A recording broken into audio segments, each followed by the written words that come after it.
Good morning, everyone. I'm Arabina Apia, and you're watching a very special edition of A Closer Look. Welcome to ACL Presents Budget 2024, Changing the Status Quo, Changing Lives. Today, we're coming to you live from Rosson Square with exclusive commentary, budget analysis, and deep insights into the government's fiscal strategy for the next year. Now, whether you fully understand it or not, government's budgets play a crucial role in the overall management of our national affairs. They determine how public funds are allocated to critical areas such as education, health, infrastructure, and more.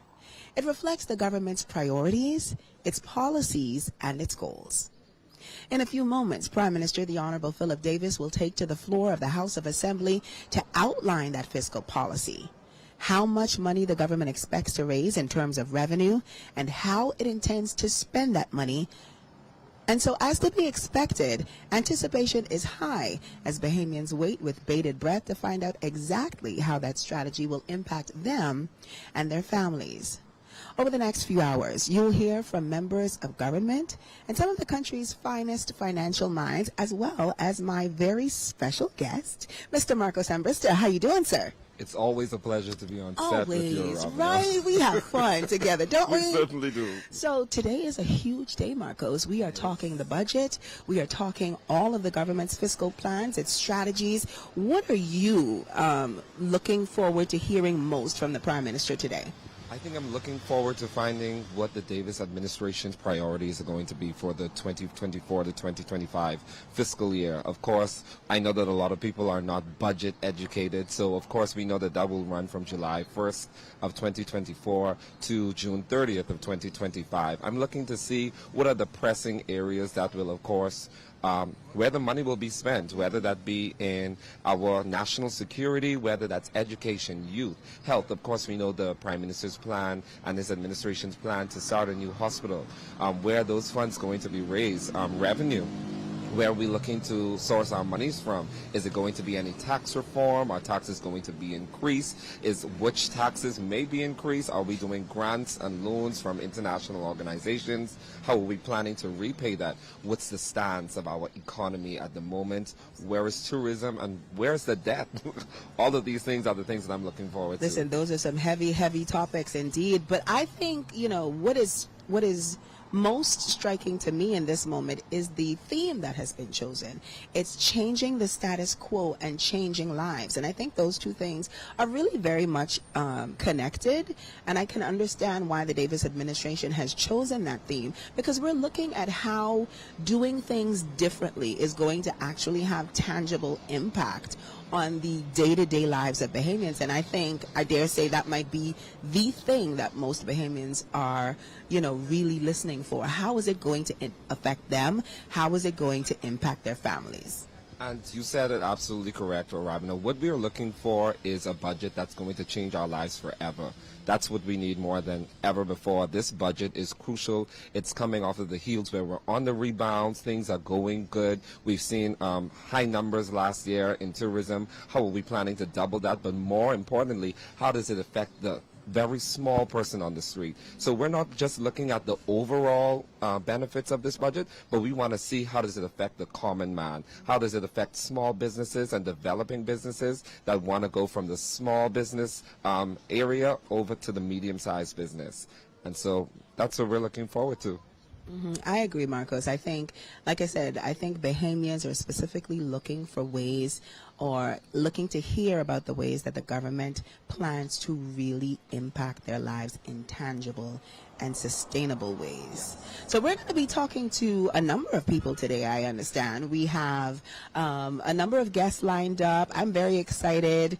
I think, we are going to have some fulsome conversations about the future of our economy. Are there any specific concerns that you have that may come out of this budget? You alluded to the debt, the national debt. I know that is something that's on the minds of most Bahamians, even if they don't fully understand what that means. But I know it's something that's on the minds of Bahamians. So let's talk about that a little bit and what concerns you might have. Concerns that I have with the national debt and just actually the financial position of the country. It's revenue versus expenses. And I think a lot of times that's the part that people don't really harp in on. Yes, the country might be doing well in terms of revenue, but are we cutting back on expenses? Because that's the only way that we will actually see some type of growth. And so we have to find a way to balance an increase in our revenue so that we could ensure that we have the monies to pay out what we need to, but also are we being fiscally responsible with our expenses, whether that be transformation in the public service. We see that the Minister of Public Service has been on a tangent and on a roll, ensuring that that ministry is reformed. Of course, we're looking at renewable energy. What's going to be, well, what are we pumping in there? Because that is a big deal. And the Prime Minister has already expressed that climate change is a big deal for him. The National Youth Guard, of course. We know that youth has been playing a real crucial role in his cabinet and in his office. And so we can't wait to see what's going to happen. I can't wait to even speak to some of the cabinet ministers afterwards as well. Right, so we are going to hear directly from the Prime Minister. We are going to go live to his speech. And then we're also going to have that post-show wrap-up where we dig into what has been outlined in the budget. And like you mentioned, we hope to have cabinet ministers come through. But I know we do have a number of other guests, some financial minds coming through to really dissect what was in the previous budget. We're going to sort of create a report card, if you will, of the way the administration has performed based on its previous budget. Now, I know in the previous budget, one of the major pushes was for entrepreneurs to have the support that they need. So we're going to be talking to those persons as well. And so I'm very excited. I hope you're very excited too. I want to talk to the regular Bahamian to find how they feel about the budget. Absolutely. Today. Well, we have so much more show coming up for you in just a few moments. Please stay tuned because Budget 2024 continues after this.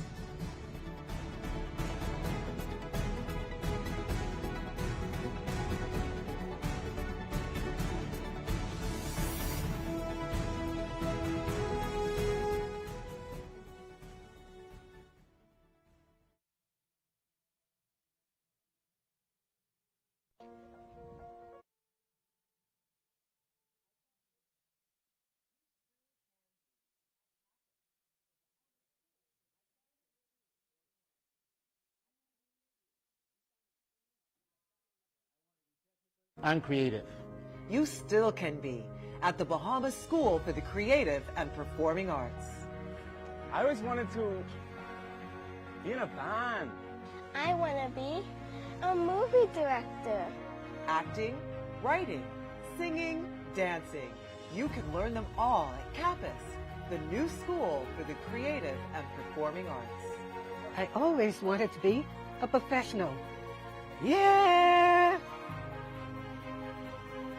I want to be creative. I want to do John Canoe all day. Should have been a dancer. Go online to register your interest, have your say, and learn more about Campus, the school for the creative and performing arts. I want to be a star!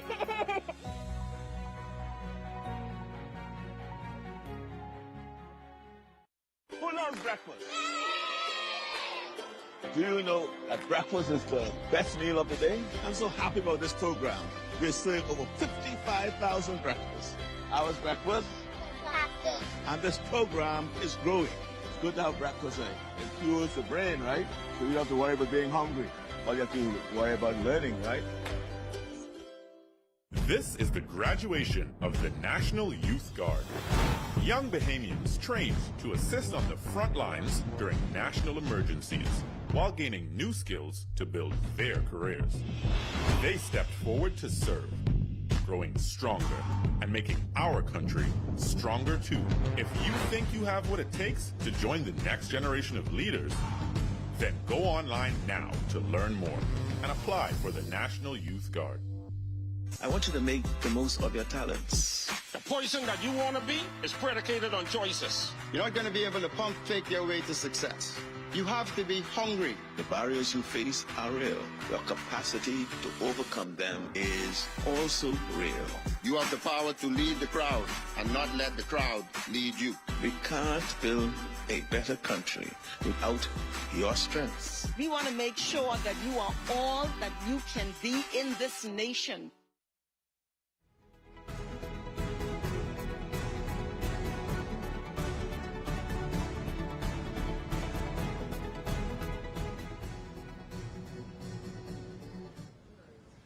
Welcome back, ladies and gentlemen, to ACL Presents Budget 2024.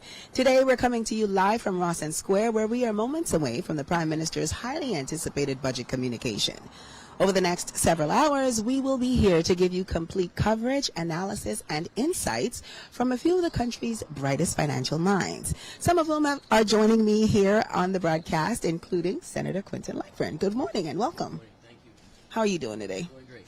So I want to talk to you as a young person, as a senator. What can young people expect to hear from the Prime Minister's budget today? Well, one of the things that young persons could be very optimistic in looking forward is that the budget, the mandate, is changing lives, changing the status quo. And that's something that's going to permeate throughout this budget debate today, talking about implementation in terms of being able to empower young Bahamians through entrepreneurship, through financing, through the Small Business Development Center and the Bahamas Development Bank. Those are things that are going to be continuous with the budget, and that's going to be the narrative moving forward for young persons.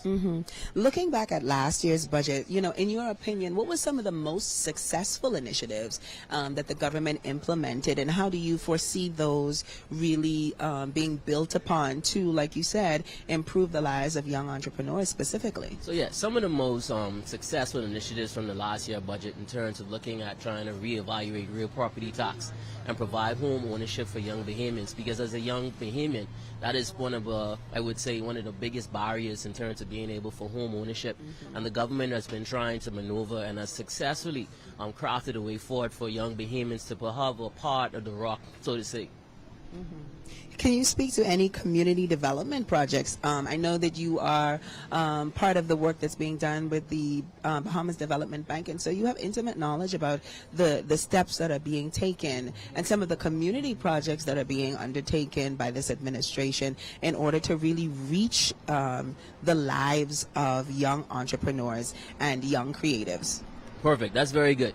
So the Urban Renewal Program has been pretty much substantially funded, and that will continue throughout this fiscal budget, because we understand the importance of building community. I'm a person, I believe that social capital or human capital is very important, and you have to invest inside your community. You have to invest inside your people, and I think that's very important. And so at the Bahamas Development Bank, we were able to do that with an Orange Economy Creative Grant and a Family Island Grant. So these are things that will continue throughout the fiscal year, especially throughout the Bahamas Development Bank and moving forward. These are things that are pillars to any fiscal budget. And how would you rate the success, in your role? What has been the feedback from persons who have been able to take advantage, persons who might be interested?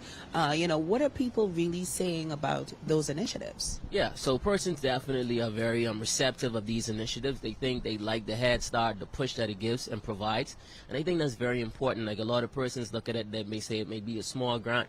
But I also am always reminded of the story of one of my good friends, Mervyn Sweeting. He started Switcher with a $25,000 to $5,000 grant, and as we all know, Switcher is a shining star, and so those are some of the things and some of the key points that you look at, and that will continue, and that trend will continue moving forward for our country. I want to talk to you a little bit about infrastructure projects. Now, I know from your perspective, we are talking about the infrastructure that supports business owners. Can we expect, or is there anything that you could maybe hint at? I mean, I don't want to get you in trouble, so but is there anything that you can hint at that Bahamian entrepreneurs should get excited about, or things that you can reveal to us? Yes. So obviously, I cannot preempt the Prime Minister, Obviously. but I can say that there's key points inside the budget debate today to talking about infrastructure development in terms of the hospital, in terms of healthcare, and then from our educational standpoint. And those are some of the things that will continue, working with organizations like the Inter-American Development Bank to ensure that the improvement of our society is fully fulfilled, not just in Nassau, but throughout the Commonwealth of the Bahamas. I want to talk about that because there is a tendency for things to get a little Nassau-centric. I know that is a concern for residents in Freeport. I know that that's a concern for residents across the country. So how do we anticipate that this budget is really going to have the impact, not just here in the capital, not just in the nation's second city, but everywhere that Bahamians live? Perfect. Now, that's a very good question, and I think that started last year with the Family Island Development Fund. Whereas, and most Family Islanders would know that at their local administration offices, once fees and stuff are paid, a portion of that funds is left in the island to help with future development on the island. In the past, it was sent in Nassau, and then it was deviated on the other sectors. But now, they are going to have the opportunity to build their island through their contributions in terms of, say, road traffic fees, driver's license. A lot of that fees is going to be stayed on the island for the improvement and moving forward. That is a very big change indeed, because like you said, in times past, all of the funds would come to the capital, and so what has been the response, to your knowledge, the reaction to that level of incentivization, I guess, for Family Islanders? Yes, so that has been very well received. I've had the privilege to go to various of the Family Islands, Auckland's, Crooked Island, Exuma, and Eleuthera. A lot of those islands are very happy that now that they have additional resources to help with a lot of stuff, because being on the Family Island, not knowing and living it, you now have the access to funds, the local administration office and chief counselors to be able to move things forward without such of a red tape or bureaucracy, that now they have the funds to move forward and take their island to the next level. Mm-hmm. Well, I guess my final question to you then, Senator, is what in your opinion, are Bahamians looking to hear from the Prime Minister today? Yes. Bahamians are looking forward to something that they can see that the country is moving forward. That it has to be important that you're changing the status quo and that you're changing the lives of Bahamians, because that is the main thing. So when persons hear a budget, they want to see what the expenditure and potential revenue is, but they want to see how that impacts their lives. And I think that's very important, because because the budget is a very important aspect of our parliamentary cycle, and it tells so much about how we're going as a country. The age-old adage, men lie, women lie, but numbers don't. And the numbers will be able to show you where we're going as a country and what's the emphasis of this government, if it's socially based, if it's economically based, but it has to be based for all Bahamians. Absolutely. Well, I want to thank you very much for being here and sort of walking us through, some of the insights that you have specifically. And I think later on we're also going to be talking to some young entrepreneurs, so it's going to be really interesting to hear their perspectives as well. Ladies and gentlemen, we will be here all morning with exclusive coverage and commentary on Budget 2024, which will continue in a moment. But I believe that Marcos Ambrister is roaming around and getting reactions from Bahamians in the area. Marcos, what can you tell us about the mood of persons in Rosson Square ahead of the Prime Minister's address? Oh, Rabina, we can see that there are lots of people here actually just waiting to hear what the Prime Minister is getting ready to present, to find out the state of affairs of the economy of the Commonwealth of the Bahamas, and of course to find out what exactly the budget is going to entail. I'm joined now with Mr. Smith. How are you today, sir? Excellent. So tell me something. You're a business owner and, of course, a Bahamian citizen yourself. What exactly are you looking forward to hearing from the Prime Minister today? I think one of the pressing concerns that I think a lot of businesses are going to be looking forward to hear is the ease of doing business in the Bahamas. Yes. Opening up bank accounts, setting up just basic checking accounts. I mean, it takes you forever to do it. You have to. It's like you have to dig up your grandmother to get a bank account open, and I think it shouldn't be like that, especially for small businesses in the country. I think they should try to put regulation in place to try and help businesses with the execution of opening these accounts. Okay, so tell me something. It's expected that the Prime Minister is going to give us some contribution on the economic growth of the country for the 2024-2025 fiscal. Do you believe there has been an increase, based on your opinion, in the economics of the country? Well, I will tell you, anybody who is examining the country now can say that, yes, there is economic growth. There is also foreseeable economic growth in the future. And of course, Bahamians, we know what to do to make sure that consistently happens. And, one of the ways is, we got our tourist product coming in here, just treat them good. Because if we treat them good, they're going to remember the destination and they're going to come back. And tell me something, as a small business owner, what exactly do you think it is that the Davis administration can do to actually foster the creation of more small businesses and, of course, the existing success of those that are here now? Well, a lot of the small businesses, I would tell you, some of the challenges that they have is basically some of them just getting their business license, the turnaround time for getting their business license. Also, I think we need to focus more on giving businesses an advantage that go into solar, e.g. credits to tax credits or something like that, because they are helping to reduce the carbon footprint in the country. So if they are taking the initiative to go green and stuff, that I think there should be some tax concession to these businesses for actually taking that leap and investing the funding. Okay, so you started to go into the renewable energy aspect of it. Tell me, what exactly is it that you expect of the Prime Minister? What are some of those credits? What are some of those compensations you expect? Well, I mean, if they said, businesses who help to reduce the carbon credit in the country, if they are prepared to say, okay, we're going to give you certain tax exemptions on certain things, whether it's towards your business license fees, whether it's towards imports on certain goods and services and stuff like that. I think that'll go a long way for a lot of businesses, especially given the climate now with the increase with BPL. BPL is rising, and a lot of businesses are grappling, especially with this fact of this increase in the NIB wages. That's going to take a toll on businesses, and we are still trying to figure out how we're going to navigate around that and still be successful. Like I say, grappling already with the high BPL bills that we are still trying to figure out how we deal with it. Well, ladies and gentlemen, there you have it. We have citizens from the Commonwealth of the Bahamas all waiting to hear what it is that the Prime Minister is going to bring. As you could have seen, we have the arrival of some of the cabinet ministers as well, and we can't wait to see what budget 2024-2025 is going to entail. Back to you, Arabina. Thank you so much, Marcos. That was a very interesting conversation. Some major concerns coming from, the people on the streets, people who are, like the gentleman said, he's looking for ways to sustain his business. We'll be back in just a moment because Budget 2024 continues right after the break.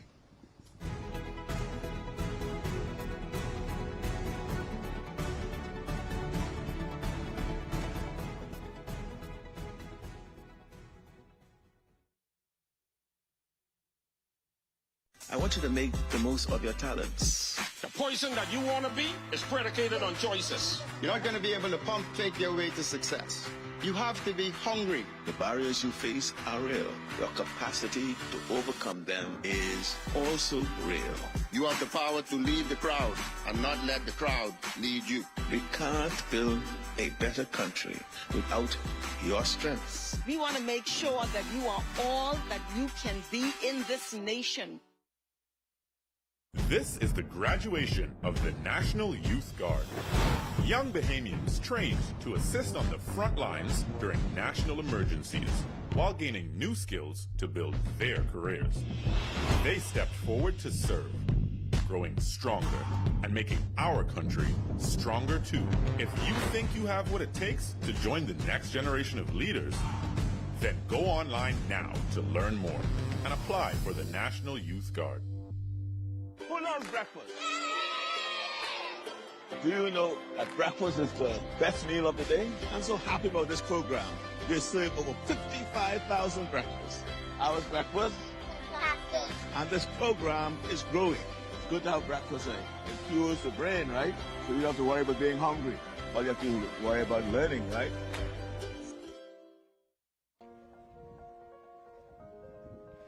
I always wanted to be a writer. You soon can be at CAPUS, the Bahamas School for the Creative and Performing Arts. I want to be famous. I want to be technical and creative. You still can be at the Bahamas School for the Creative and Performing Arts. I always wanted to be in a band. I want to be a movie director. Acting, writing, singing, dancing. You can learn them all at CAPUS, the new school for the creative and performing arts. I always wanted to be a professional. Yeah! I want to be creative. I want to do Jonkunu all day. Should have been a dancer. Go online to register your interest, have your say, and learn more about CAPUS, the school for the creative and performing arts. I want me a star!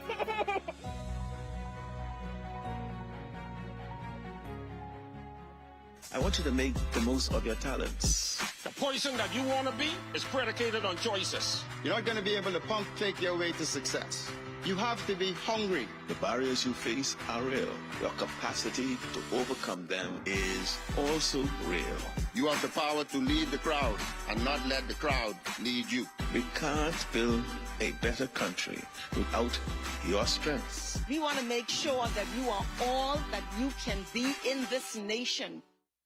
This is the graduation of the National Youth Guard.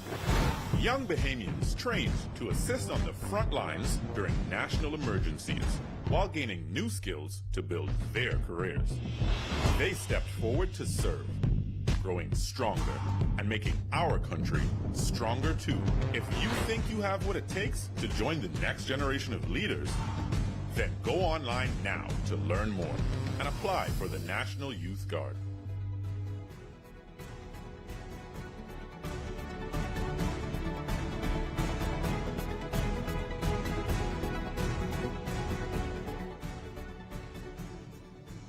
Welcome back to our live coverage of Budget 2024, Changing the Status Quo, Changing Lives.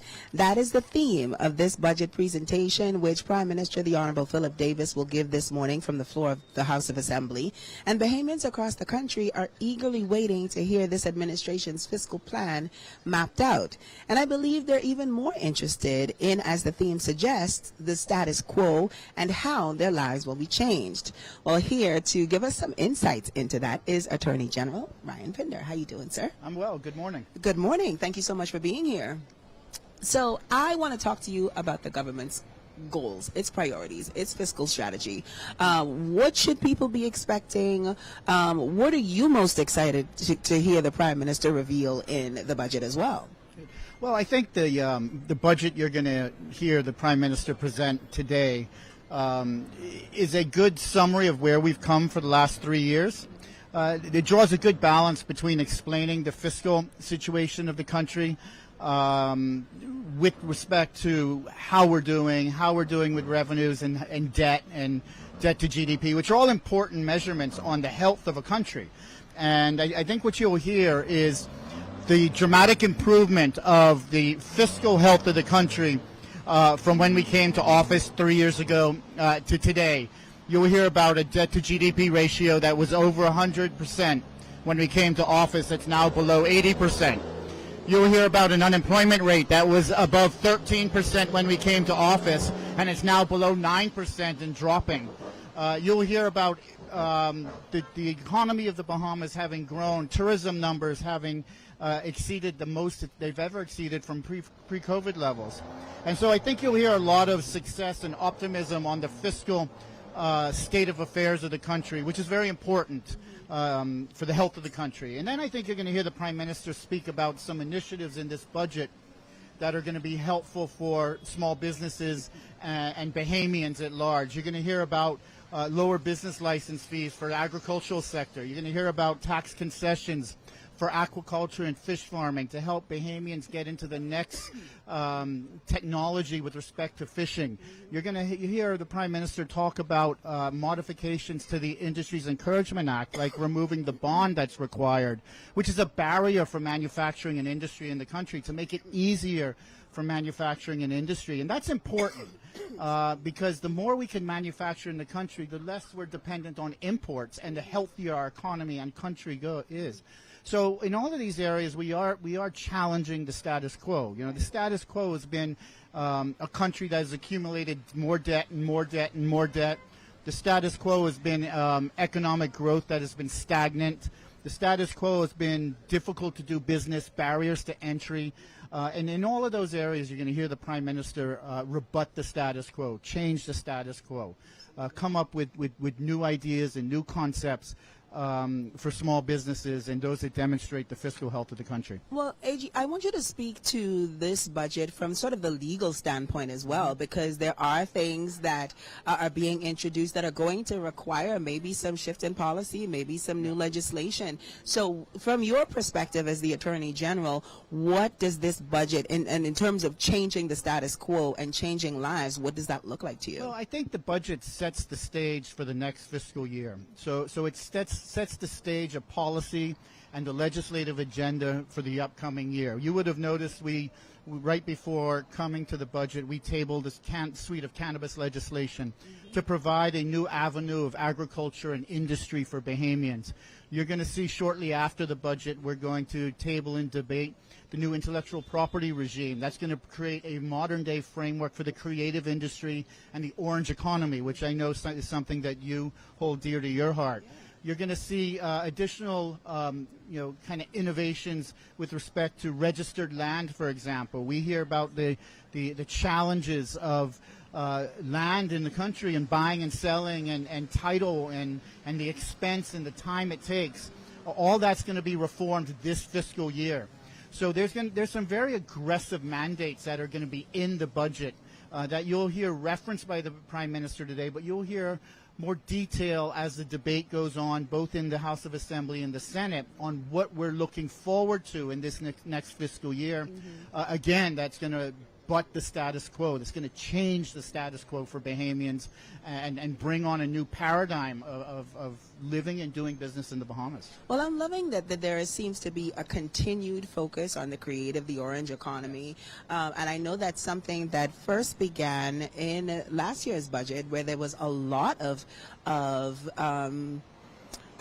policies put in place that really are meant to support the creative community here in the Bahamas. I know that there has been a lot, and I'm personally aware of a lot of things happening in New Providence, but what does that look like in the Family of Islands? We have very talented young people, creatives throughout the country, and so how do they also take advantage of those kinds of initiatives? Well, so what we're doing in this budget exercise is we are extending concessions to artisans and the creative economy, duty concessions for equipment and materials that they require to participate in the orange economy. And so that's part of this budget.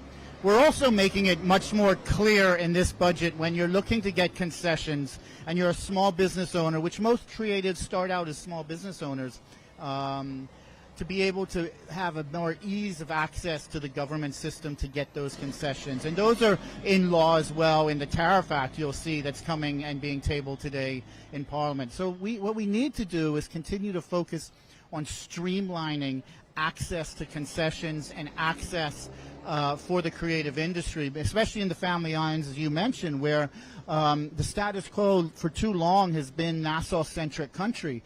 And we're budding that status quo in that we're embracing our Family Island communities.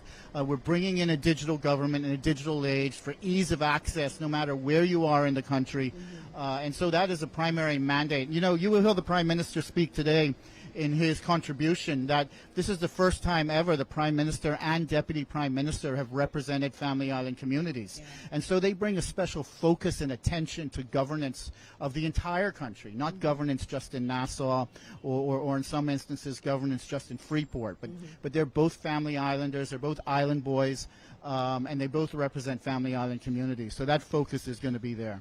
Okay, so I guess my as we wrap up this segment, I think I would like you to speak to Bahamians who may not understand the budgetary process. This is a very involved, very intricate process. So for our viewing audience, what is the simplest way you can explain what is going to happen today and what they should be looking for and listening for? No, you're absolutely correct. The budget process is very complex. It's months in the making. From an Attorney General's point of view, we've drafted over 30 pieces of legislation that will be part of this budget exercise. And the intent of the budget exercise is, one, to tell the Bahamian people the financial health of the country. What have you done to improve the financial health of the country? And you'll hear the Prime Minister speak about that. What are some of the challenges that we may face in the global economy that affects the Bahamas? And to really take stock of where we are from a financial health point of view. But secondly, the budget exercise is also where you take input from the different ministries and different portfolios on how we can improve the situation for Bahamians. What legislative changes, policy changes are necessary for Bahamians to actually move forward in the country. And that's a significant part of the budget exercise as well. So today you'll have a summary, an overview by the Prime Minister that'll give both the international economic state of affairs, the Bahamas economic state of affairs, and highlight some of the progressive policy decisions that are going to be found in the budget. And then next week when they reconvene in the House of Assembly, you'll hear from all the other ministers talking about areas that are progressive in their portfolios, and that's something that Bahamians should listen to.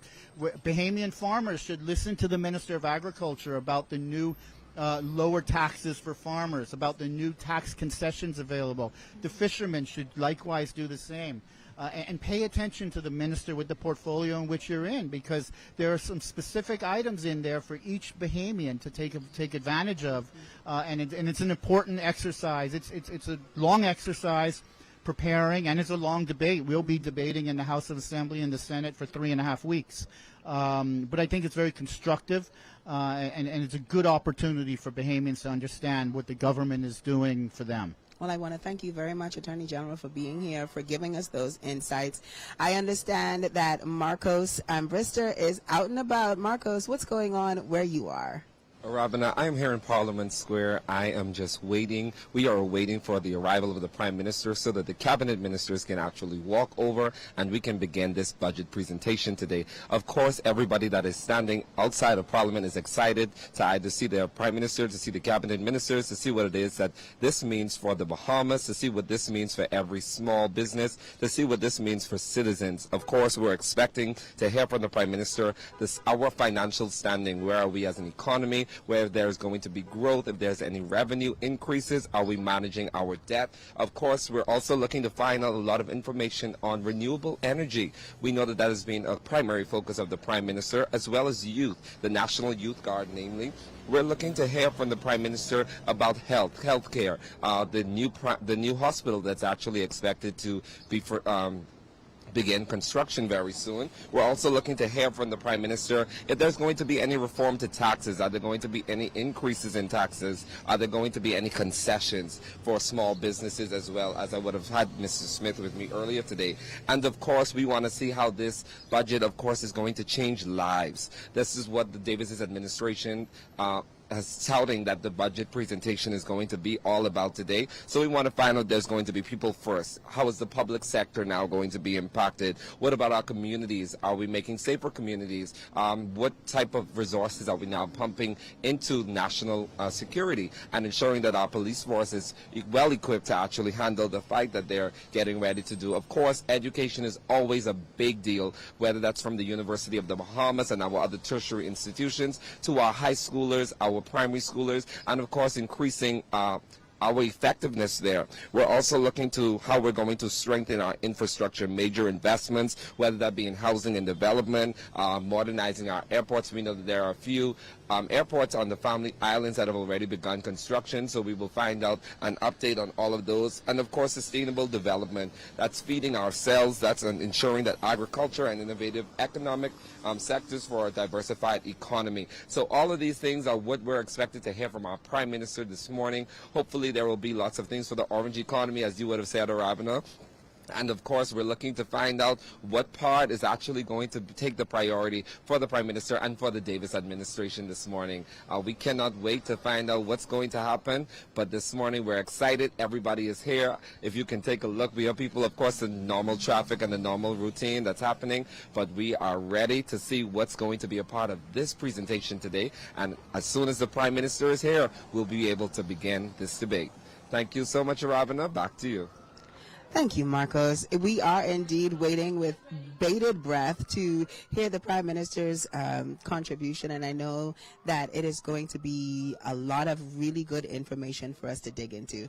Ladies and gentlemen, we have more show in just a moment, so stay tuned because our live coverage from Rosson Square of Budget 2024 continues after this.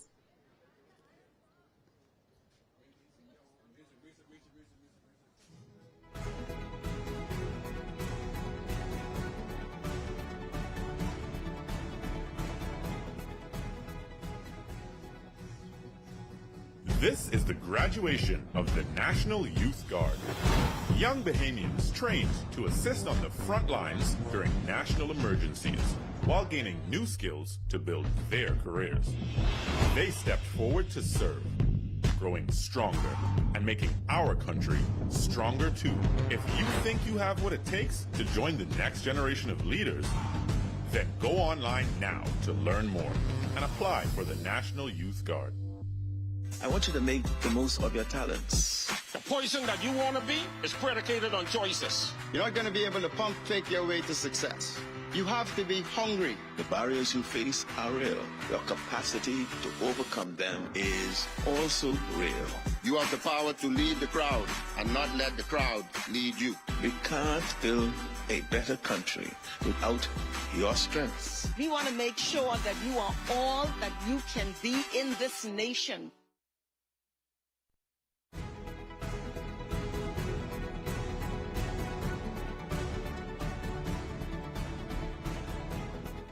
Welcome back to A Closer Look's live coverage of Budget 2024.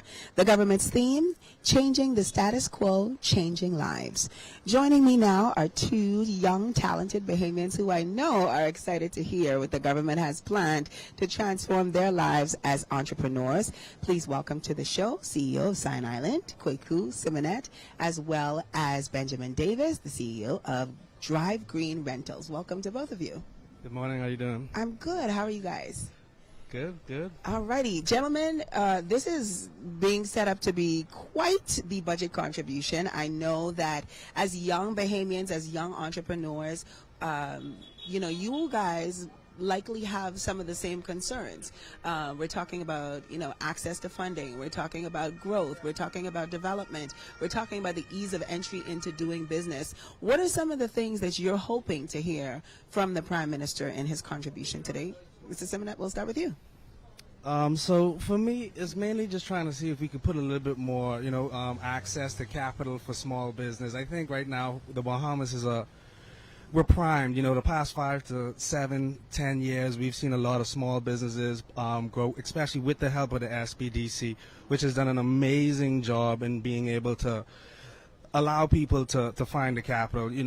Back in the day, it hadn't been so easy. It isn't easy now, but they're making it much easier, allowing us to see more capital, more access to capital, more funding for small businesses would be amazing. That I think would definitely benefit the economy.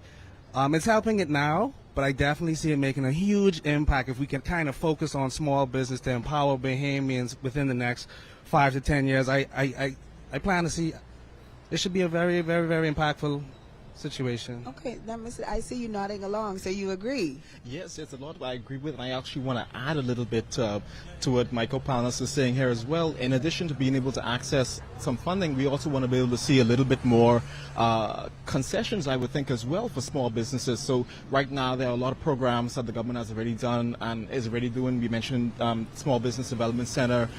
Ministry of Finance has a number of grants and concessions for small businesses, but I'm in the field, for example, of renewable resources, electric vehicles, so I also want to be able to see some concessions on maybe some of the infrastructure for charging stations, for electric vehicles, solar infrastructure, things like that are once again going to let us take that next leap as a country to be able to support a lot more of these endeavors and these ventures as well.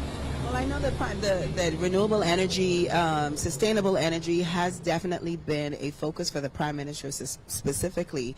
There is a lot of talk about what the new policies could be. What specifically are you guys looking for in terms of maybe renewables? You mentioned maybe some additional concessions. Are there any other areas that you're looking for specifically when talking about renewables? So about renewals, one of the big things, and I could be a little biased on this, but one of the big things I'm looking at is looking at the infrastructure for charging these electric vehicles. So the government has, over the last few years, made all of these promises, and you've seen a lot more of those electric vehicles with those red plates. So the government has installed, charging stations on their buildings. A lot of private companies, residents have installed their charging stations. But what we want to be able to see is also some grants or some infrastructure that we can use for public charging stations. instance. I'm talking about those ones where, you plug in your car and 20 minutes later you're back up to full. And those usually require significant investment, and usually, individuals or businesses alone can't do it. And worldwide, we've seen in other countries like the U.S. and Canada, where government usually partner with other businesses, or whether that's things like the IDB, to say, okay, we're going to come in and make this investment to go towards these this infrastructure that, of course, is in turn going to of course, we create more jobs. You need people to install these charging stations, and we've been looking very, very well with things, even like our investment rate and our unemployment rate has been pretty good and stuff like that. So we want to be able to look at some of these things moving forward. Okay, Mr. Simonet, you have the final word in this segment. I mean, so it's hard to kind of give a point from sustainability when it comes to printing, but we're in the essence to move to a more digital.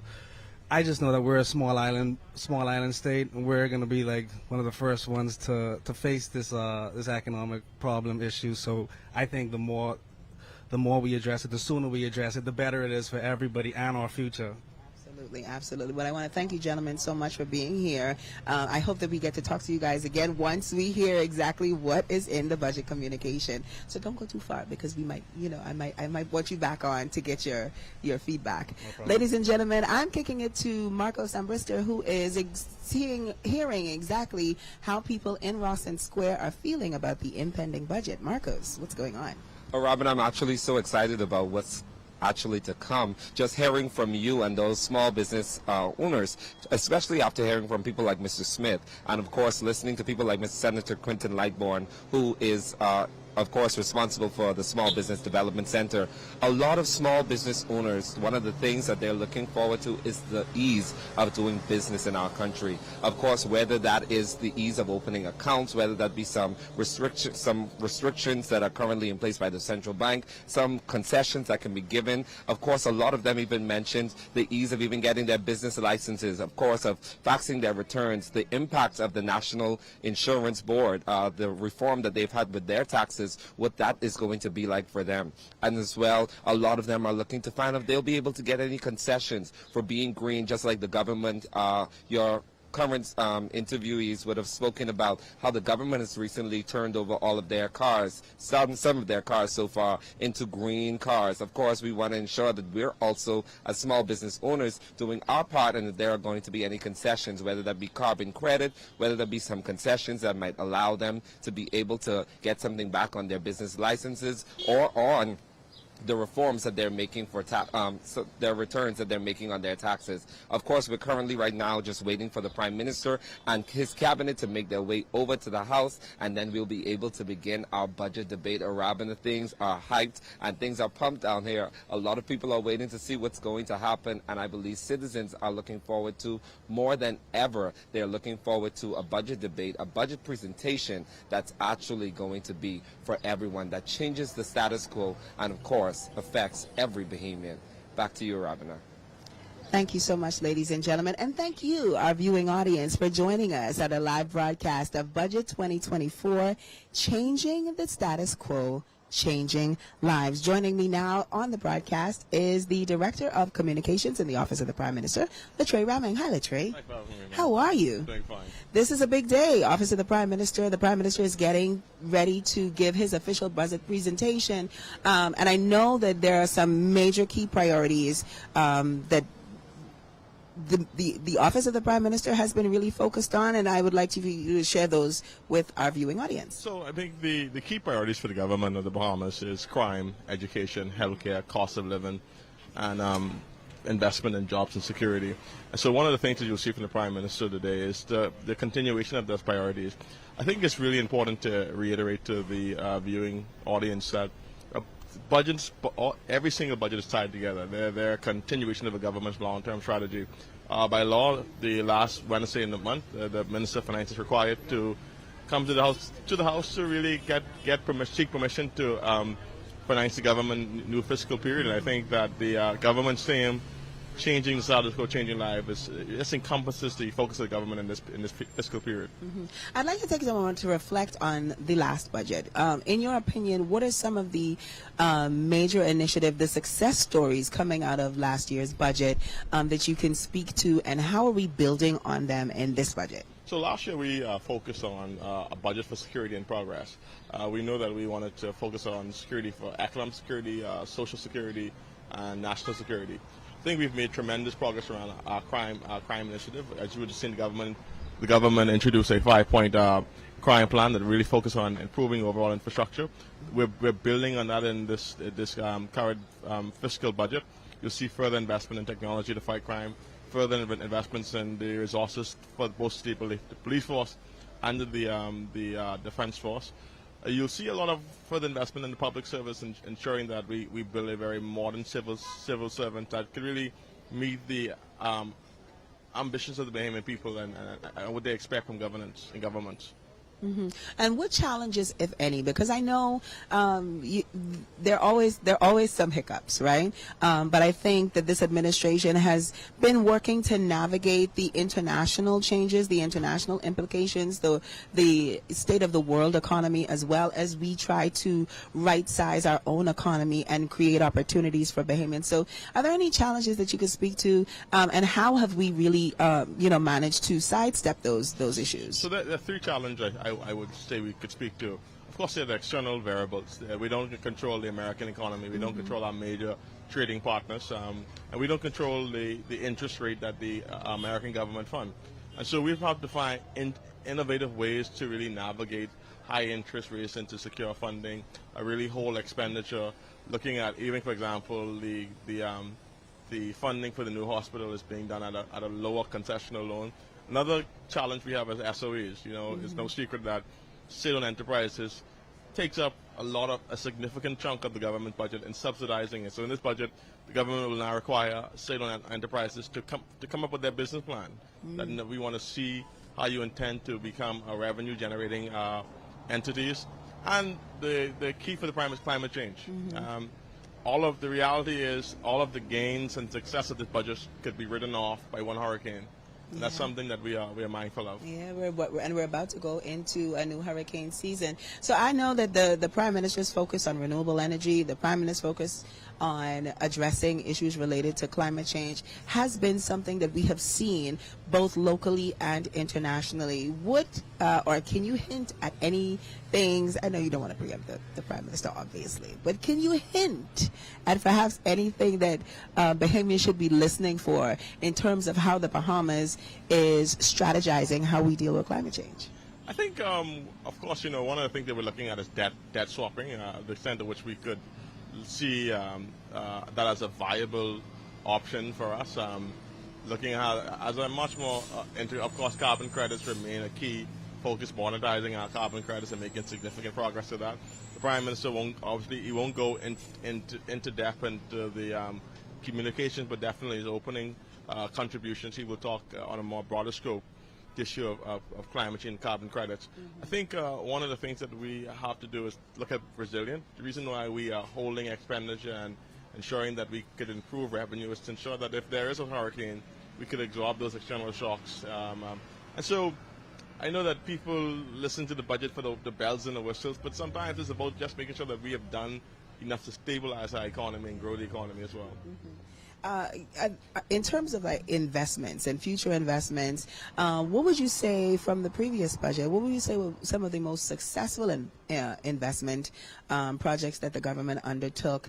What are you looking forward to in terms of investments, and how are those upcoming investments really going to impact the lives of Bahamians? So we know since coming to office, the government has attracted some $7.2 billion in new investment. We are on path to employing more than 7,000 Bahamians. We are encouraged by the investments in Grand Bahama with the Grand Bahama shipyard and what that could mean for the expansion of new business into this region. And the Prime Minister will say today that the government is in talks with a major resort in the country for further expansion. He's going to allude to that. I think additionally, one of the things that we will see the Prime Minister address is the issue of Grand Bahama Port Authority. It remains to be the government of the Bahamas that the island of Grand Bahama plays a very integral role in the scope of our economic development. That's a significant piece of the puzzle for us. Well, I appreciate that because it's a Grand Bahamian. You know I'm not letting you off the hook. Ladies and gentlemen, our live coverage of Budget 2024, Changing the Status Quo, Changing Lives, will continue in just a moment, so stay tuned.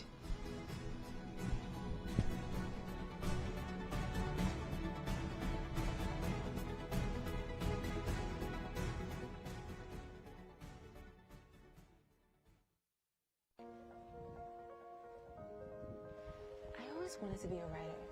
You soon can be at CAPUS, the Bahamas School for the Creative and Performing Arts. I want to be I want to be technical and creative. You still can be at the Bahamas School for the Creative and Performing Arts. I always wanted to be in a band. I want to be a movie director. Acting, writing, singing, dancing. You can learn them all at CAPUS, the new school for the creative and performing arts. I always wanted to be a professional. Yeah! I want to be creative. I want to do Jonkunu all day. Should have been a dancer. Go online to register your interest, have your say, and learn more about CAPUS, the School for the Creative and Performing Arts. Our me a star!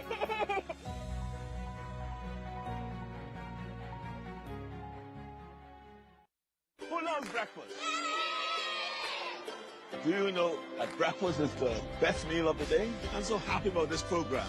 We serve over 55,000 breakfasts. Ours breakfast? And this program is growing. Good to have breakfast. It fuels the brain, right? So you don't have to worry about being hungry. All you have to worry about learning, right?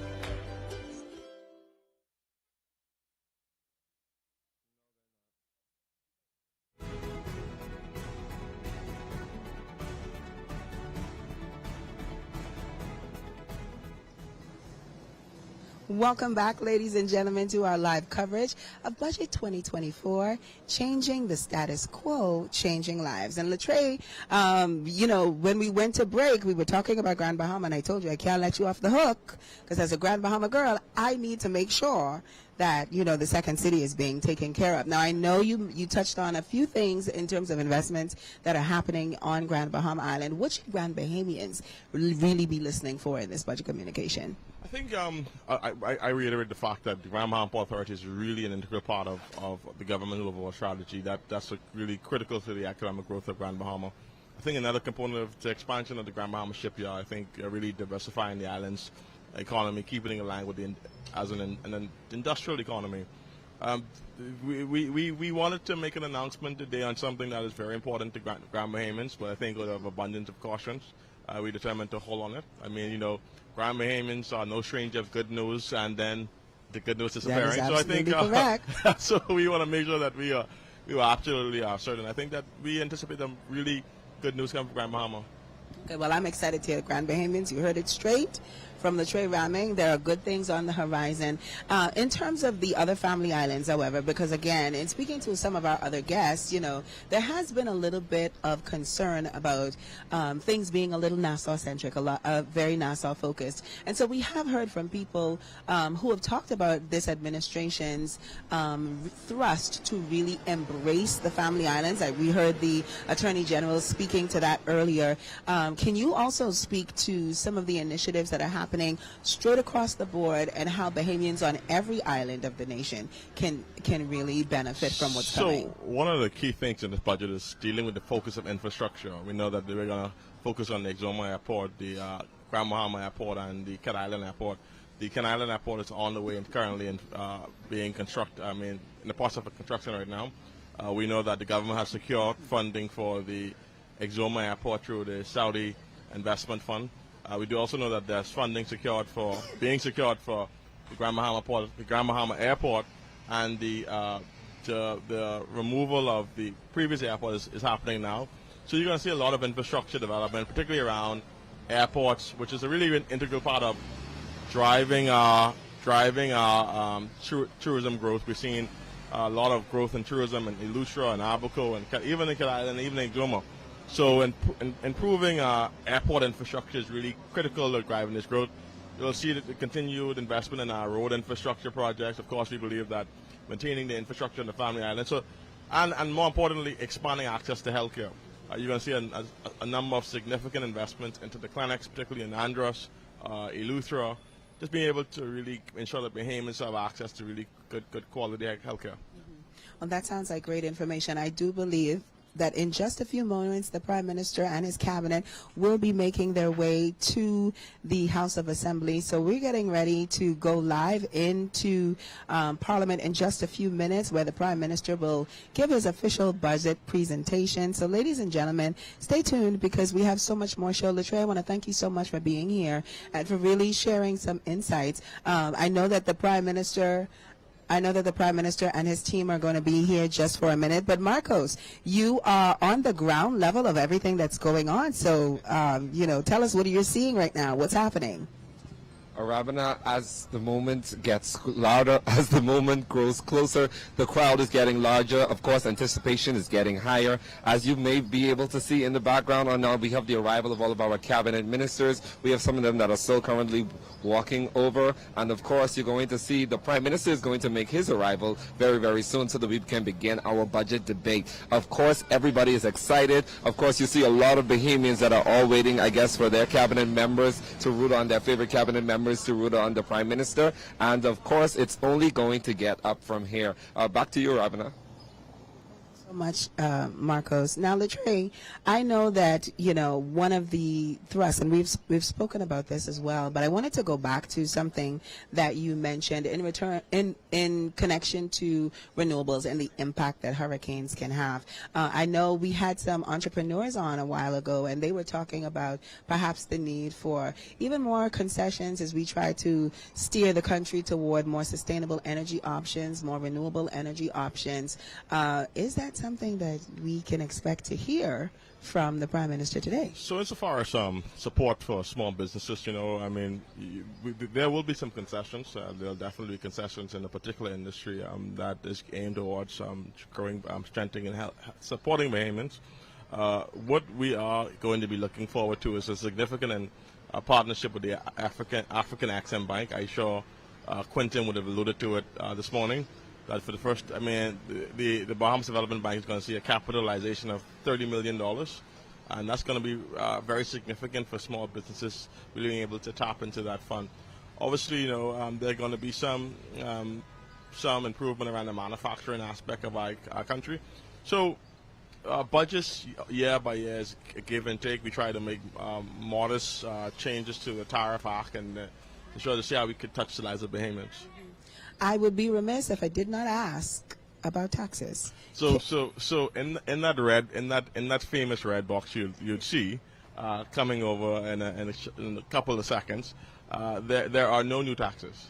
There are no new taxes as you would be, and then there's always this conversation about fees. Yes.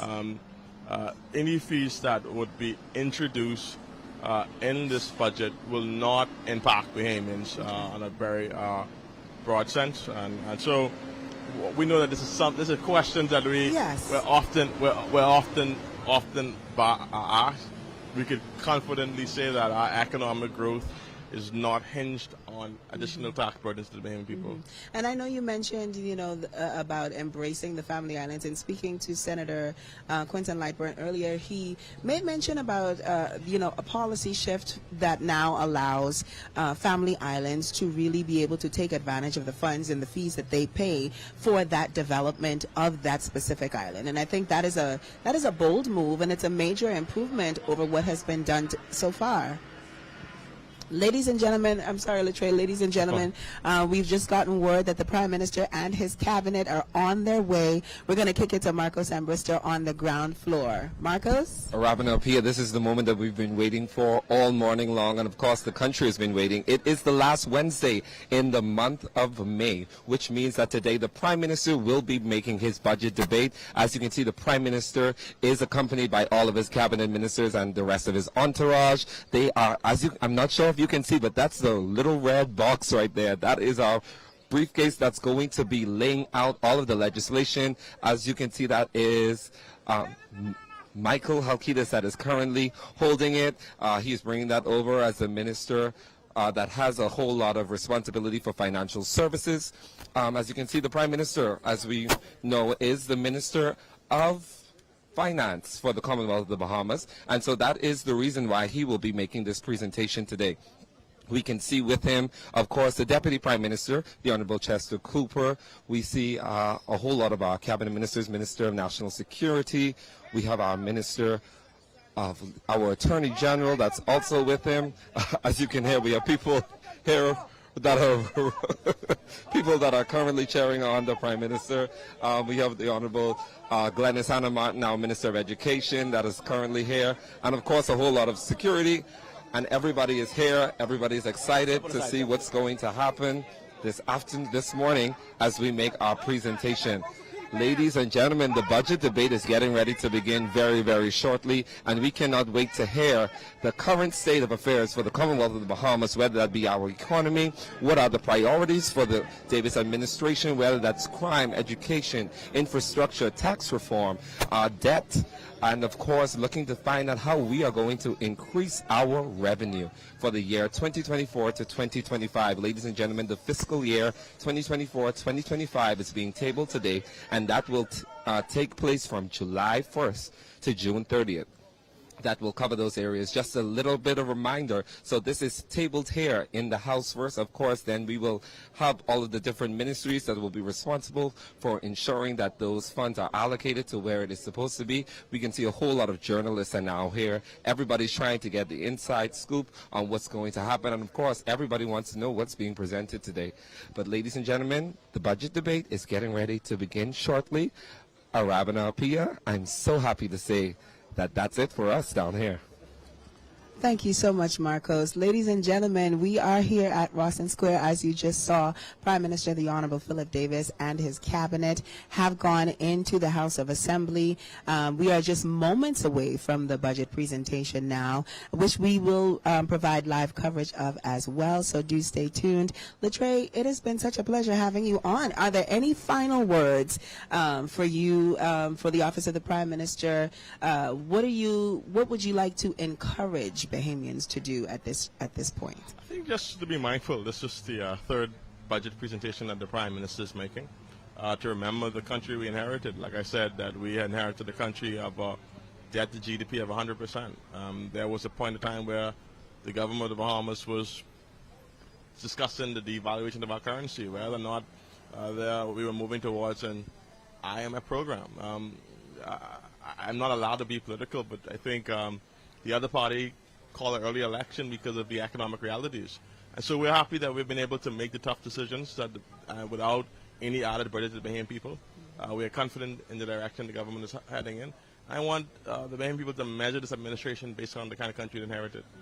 And I think that is a realistic stance to take. There are some harsh realities that we have to deal with, but it is going to be, like you said, about how we are navigating those elements for sure. So I want to thank you again so much for being here. Marcos, I understand that you have a very special guest. Marcos, what's going on where you are? Ladies and gentlemen, I am joined by the one, the only, the fabulous Bodine Victoria. How are you today? I'm great, thank you. Bodine, you are a member, you're a small business owner, first of all, and a member of the Orange economy. Can you tell me a little bit about what it is that you're expecting from the Prime Minister's budget debate today? Well, over the last year, we've had the opportunity to see the opportunities for education for small business owners, access to funding, access to grants so that people can scale their businesses from being small, medium, and other enterprises here. And I'm looking forward to being able to see how we manage intellectual property, which is a form of an asset for not only the Bahamas, but for small business owners, for those of us who produce music, those of us who produce theater, those of us who produce art, and then our manufacturing and agricultural business owners as well. Oh, you spoke about the intellectual property. Of course, we know that that's been a big debate, especially with the introduction of AI now. Is there anything that you expect the government to actually put in place that will actually protect you guys a little bit more? Well, I know this may be a bit of an offshoot, but it does actually speak to how we're able to generate income as small business owners in terms of being able to manage our personal brands as well as the things that we create. Currently in the world space, we've seen where ChatGPT and their AI has reproduced the sound or the voice of a well-known actress, and so that's something that has set a new precedent for the way that we view people and their ownership of their person, their voice, the things that they create. And so I'm looking forward to seeing how this affects legislature, as well as how we can continue to benefit from the ownership of our person. You hold so many different roles. You're an educator, you are an entertainer, you're a small business owner, you're a womanpreneur. Tell me, what exactly can be done to even help small business owners with the ease of doing business here in the Commonwealth of the Bahamas? So many times we hear that people are stressed over their business licenses, trying to open up accounts, whether that be rules that are in place from the commercial banks or the central bank. What can be done to help you all?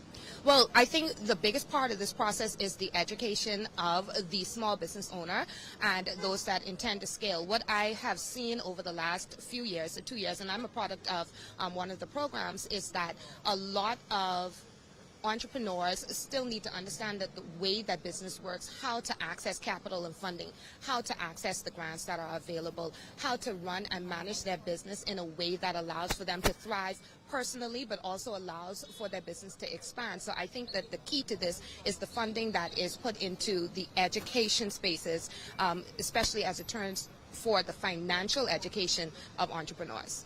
One of the biggest things that's going to happen is the Prime Minister is going to let us know whether there's some growth in the economy or if there's been some shrinkage. You're a business owner. As a business owner, in your opinion, I know you're no financial expert, but do you believe that the economy is in a good place right now based on business, based on bookings? You know what, I think that from my perspective where I sit as a creative and also being able to see how people have been hustling to bring films here and promote films, create more music, there's more opportunities on the islands for people to perform. We have more international opportunities that people are investing themselves in. I'm seeing that there is growth, but I will be very honest to say that there can be more, especially when it comes down to those of us who are in music and entertainment.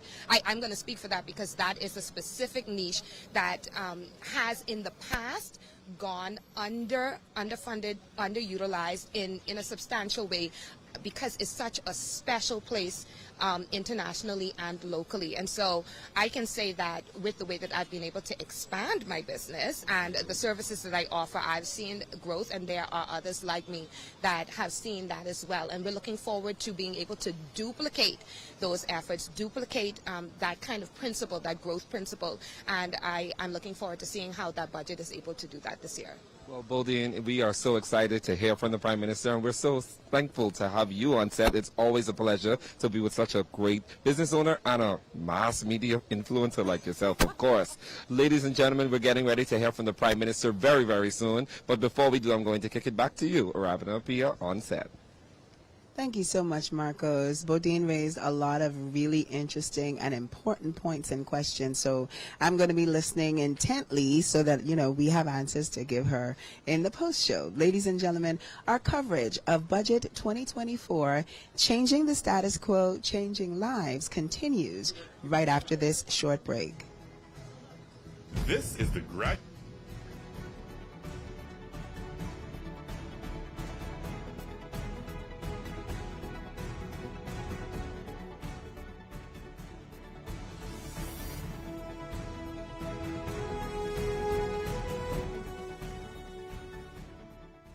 I want you to make the most of your talents. The person that you want to be is predicated on choices. You're not going to be able to pump fake your way to success. You have to be hungry. The barriers you face are real. Your capacity to overcome them is also real. You have the power to lead the crowd and not let the crowd lead you. We can't build a better country without your strengths. We want to make sure that you are all that you can be in this nation. Who loves breakfast? Do you know that breakfast is the best meal of the day? I'm so happy about this program. We're serving over 55,000 breakfasts. Ours breakfast, and this program is growing. It's good to have breakfast. It fuels the brain, right? So you don't have to worry about being hungry. All you have to worry about learning, right?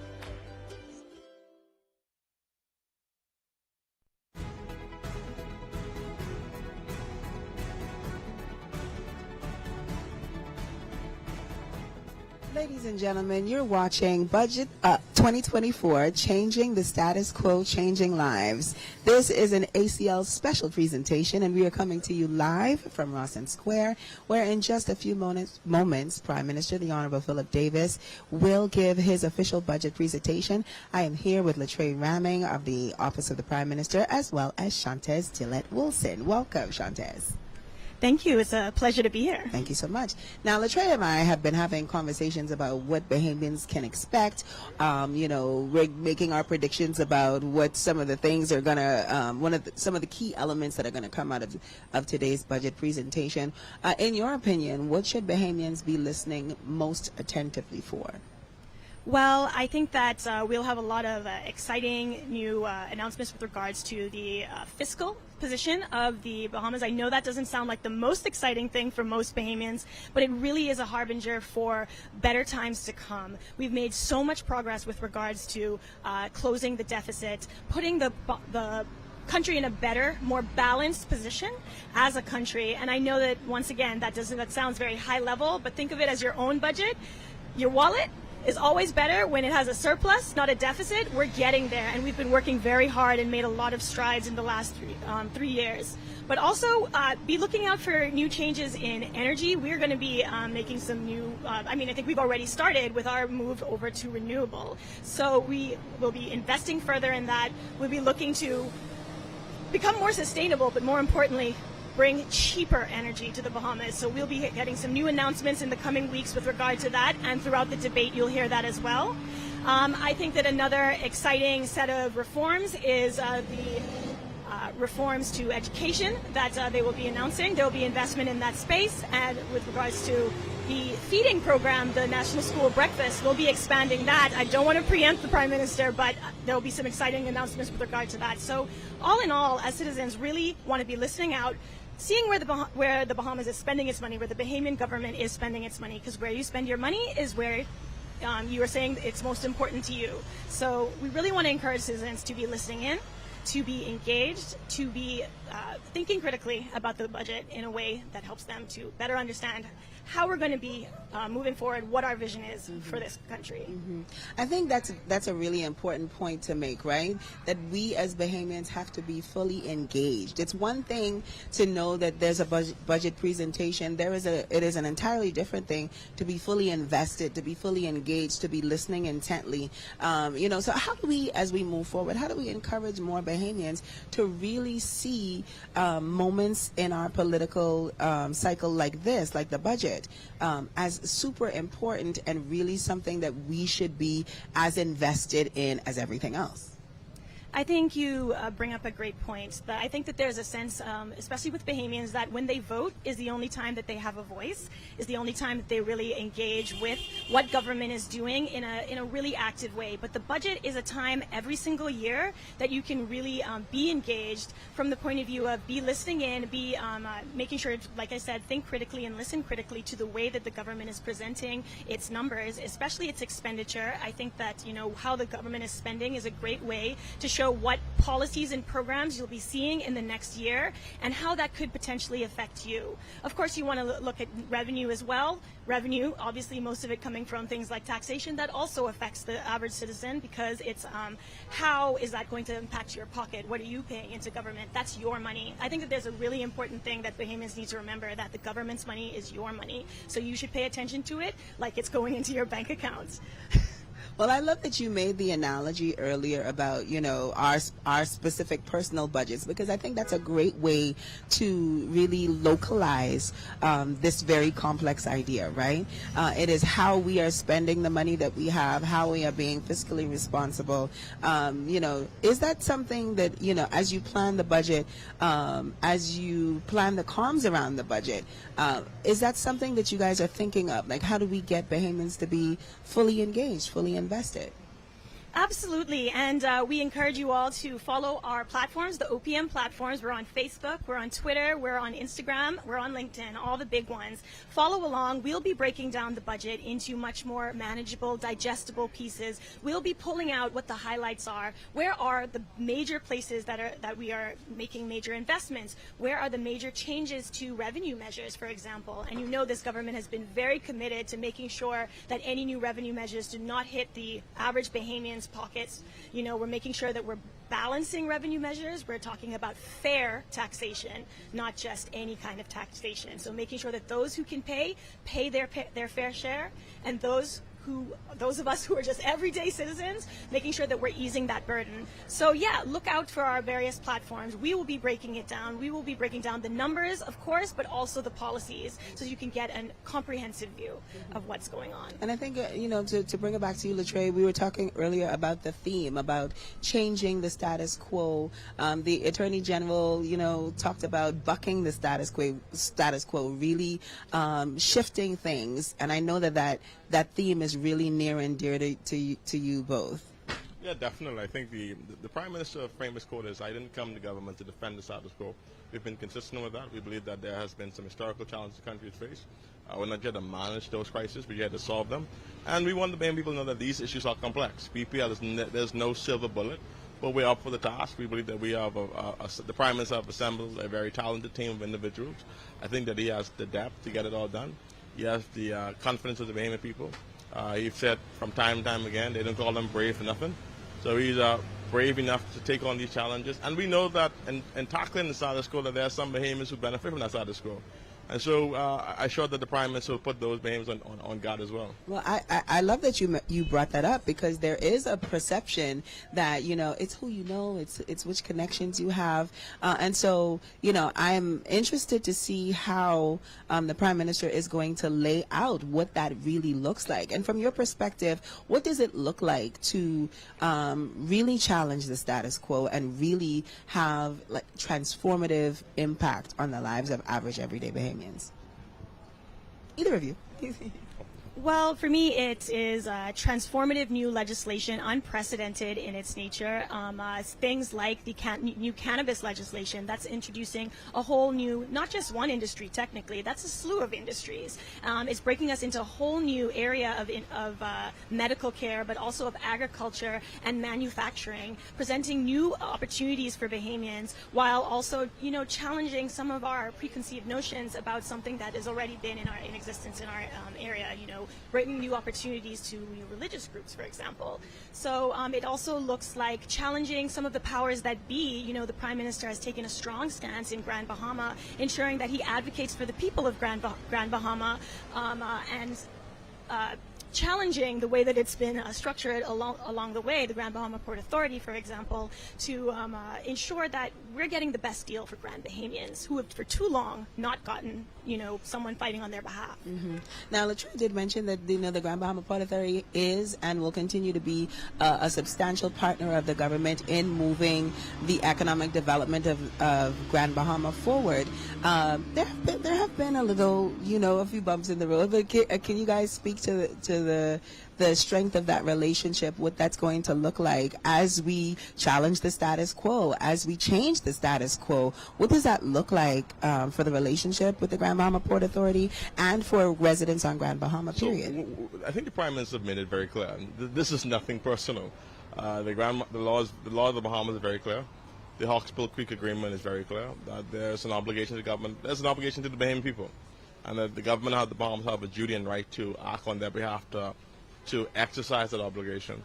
And so we, like any partnership, there will be their challenges, and we hope that the Grand Bahama Port Authority understand that the government of the Bahamas have a responsibility. The government is of the position that we cannot afford to subsidize the Grand Bahama Port Authority any longer. And I think that we want a system or an economic regime that works for the Grand Bahama people. I don't know if Chantel want to chime in on that issue as well. No, I think you covered everything. Okay, well, I am very interested to see how that is always going to play out. Ladies and gentlemen, I'm getting word that we are about to start. The Prime Minister is about to go live from Parliament and give his 2024-2025 budget presentation. Ladies and gentlemen, it has been a pleasure providing coverage for you this morning here in Rosson Square as we continue to change the status quo and to change the lives of average everyday Bahamians. We hope you've enjoyed our broadcast. We go now to the House of Assembly and Prime Minister, the Honorable Philip Davis.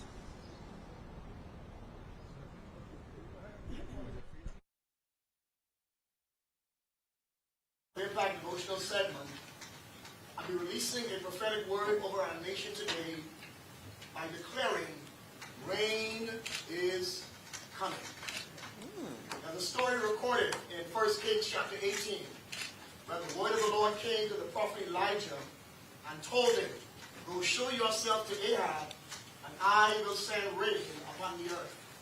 During this time in Israel's history, there was a severe famine in the land for 3.5 years. Food was scarce. The economy was at a standstill. People were just barely getting by. So now, this is 3.5 years later, God was now telling the prophet to declare that rain is coming. This rain is coming that God told the prophet to declare. It meant that he was about to shift what was taking place in the land. The rain coming meant that the drought was about to end and the crops were about to grow. The rain coming meant that the economy was about to flourish and rebound again.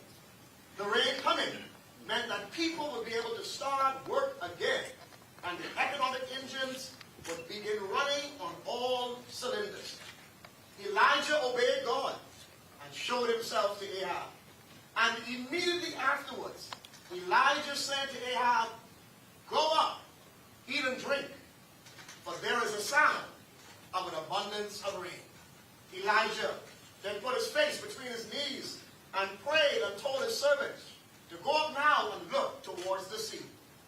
The first time the servant went, came back and said, there is nothing. Elijah continued to pray, sent him back the second time. He came back and said, there is nothing. He sent him a third, the fourth, the fifth, and the sixth time. He came back and said, there is nothing. Elijah continued to pray. And the Bible says, at the seventh time, the word of the Lord came back, that behold, there ariseth a little cloud out of the sea, like a man's hand. And it came to pass, in the meanwhile, that the heavens were black with cloud and wind, and there was a great rain. As our country is set to hear the financial trajectory for the next fiscal year, I want to prophetically declare over the Bahamas today that rain is coming. I want to declare that this rain coming is a sign that the drought is over and the curse of the famine over the land has been broken. This rain coming is a sign of the dry crops that were in our land are about to flourish. This rain coming is a sign that those seeds we have sown as a nation is about to bring forth a harvest. I prophetically declare over our nation today that this is the year of abundant harvest. As a nation, just like Elijah did, God is requiring us to maintain a posture of prayer. Despite what's happening in our country, despite our social ills, despite our challenges, despite the woes, despite the insufficiencies, despite our crime rate being out of control, in not many days hence, that which is now being prophesied, we shall all witness the manifestation. In conclusion, I declare one more time that rain is coming. Can you hear it? Yes. I hear the sound of an abundance of rain. He that hath an ear to hear,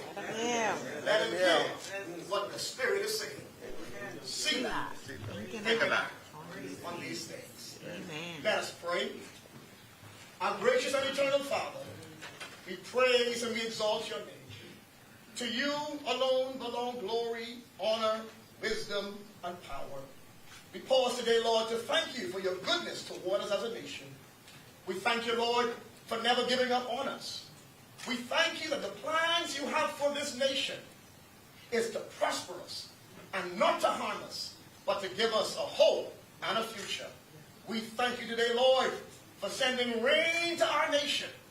We declare prophetically, Almighty God, that the clouds are black and ready to give forth rain. And so we thank you for ending the drought and breaking the curse of famine over our land. We thank you for causing those dry crops that were in our land to flourish. We thank you, God, for ensuring every economic engine in our country is running on full cylinders.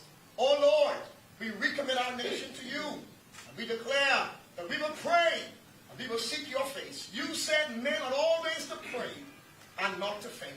And so just like Elijah, Lord, we will not stop praying until we see the manifestation of rain in our nation. Give us the fortitude, Almighty God, and the stamina to keep our face between our knees and to maintain a posture of prayer. Help us, Almighty God, to not get weary in well-doing. For your word says, in due season we shall reap if we faint not. And so now, Lord, we pray for our parliamentarians today as they begin the debate on the 24-25 budget. We pray for your guidance. We pray for your direction. We pray for your wisdom upon each of them.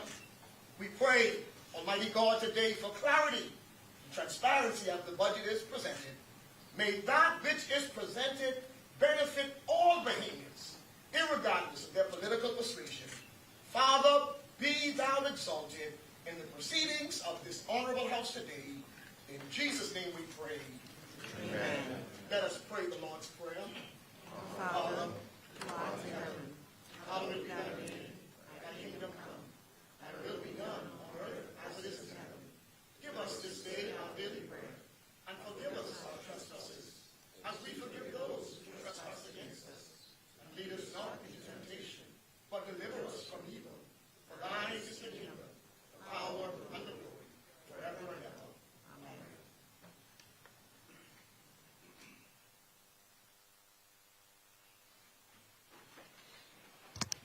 Philip Davis, Chester Cooper, Fred Mitchell, Glennis Hannah Martin, Alfred Sayers, Dr. Michael Darble, Clay Sweeting, Keith Bell, Wayne Monroe, Vaughn Miller, JoBeth Colby Davis, Ginger Moxie, Mario Boleg, Jomo Campbell, Basil McIntosh, Miles LaRota, Pia Glover Rowe, Lisa Ramming, Zane Lightbourne, Dr. Hubert Minnis, Jamal Strawn, John Pinder, Marcus Rowe, Leon Lundy, Kirk Cornish, Wade Watson, Leonardo Lightbourne, Leslie Miller Bryce, Leroy Major, Sylvanus Petty, Michael Bonnaby, Michael Pintard, James Kwesi Thompson, Hiram Lewis, Shannon Don Cartwright, Adrian Gibson, Adrian White, Kingsley Smith. Good morning, honorable members, and good morning, Bahamas. Our apologies as we began a little late this morning, but we will get right into the people's business. The chair recognizes the honorable member for Freetown. I was just in the process of seeking to communicate with St. Anne's, and we would wish a slight change in the agenda for tabling documents to come after communications. We're in agreement. The chair recognizes the honorable member for St. Anne's. The opposition is in agreement with that, Madam Speaker. Thank you. Thank you, honorable member. Can convey my thanks to St. Anne's, Madam Speaker, and I so move, therefore. It's a hopeful start. Thank you, honorable member.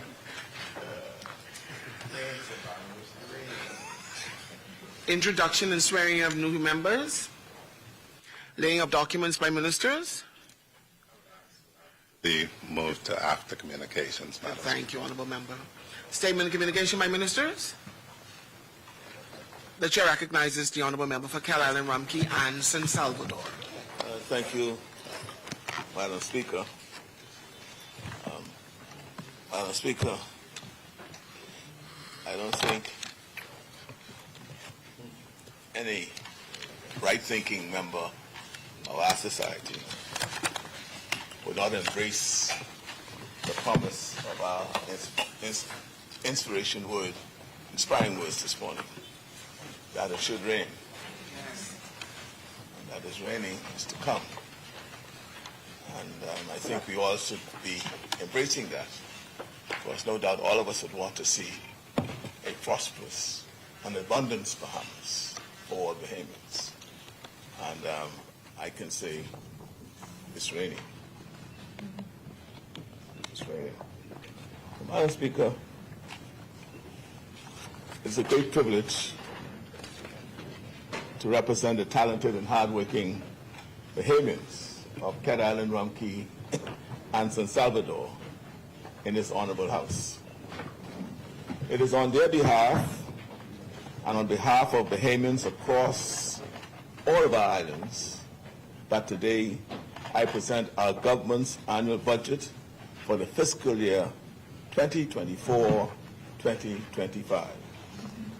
The 2024-2025 budget reflects just how far we have come in under 3 years in putting our country's fiscal house in order.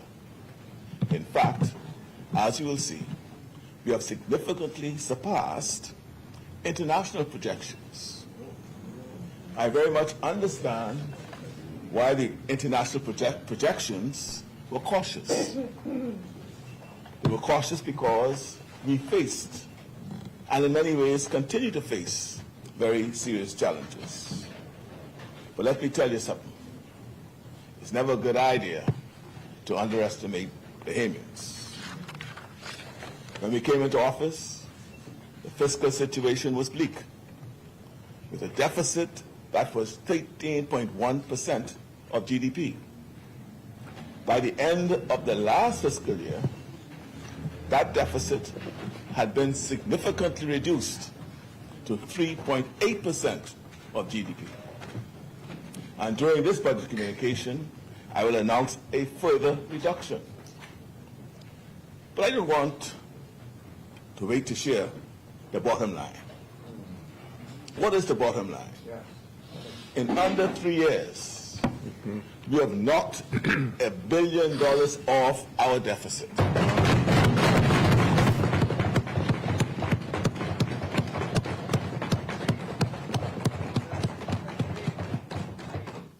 And what's important is that we pull the country back from the brink of exercising fiscal discipline while still putting our compassion for the Bahamian people at the heart of our policies.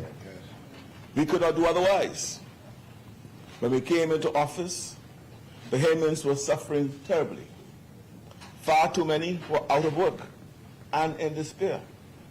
The unemployment rate at that time was 17.6%. We moved fast. We opened up the economy. We partnered with the private sector.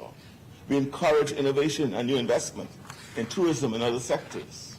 And we worked hard to promote our little special country. The employment rate is now the lowest it's been since 2008 at 8.8%.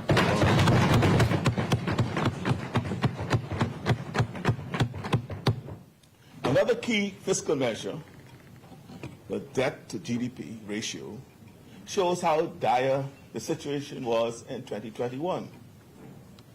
In June of that year, the debt to GDP was 100.4%. Wow. 100.4%. That means that the size of our debt was the same size, even a little bigger, than the size of our economy.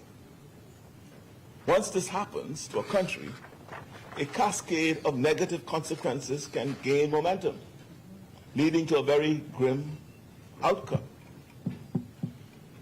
We took action to prevent those worst-case scenarios. And the latest debt statistics reflect a debt-to-GDP ratio of 79.9%, a significant achievement.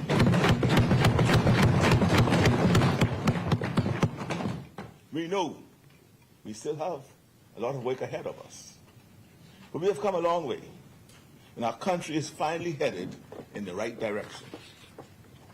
Madam Speaker, shortly, I will lay out in detail information about our country's current fiscal picture and the outlook for the year to come. It will rain.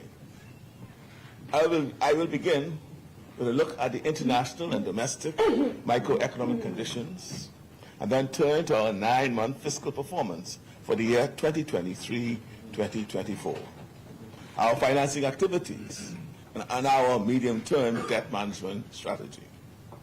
I will then review our nation's credit ratings, our removal from the EU blacklisting, and our new Go Bond Fire e-procurement platform before providing key highlights from our 2024 fiscal strategy report and estimates for revenues and expenditures in the financial year 2024-2025, as well as describing some key revenue and expenditure measures.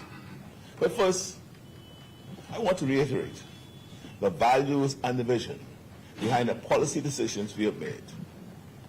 We have big ambitions for our country and for the Bahamian people. We are working hard to bring down the cost of living for Bahamians, to create safer communities, to support our entrepreneurs, to strengthen our borders, and to build a more inclusive economy. We are also determined to expand opportunities across our beautiful islands, throughout our archipelago.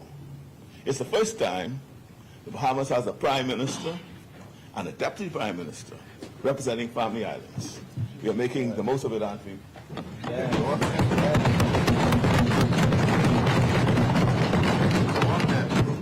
Our core policies, including our initiatives promoting progress for our Family Islands, were articulated in our blueprint for change and were reflected in previous budgets, which are focused on national, economic, and personal security. These goals and policies will be further developed and expanded in the new fiscal year. Madam Speaker, we came into office with the country teetering on the brink of fiscal and economic catastrophes. Tens of thousands of Bahamians hadn't worked in months. Our children had missed more than a year of learning in their classrooms with their teachers and friends. We ended the curfew, the lockdowns, the travel visas, and the emergency orders. We opened up faster and better than competing destinations. And we did it safely by providing the free testing and the free mask, which we had said from the start were a much saner and more humane policy than lockdowns. And we did it by treating nurses and doctors as partners, not adversaries. The rapid transition from one reality to another underscored that values matter. Policy choices matter. But as I said a moment ago, while it is so important to finally be moving in the right direction, there is so much more work to do. Our country's economic recovery hasn't reached everyone yet. I know a lot of Bahamians are still hurting, and the worst global inflation crisis in decades is really hitting our families hard. That's why it is so important to build an economy with more opportunities for Bahamian advancement and ownership. Recovery was never a good enough goal. Recovery was never a good enough goal. Instead, recovery must be a stepping stone to a new era in the Bahamas. It's time for our country to take big steps forward in solving the challenges that have held us back for too long. You've heard us say it before. We didn't come here to defend the status quo. We came here to change it, because changing the status quo is the best way to change lives. Changing the status quo means challenging the systems, practices, and powers that be if they aren't serving the people well, and innovating and building something better. We are challenging the status quo in our energy sector. We just passed 2 new comprehensive pieces of legislation that provide the framework for the first serious energy reforms in the Bahamas in decades. Yeah. We did not need additional evidence that our outdated electricity infrastructure is falling apart, but unfortunately, there's been plenty evidence of that recently.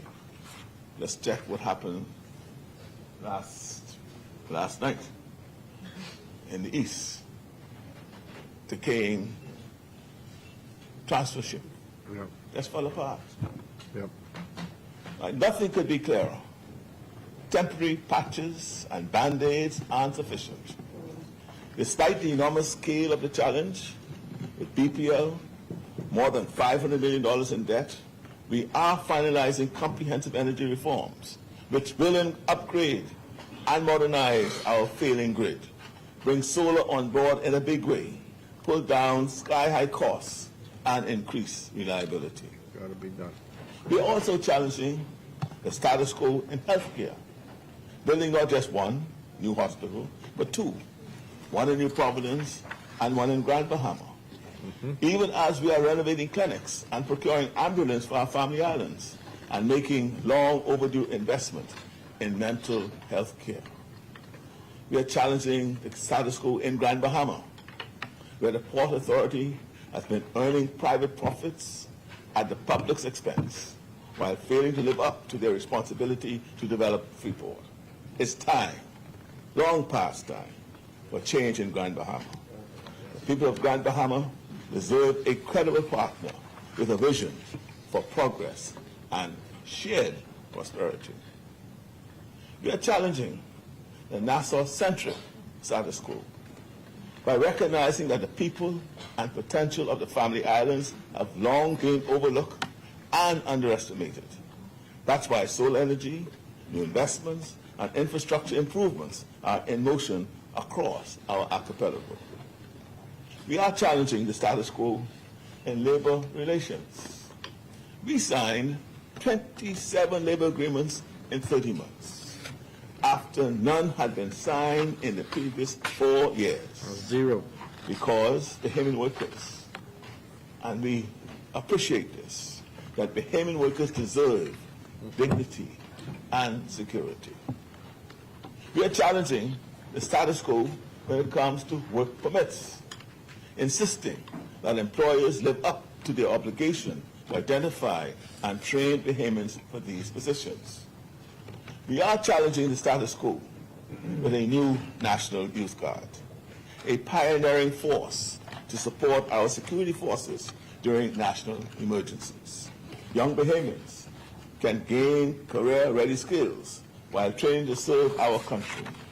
I was proud to attend the graduation of the very impressive 2nd cohort just a few weeks ago. Their strength is our country's strength.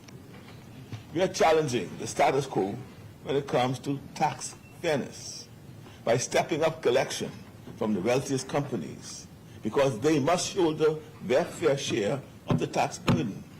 It is astounding that some of the wealthiest and most powerful have treated paying taxes they owe as optional. That's never going to be the case under our administration. We are challenging the status quo on unregulated communities. Our task force is demolishing shanty towns because they are unsafe, they are unhealthy, they alter life on our islands, and they are against the law. And we are challenging the status quo, which has allowed gangs to flourish. We passed tough new anti-gang measures to give the police new tools to disrupt and dismantle the gangs, which have terrorized our communities. And we are tabling new legislation this month to increase penalties for illegal weapons. It's very simple. Bahamians who follow the law shouldn't be menaced and endangered by those who don't. We are challenging, Madam Speaker, the status quo in our justice system. We put in place stricter bail laws to stop the endless cycle of those out on bail violating the terms of their bail and remaining free to commit more violence. Those who are granted bail can no longer take their freedom for granted or so easily gamble with their lives and the lives of those in their communities. We built new courts and we passed a law to allow defendants to choose judge-alone trials because the backlog and long delays in our system have for far too long encouraged criminals to act with impunity. We are challenging the status quo by finally redeveloping downtown, where we are tearing down the old and making way for the new. We are challenging the status quo with the first meaningful government support for affordable housing in many years and with rent to own, which will see consequential investment and progress this year. We are challenging the status quo in our schools. We are developing a new curriculum, and we have now served more than 100,000 breakfasts to primary school children, ensuring they get a healthy start to their day that allows them to focus on learning rather than the pangs of hunger in their stomachs. We are challenging the status quo by making strategic investments in our nation's food security, while expanding BAMSI to support Bahamians who want a future in our agriculture industry. We are challenging the status quo on the world stage. We work hard to get the Bahamas off the blacklist. We are strengthening partnerships to protect our borders, and we are building alliances with other small island nations to fight for economic climate justice. We are a small country that knows how to stand tall. These are only some of the ways we are changing, or things are changing. We are bringing innovation and technology to policing. We are digitizing across the public sector. We are opening up opportunities in regulated cannabis cultivation, while for the first time allowing sick patients to use cannabis when other medicines can't relieve symptoms. We invested in free Wi-Fi in the parks. We raised the minimum wage. We created a catastrophic health care fund. These policies and others are adding up to meaningful change. Madam Speaker, we are determined to address the issues that have been holding our country back, and we are doing just that in partnership with the Bahamian people. When it comes to our country's fiscal outlook, we have moved the country from free fall and crisis to solid ground. When we entered office in September of 2021, everyone was talking about downgrades and fiscal cliffs. There was even talk by some of a possible currency devaluation. I know many Bahamians were anxious about the major tax hikes which were rumored to be under consideration by the previous administration and thought to be an impetus for calling an early election.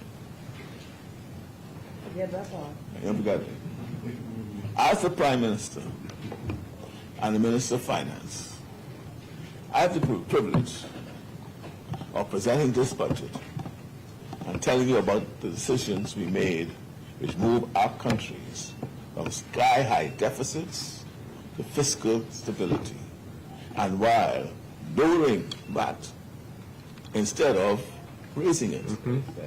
So they can do that either. I want to begin by acknowledging that although I'm very proud of our excellent team in the Ministry of Finance, our country's fiscal achievements have been a joint production.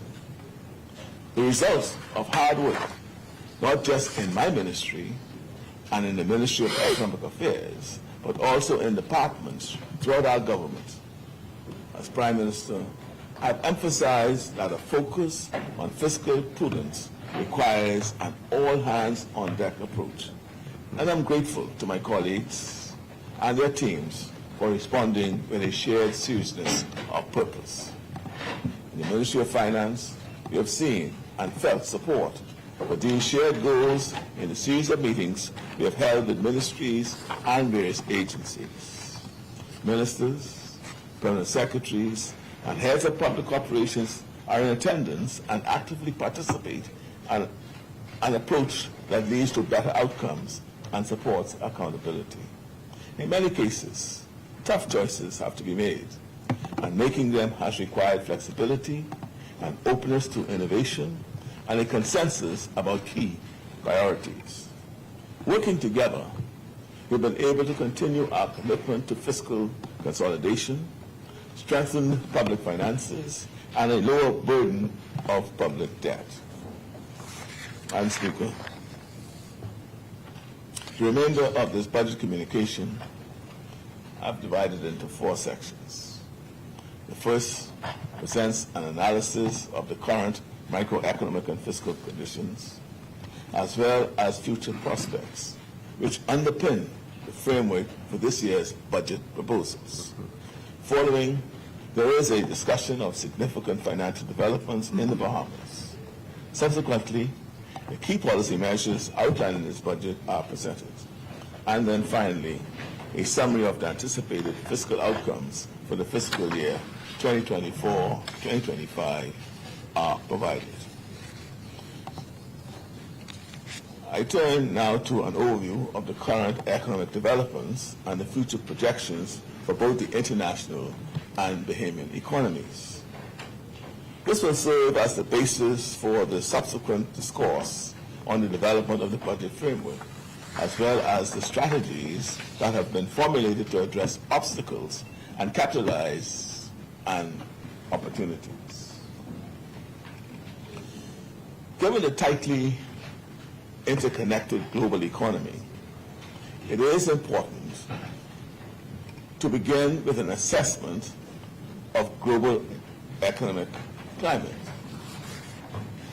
According to the International Monetary Fund, the IMF, as stated in their April 2024 World Economic Outlook, the world experienced a 3.2% real GDP growth rate last year, and that same rate is estimated for 2024. This pace of growth is considered relatively modest by historical standards and reflects factors such as ongoing high borrowing costs, the withdrawal of fiscal support, and geo-economic fragmentation. Global inflation was estimated at 6.8% in 2023 and is expected to gradually decline to 5.9% in 2024. Ongoing inflationary pressures reflect the impact of energy price shocks and other supply-side disturbances that have influenced prices on a global scale. Madam Speaker, in the United States, the Bahamas' major trading partner, the growth outlook has improved modestly from 2.5% in 2023 to 2.7% in 2024. This upward revision reflects better than expected growth results in the fourth quarter of 2023, with that momentum expected to continue through in 2024. The unemployment rate is projected to increase in the United States to 4%, and in 2024, and from 3.6% in 2023. Inflation is expected to fall to 2.9% in 2024 from 4.1% in 2023. A slowdown in the U.S. economy would have considerable impact on our country. One of the reasons why it is so important to build fiscal buffers. The economy in Canada, our country's second major source of visitors, grew by 1.7% in 2023. With the persistence of above-target inflation and ongoing high borrowing costs, the real GDP growth rate is projected to decrease to 1.3% in 2024. The rate of unemployment in Canada is expected to rise to 6.2% in 2024 from 5.5% in 2023. Real growth in China is projected to slow from 5.4% in 2023 to 4.6% in 2024 as property sector strains continue to weigh on private demand and confidence. The Eurozone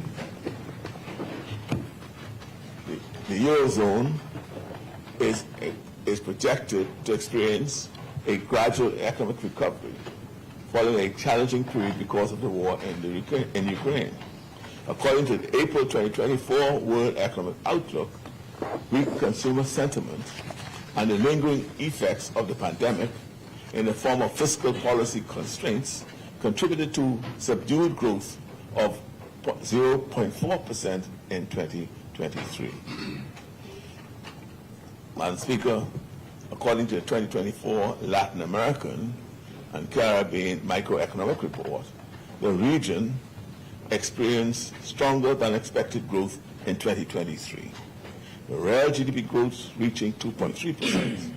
However, as 2024 approached, real GDP growth prospects deteriorated slightly for the region and most sub-regions, with current forecasts putting growth at close to 2% in 2024. Madam Speaker, the Bahamian economy has recovered to its pre-pandemic level since 2022, with growth momentum continuing into 2023. The recently released GDP estimates by the Bahamas National Statistical Institute, BNSI, indicate that real GDP growth was on the order of 2.6% in 2023, while GDP in nominal terms increased by 9.2%. The IMF now projects that the Bahamian economy will post real growth at 2.3% in 2024, as large tourist inflows fuel the economy and inflation continues to decline. The most recent official data from BNSI shows 22% growth in the construction industry, reflecting robust economic conditions, government investment in infrastructural improvements, and increased private investments in building projects. The tourism sector has seen significant expansion, driven by a rise in tourist arrivals. Service industries, such as hotels, casinos, and sporting facilities, benefited from the increase in tourist activity, growing by 10%. Further, the rise in tourist inflows has resulted in an increase in tourism expenditure that has driven a 5% gain in export services. Household consumption saw an 8% rise in 2023 compared to the previous year. Household consumption levels reflect the spending behavior of households and are often considered a proxy for assessing economic well-being. This increase in purchasing power shows that positive economic developments are reaching Bahamian families. Customs data reveal an increase in household items in 2023 relative to 2022. Just to share two examples, imports of major household appliances increased by double digits, and there was a 17% increase seen for the import of gasoline. Madam Speaker, the Bahamas had 9.7 million visitors in 2023, representing a 37.9% increase from the 7 million arrivals in 2022. The influx of visitors last year underscores the substantial growth in arrivals since the peak in 2019, sorry. There was a peak in 2019, and that peak arrived at 7.3 million visitors. So we see the substantial growth going back compared to 2019. At present, during the initial 3 months of 2024, the number of arrivals reached 3 million, reflecting a 14.9% growth when compared to the first 3 months of 2023. In other words, 2024 is off to a very strong beginning, surpassing not only the levels recorded in 2023, but also exceeding those of 2019 by 50.8%. Wow.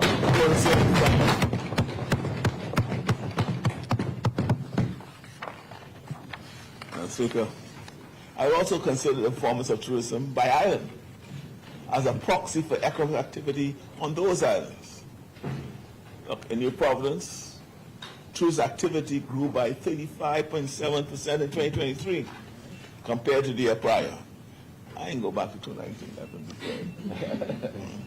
You didn't talk about 2019. In Grand Bahama, arrivals increased by 31.8%.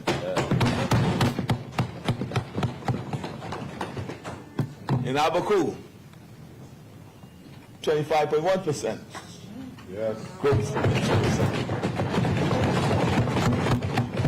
Andros also experienced a 9.1% increase. Germany, I was 10.8%. Ilutra, 6.3%. Exuma, 7.8%. And now listen to this. San Salvador, 348.1%.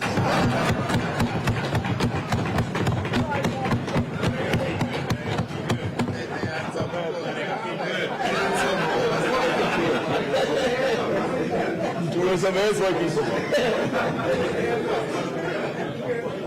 Long Island grew by 5.8%. I gotta say what Cat Island doing. Cat Island grew by 8.7%. Now that 8.7%, that's over last year. So last year we had growth. And then before that. And we have further growth. But let me say, if you go to 2019, now for Cat Island going to 2019, the growth rate this year over what we had in 2019 is 74%.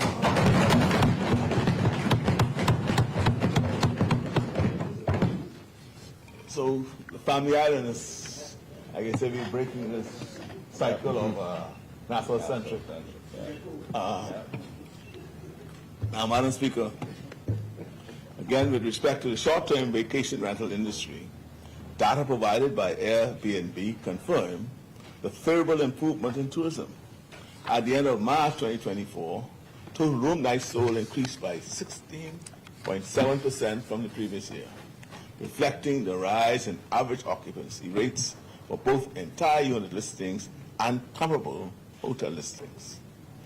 I'm pleased to report that investors have had their confidence restored in the Bahamas. And as a result, we have attracted and developed more than $7.2 billion in investments, representing more than 7,000 new jobs for Bahamians since we entered office. Projects like the Royal Caribbean, Royal Beach Club on Paradise Island, the new Celebration Key development by Carnival Cruise Lines in Grand Bahama, and the Disney Entertainment Facility in Lutra represent important commitments from some of the world's leading companies and will generate significant opportunities for Bahamians. We are finalizing discussions with Bahama for an exciting new development phase at the Malaya property. The planned expansion of the Grand Bahama shipyard is set to bring new business opportunities, further diversifying our economy and bolstering our industrial sector. Madam Speaker, projects and investments like these are crucial drivers of our economic resurgence, and we intend to ensure that Bahamians have the opportunity to benefit from the entrepreneurial opportunities that follows such expansive development. Not just jobs. As foreign direct investment continues to grow, we anticipate a rise in job and entrepreneurial opportunities and growth in the construction sector. The global inflation crisis has hit countries like ours very hard. The cost of living on an island where we need to import so much of what we consume was already too high, and the global inflation crisis was yet another unwelcome shock. We needed a break after Hurricane Dorian and the COVID pandemic, but instead, because of global supply chain interruptions, turbulent commodity markets, and higher food and energy costs. Inflation in the Bahamas has been on a downward path since its peak in mid-2022 and is lower compared to regional peers. The inflation rate in 2023 moderated to 3.1% from the 5.6% in 2022. According to the IMF, inflation in the Bahamas is forecast to decline to 2.4% in 2024. Last year, BNSI released its updated labor force survey. The results show that unemployment was, as I indicated earlier, its lowest level since 2008. With the employment rate at 8.8% in 2023. As well, for the first time in over a decade, labor force participation was higher, and the unemployment rate was lower for women relative to men. You get an answer. Madam Speaker, a review of other key indicators shows that monetary conditions in the Bahamas remain favorable and support stability in our exchange rate. During the initial 3 months of 2024, there was an increase in external reserves by $547 million, bringing the total amount to $2.9 billion. This growth was driven by net foreign currency inflows from the private sector, meaning it was not achieved through borrowing. It is projected that external reserves will continue to be strong, supported by inflows from tourism and other private sector activities. External balances are expected to exceed international standards, providing ample support for the Bahamian dollar's currency peg. Further, the estimated current account deficit narrowed at the end of 2023 as the services account surplus strengthened, supported by the ongoing gains in tourism earnings. Madam Speaker, traditionally the budget communication includes a discussion of the 9-month fiscal performance ending in March. I plan to adhere to this tradition. But before proceeding, I would like to highlight that historically, March has typically been the highest revenue-generating month in any given fiscal year. Consistent with that pattern, March 2024 was indeed a strong month. But it is the month following to which I draw your attention.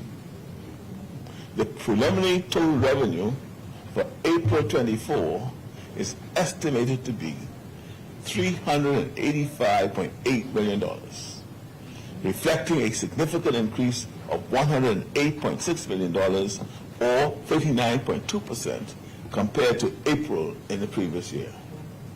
The strong revenue performance in April shows that fourth quarter revenue performance will be very strong, which provides the basis for our favorable outlook for meeting our revenue targets at the end of this fiscal year.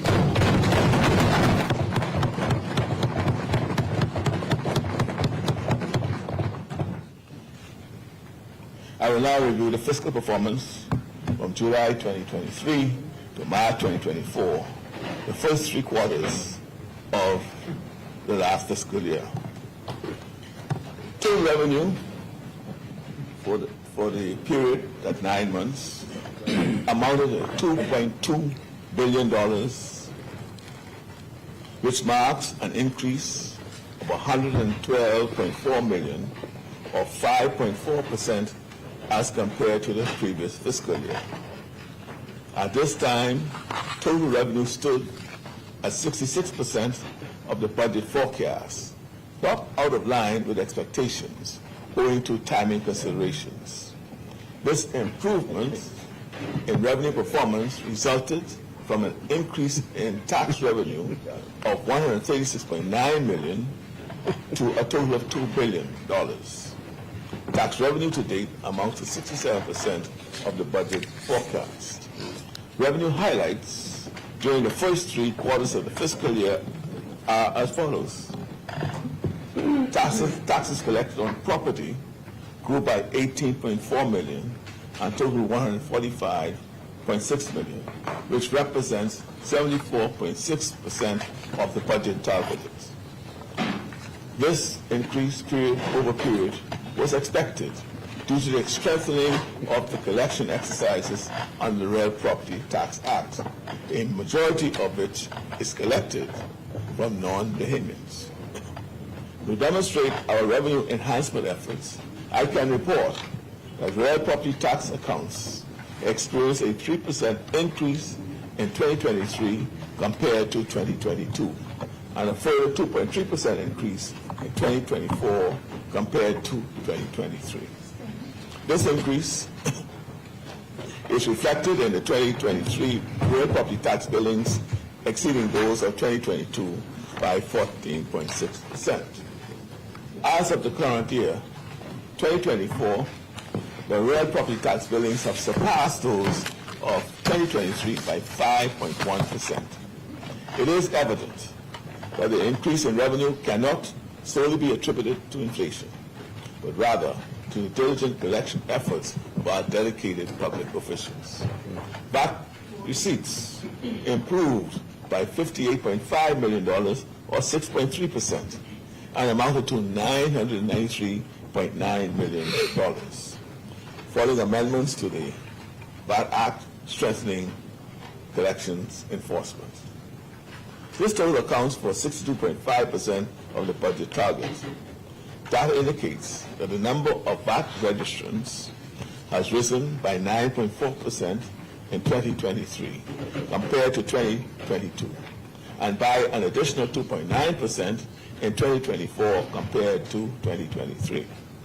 Some taxes on financial transactions and VAT on real estate transactions grew by $2.8 million and totaled $82.5 million, or 71.9% of the budget estimates.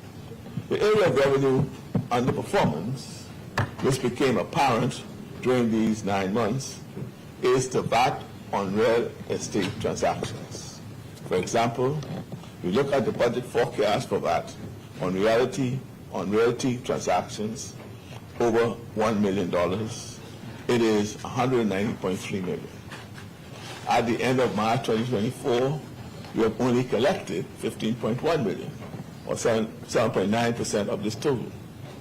It has also been observed that the certificate of residency and international holding permits issuance are consistent with our balance of payments data that shows strong inflow of funds for property purchases.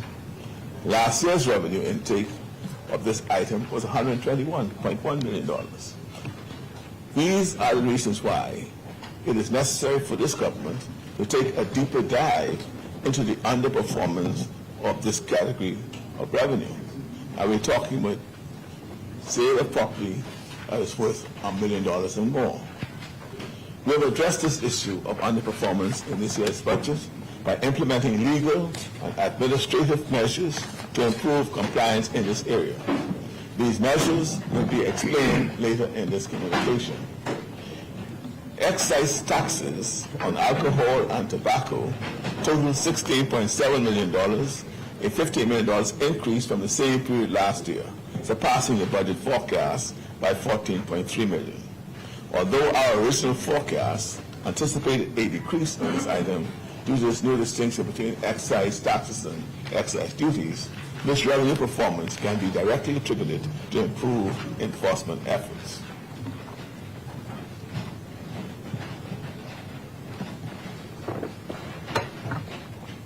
Licenses to conduct special business activity, which comprise business licenses and communication levies, increased by $43 million and total $126.3 million. To date, this represents 80.1% of the budget forecast. Taxes on international trade and transactions increased by $11.1 million and total $502.3 million and can be largely explained by the following items. Customs and other import duties increased by $4.4 million in the first 3 quarters of the 23-24 fiscal year, an increase of 2.4%. To date, this represents 76.1% of the budget target. The departure tax collections increased by $7.2 million and total $134 million, representing 67.2% of the budget target.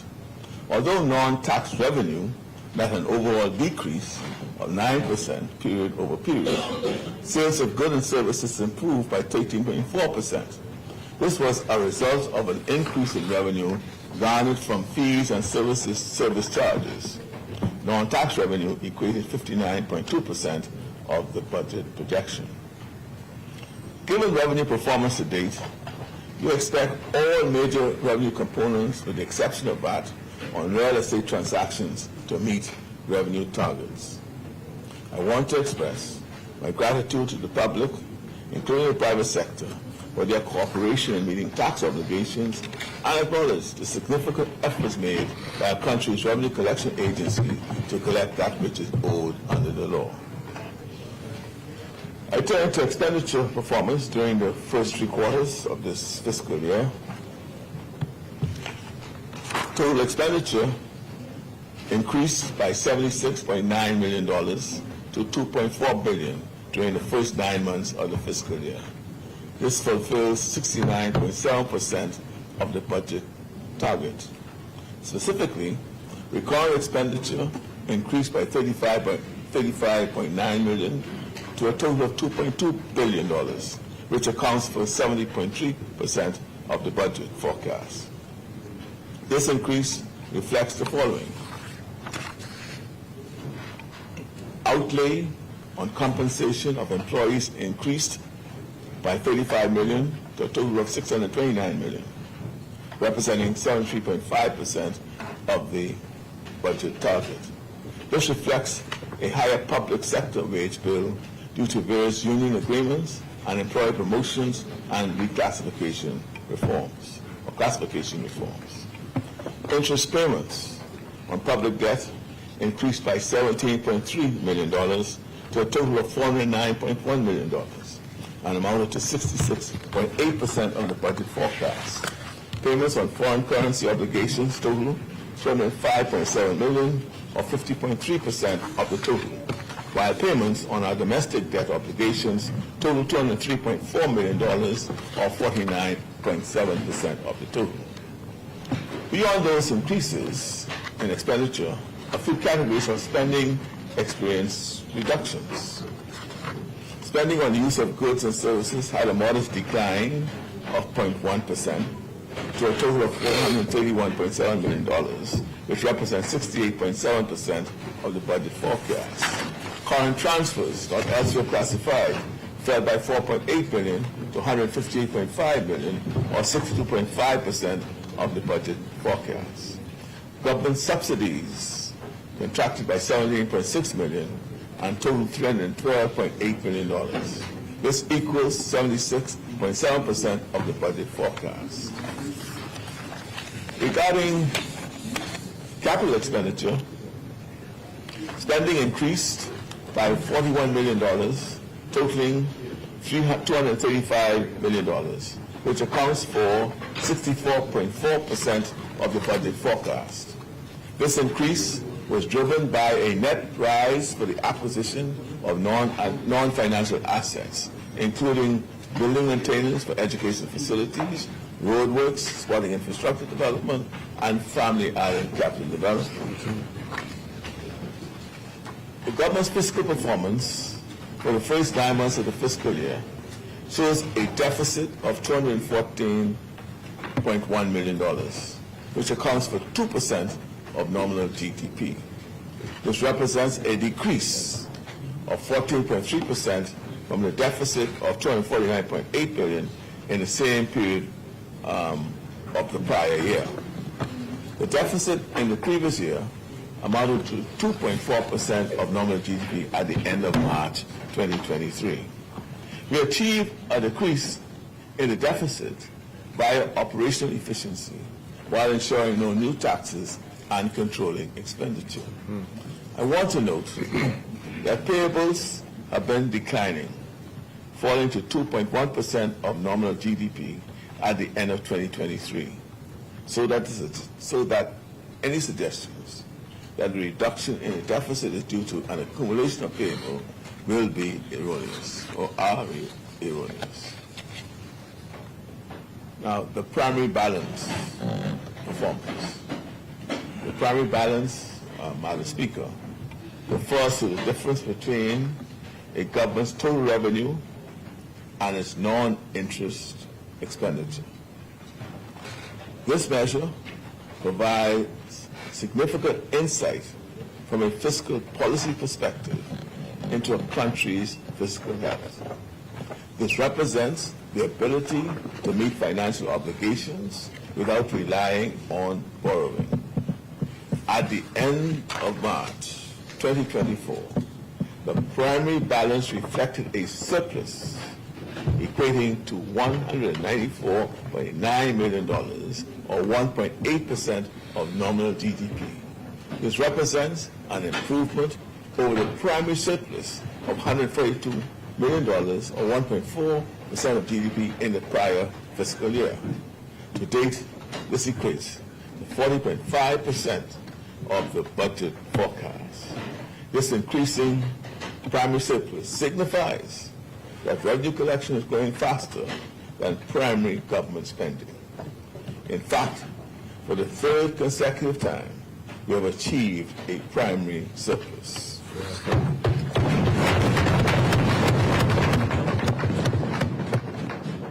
The primary surplus shows that the government is not borrowing for public interest expenses. Going forward, most borrowings will be for critical infrastructure as we continue on the path to achieve a balanced budget. Maintaining a healthy primary balance is crucial for ensuring long-term fiscal stability and avoiding excessive debt accumulation. Madam Speaker, as a result of net borrowing activities, total central government debt totaled $11.5 billion at the end of March 2024. Domestic currency debt accounted for $6.1 billion, or 52.6% of total central government debt. Foreign currency debt accounted for $5.5 billion, or 47.4% of total central government debt. Over the period, the debt to GDP ratio has been trending downwards as the government stands firm on its debt strategy and achieving its medium-term debt targets. As such, at the end of March 2024, the debt stock equated to 79.9% of GDP, a decrease from the ratio of 80.3% at the end of June 2023. That is the end of the last full fiscal year. In their most recent staff report, the IMF predicted that the debt to GDP ratio would decline to 78% by financial year 2027 and 2028. As you can see, our debt to GDP ratio has already reached 79.9% of GDP by the end of March. We are several years ahead of schedule. That's a screwdriver. We are several years ahead of schedule. It's no small thing to beat IMF projections by several years, and doing so reflects the seriousness of our commitment to our fiscal plan and our debt reduction strategy.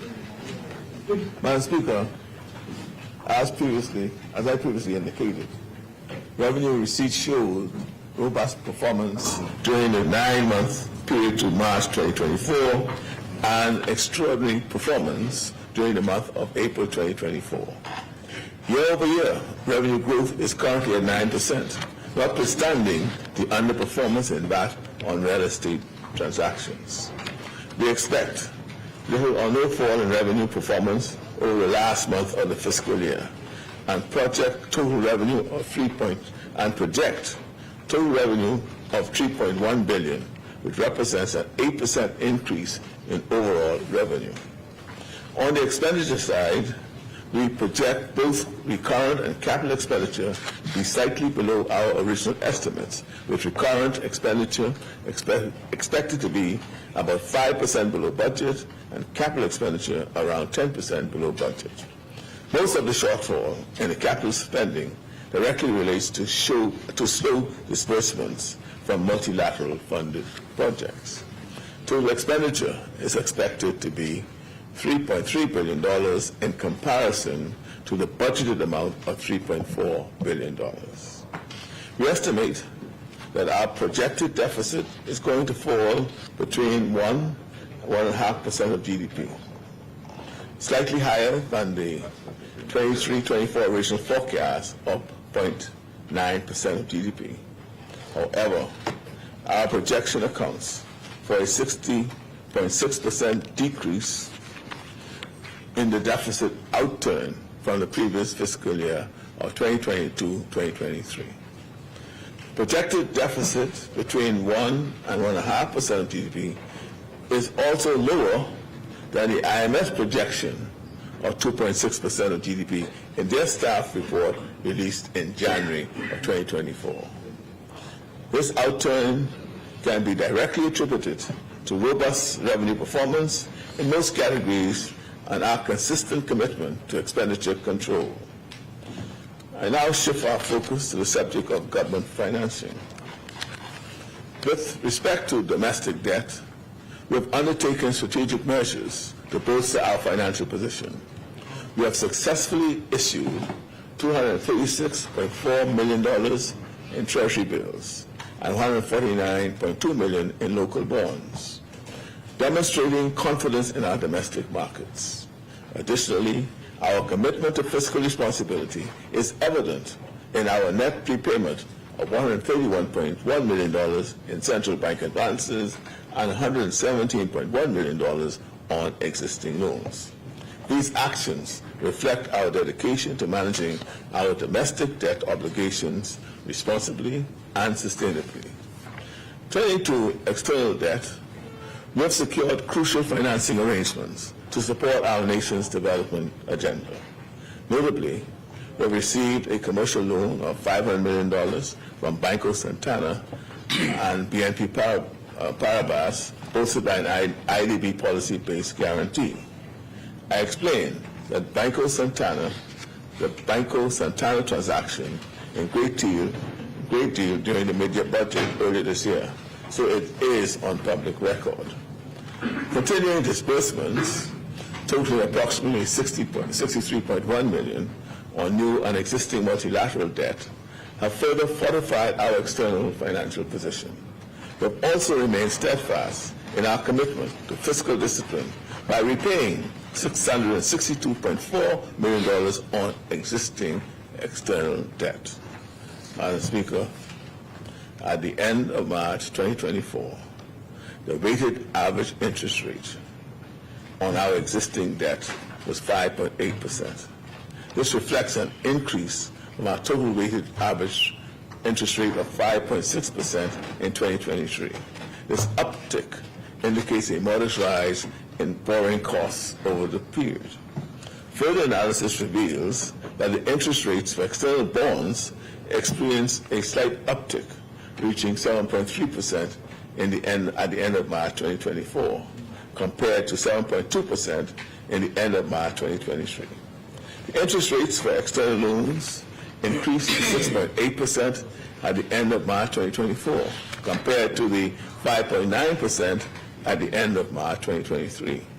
However, our domestic debt portfolio remained relatively stable, with interest rates for both bonds and loans holding firm at 4.6% and 4.9% respectively. In terms of debt maturity at the end of March 2023, the average time for maturity stood at 6.6 years, reflecting stability in the government's debt profile. However, by March 2024, there was a slight decrease in the average time to maturity to 6.5 years, primarily driven by changes in the internal loan component.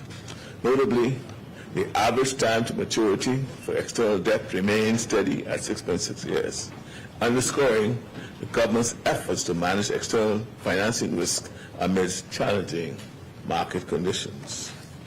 I am pleased to share with you the latest developments regarding our medium-term debt management strategy, which underscores significant progress in areas which are critical to our nation's financial stability. Firstly, our government has made substantial strides in shifting away from costly external commercial debt. Recognizing the importance of fiscal sustainability, we have actively shifted our borrowing focus from external markets towards the more favorable options available domestically. This strategic shift not only helps to reduce borrowing costs, but also strengthens our resilience by tapping into the stability of the domestic market.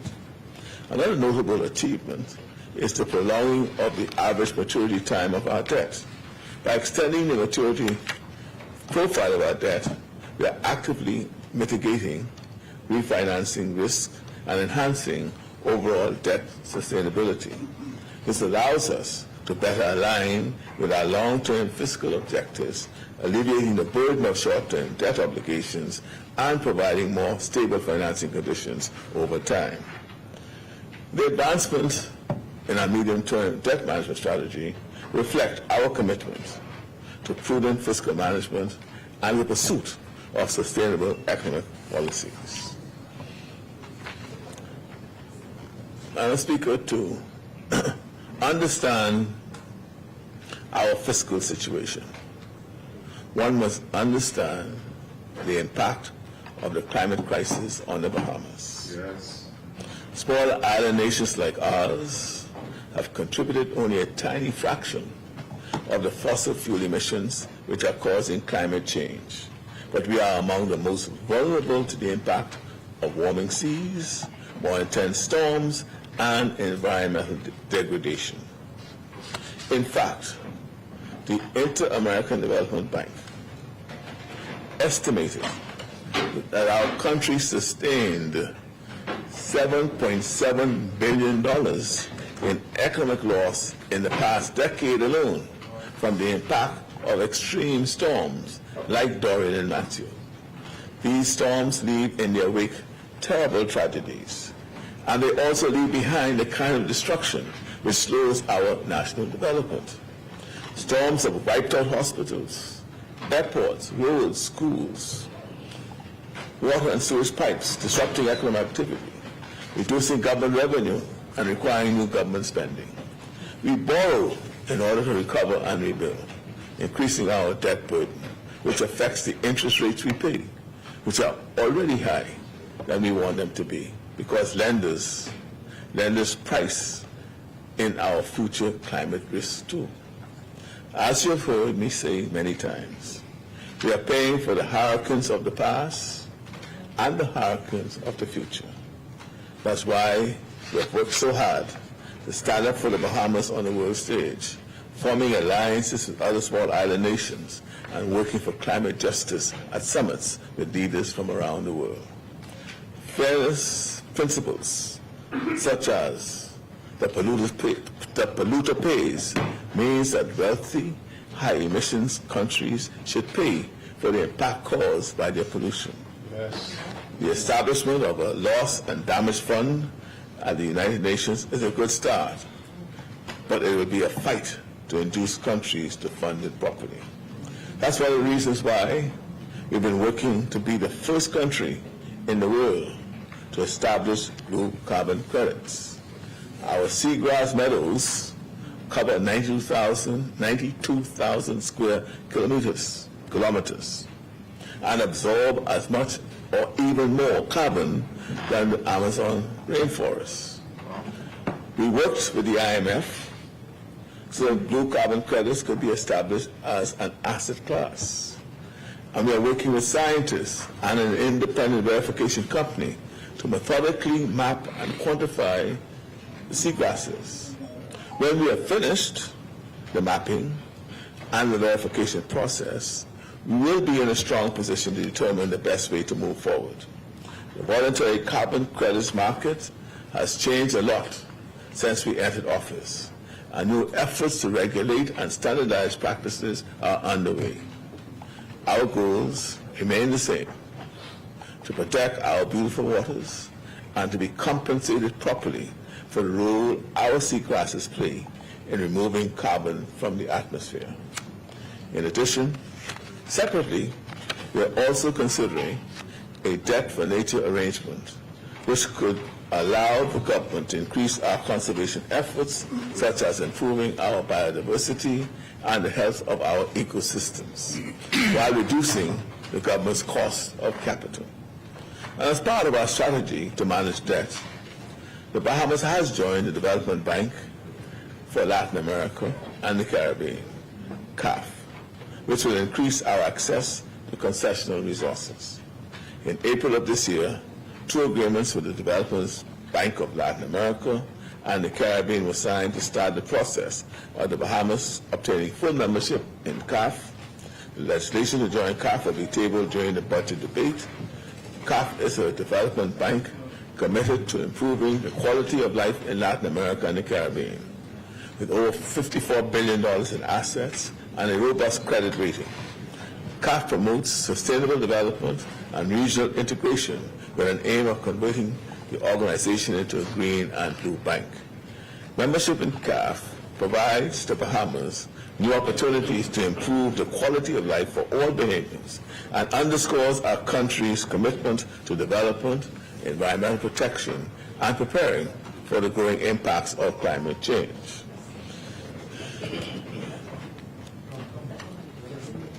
Speaker, I'm pleased to share with you an update on the Bahamas' credit rating as assessed by Moody's Investor Services and S&P Global Ratings. In April 2024, Moody's Investor Services affirmed the Bahamas credit rating at B1 with a stable outlook. Despite the challenges we face, Moody's acknowledges several strengths in our nation. These include our stable political system, a robust institutional framework, and recent improvements in fiscal policy effectiveness. These factors have contributed to the maintenance of our stable credit outlook. Similarly, in September 2023, S&P Global Ratings reaffirmed the Bahamas credit rating at B+ with a stable outlook. This decision reflects the resilience of our economy, led by the tourism sector, which has facilitated fiscal improvements and slowed the growth of total debt accumulation. The strategies implemented by our government to address financing and refinancing needs, combined with the stability of our political environment, have instilled confidence in our ability to manage risk and uphold microeconomic stability. Madam Speaker, on February 20th, 2024, the Ministry of Finance announced that the Bahamas has been removed from the European Union's list of non-cooperative jurisdictions for tax purposes. that is the removal of the blacklist. This accomplishment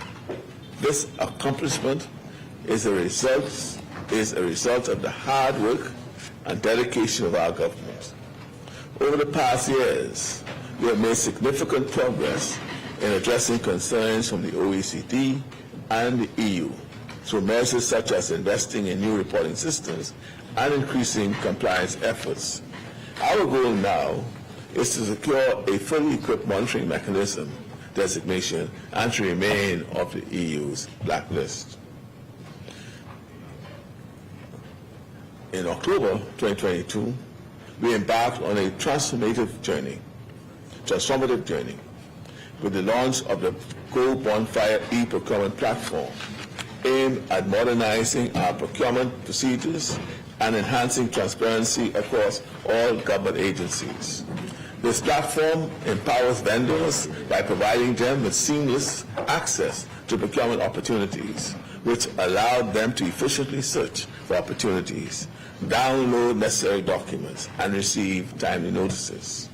As of May 9th, 2024, the data from Go Bonfire portal speaks volumes about the tangible benefits of this initiative. The total government savings amounting to $16.5 million, we have successfully optimized spending and negotiation processes, leading to substantial cost reductions. Moreover, the registration of 6,377 external vendors signifies robust participation and healthy competition in government procurement, fostering a vibrant marketplace. Furthermore, the platform's provision of 4,177 total opportunities encompassing completed, evaluated, open, and archived projects underscores its pivotal role in promoting transparency and accessibility throughout the procurement process. Madam Speaker, the 2024 Fiscal Strategy Report will be tabled immediately after this budget. This report follows the guidelines set by the Public Finance Management Act, demonstrating the government's commitment to budget credibility, transparency, and fiscal sustainability. It outlines the government's medium-term fiscal framework, which serves as the foundation for shaping the financial year 2024-2025, the budget, annual borrowing plan, and medium-term debt strategy. On the capital expenditure fiscal targets, Madam Speaker, I would like to provide further clarity on the medium-term capital expenditure fiscal target. According to the Public Finance Management Act and the Fiscal Strategy Report, capital expenditure is projected to be 3.5% of GDP by the fiscal year 2025-2026 and will continue to be maintained at that level. It is important to note that this ratio includes capital expenditures not only for central government but also for state-owned enterprises and government agencies. Therefore, the 3.5% ratio accounts for total public government capital outlays. For example, investment in airports are largely funded by the Airport Authority. Thus, this clarification is now made as an amendment to the PFM Act. The government acknowledges the importance of infrastructure development in promoting sustainable long-term growth. Therefore, in the medium term, capital projects will be primarily funded by state-owned entities, concessional loans, or through increased public-private partnerships, rather than relying solely on government revenues or borrowings, as relying too heavy on government revenue or borrowings for capital infrastructure could jeopardize our long-term fiscal health. Moving forward, the government plans to utilize funding from three sources: directly from state-owned enterprises' own resources, expanding public-private partnerships, and government-guaranteed loans. These sources of funding will be listed in the budget, but the actual capital investment will not be reflected in the budget estimates. In the past, funding for capital projects came almost exclusively from the government's consolidated fund. In light of this, it was important to specify that the CapEx target ratio in the medium-term fiscal framework would mainly consist of investments made by central government in the foreseeable future, which would lead to the downward trend in the long-term CapEx ratio over time. I now turn to the budget estimates. The budget estimates for total revenue in this fiscal year amounts to $3.54 billion. This estimate revenue excludes reimbursement.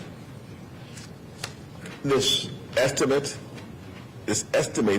revenue excludes reimbursement of $75 million from the Grand Bahama Port Authority during this specific budget year. In our budget book annex, a list of tax arrears is provided, which show the total amount due to the government, inclusive of our claim of $257 million against the Grand Bahama Port Authority. Total expenditure is estimated to amount to $3.6 billion, of which the current expenditure accounts for $3.27 billion and capital expenditure for $344.5 million. The fiscal deficit is estimated at $69.8 billion, or 0.5% of GDP, with the primary balance showing a surplus of $586.9 million, or 3.9% of GDP. Given this, the debt-to-GDP ratio has been projected at 75.3% of GDP at the end of the fiscal year. On May 9th, Madam Speaker, the Ministry of Finance and the Ministry of Public Service officially launched Cloud Bahamas, which is the name of our new Government Enterprise Resource Planning application.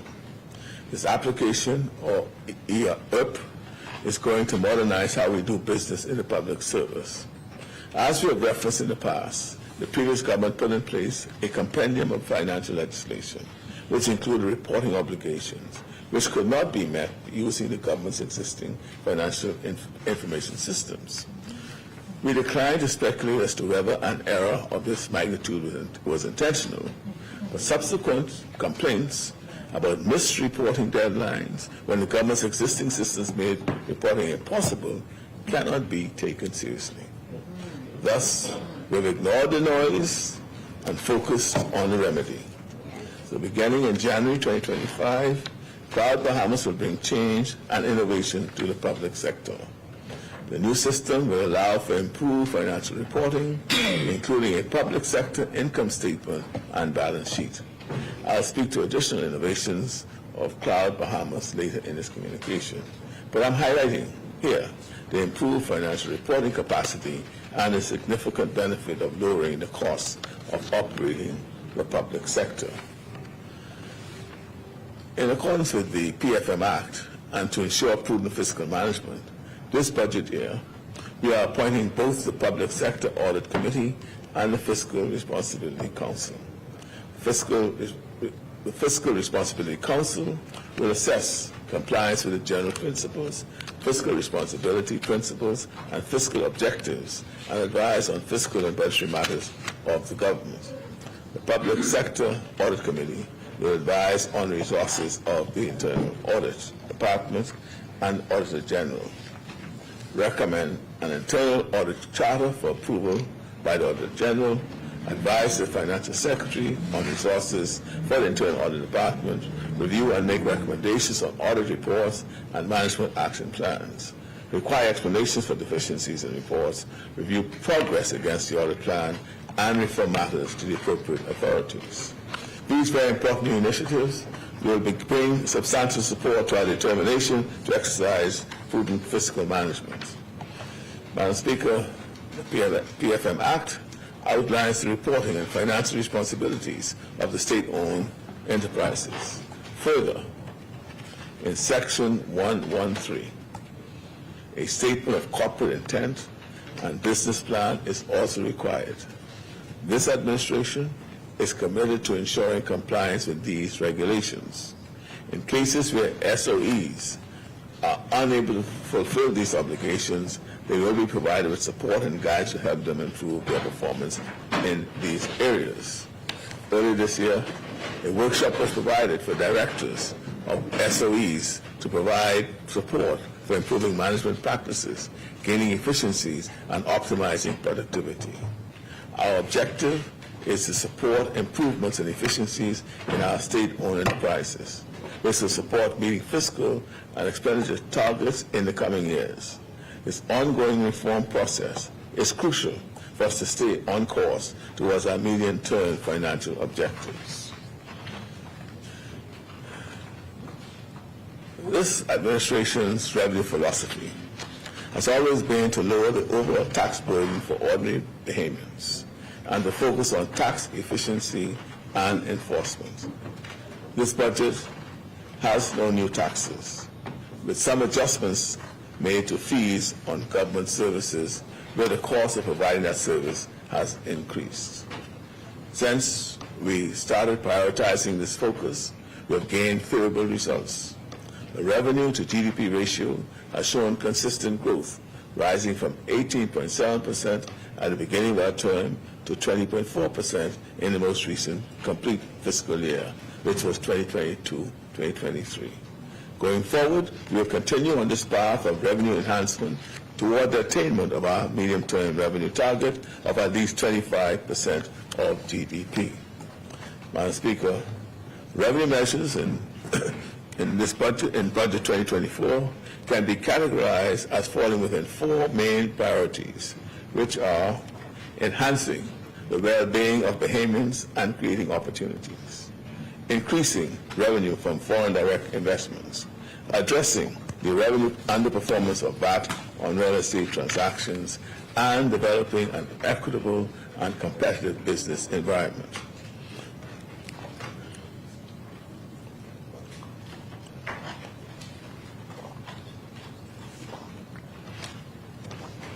A key policy priority of our government is supporting new opportunities for Bahamians and incentivizing Bahamian participation in our growing economy. Accordingly, we are expanding the list of duty concessions, for example, in the fishing industry, including push poles, poling towers, trolling motors, refrigerated trucks. That's for bone fishers. Fiberglass tanks, troughs, raceways and aquariums, aquaculture heaters and chillers, sumps, fractionators and protein skimmers, water chemistry probes and meters, water quality supplies, power heads, aquarium, agricultural lighting, ultraviolet lamps, all these to help entrepreneurs. Madam Speaker, we believe Bahamians should be given every opportunity to participate in a more modern fishing industry in the Bahamas. In addition, we want to create greater opportunities in manufacturing and reduce barriers to entry. By encouraging more opportunities in industry and manufacturing in the Bahamas, we not only broaden our economy, but we lessen our dependency on imports. Therefore, we are removing the bond requirement for authorized manufacturers under the industry.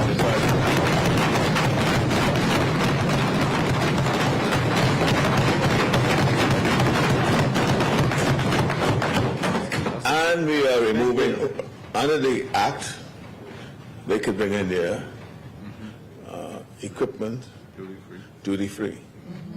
But if something goes wrong with that equipment and they need a part, You bring that in duty-free now too. they have to pay duty on those parts. So we are removing duty, 45%. So we're removing duty on parts and machinery that's been used.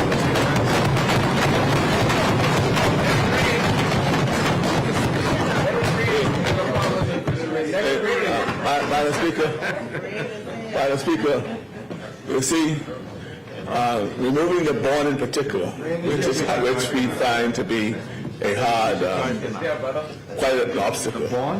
If they put up a bond, banks are requiring for the issuance of this bond cash, which could be put back in the business to grow it. So they have to put up a bond and find $35,000 cash. If they have to pay cash, they also have to pay fees to the bank for holding on top of that. So that's no longer exists.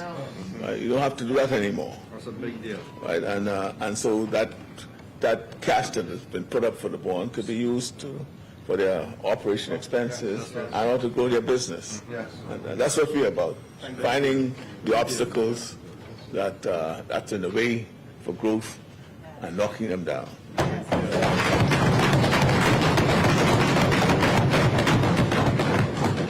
We are always working to expand Bahamian ownership in the tourism industry. Yes. So in this budget, we are adding a new provision specifying that only Bahamians may be issued a license for the commercial operation of all motorized watercraft, including jet skis. The recreational watercraft industry in the Bahamas must be owned and operated by Bahamians. As I said, this includes ownership and operation of jet skis for hire and other commercial leisure boating activity. Bahamians should get the maximum benefit from our successful tourism industry. Speaker, we've also included a number of additional custom duty reductions in this budget. The Tariff Act and custom regulations will be amended in the following ways. Fire extinguishers will now be duty-free. Drones will now be duty-free. Now, laundry detergents in the form of paper sheets will now be duty-free. CMOS for health benefits will now be duty-free. Digital camera parts will now be duty-free. Duty on cotton sheets, bed linen, and cotton bed linen will be reduced. Duty on composite rebar of plastic will be reduced. Duty on compostable bags will be reduced. And duty on paper bags will be reduced to encourage the use of eco-friendly packaging items. The environmental levy on kayaks will be reduced. Canoes. That's big part of canoe. Right. Now, the first schedule of the Customs Management Act will be amended to add that these ATM skimmer machines, they'll now be prohibited. They'll be on our prohibited list of imported items. What we have found that these ATM skimmers was only used for one purpose, right? And we don't need them in the Bahamas. And we have found it in the Bahamas. What we discovered was most of them are being brought in by visitors, particularly from the Eastern European bloc. And when we find them, then we send them back with it. But now we'll be able to confiscate them and just have them destroyed. But they are now on our prohibited list of import items. We found there's no useful purpose for them other than for illegal purposes. So let me share some good news.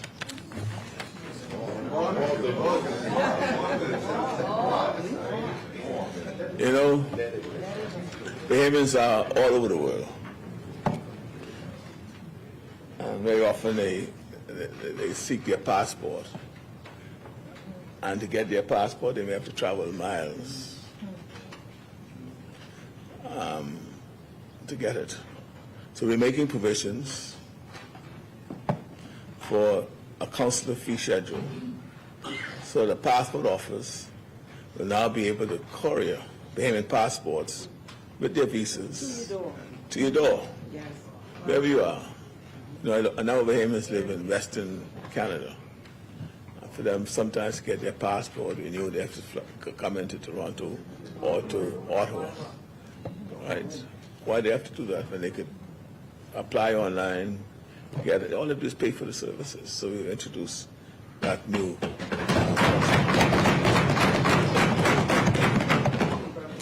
So it means that passports can now be delivered directly to the recipient's address overseas rather than requiring travel to an embassy. Yeah, if you're in Ghana, Bahama, and you could apply, you should apply domestically. But we are issuing passports from the various islands now. So, Madam Speaker, that's what we are doing, again, for the Bahamian diaspora in particular and those who are local. In order to support our talented Bahamian artists, this budget will continue provisions which will allow Bahamian artists to import supplies and equipment on a duty-free basis. The Ministry of Finance will also create a web interface to make the process easier for the Bahamian artists. And in the coming weeks, we will bring forward new intellectual property legislation that will benefit Bahamian creatives enormously, incentivizing them to create here, where they will have new intellectual property protections and empowering them to negotiate from a stronger position with content platforms abroad. Foreign investment, foreign direct investment, has long been one of the primary drivers of our economy. And it's a driver, it's a key driver in most economies, even the United States. Another key focus of this budget is to enhance the income generated from foreign direct investments and to streamline the processes for better collection efficiency. Therefore, Madam Speaker, the Department of Immigration's expedited fee will now be 10% of the actual cost of the work permit, with no change in the minimum fee of $400. The Immigration Department will also implement a visitor's stay extension application fee of $200. This will cover the cost of issuing a visitor's card. In addition, the Trusted Traveler Program will begin this new fiscal year. The Trusted Traveler Program is designed for frequent visitors to the Bahamas and will speed up immigration processing at the border. A fee of $200 will be set for this program. We are also imposing a $500 reinstatement fee for permanent residence applications, which have been successfully concluded but not finalized after 90 days. The requirements for application for economic permanent residency have been updated. The minimum investment requirements to qualify for economic permanent residency status will be increased and diversified. Yes. Before the requirement only called for an investment of $750,000 in real estate.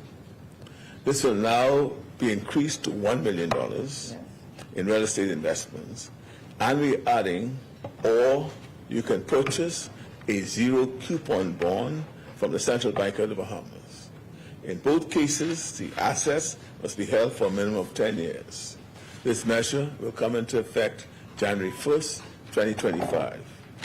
Now, the legislation in respect to this aspect makes it clear that the proceeds from the investments in the bonds can only be used for investment in education, health, culture, got on that, and family and infrastructure, and not to fund ordinarily expenses of the government.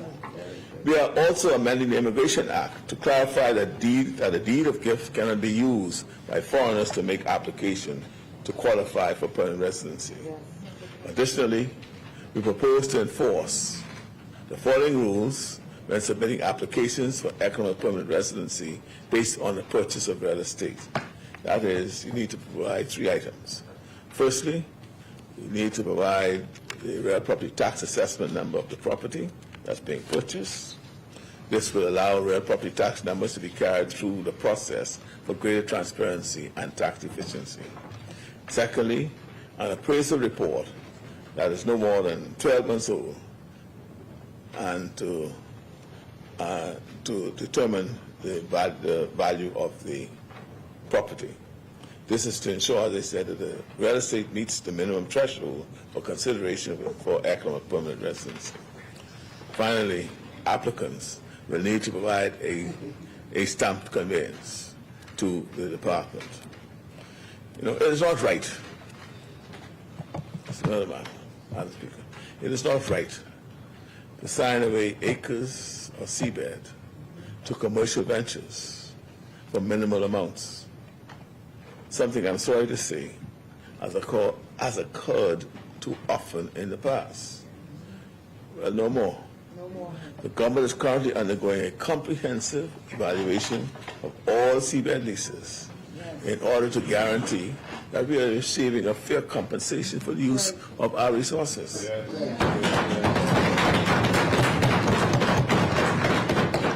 So that is ongoing. We have also discovered that information, this issue of underperformance of VAT on real estate transactions, right?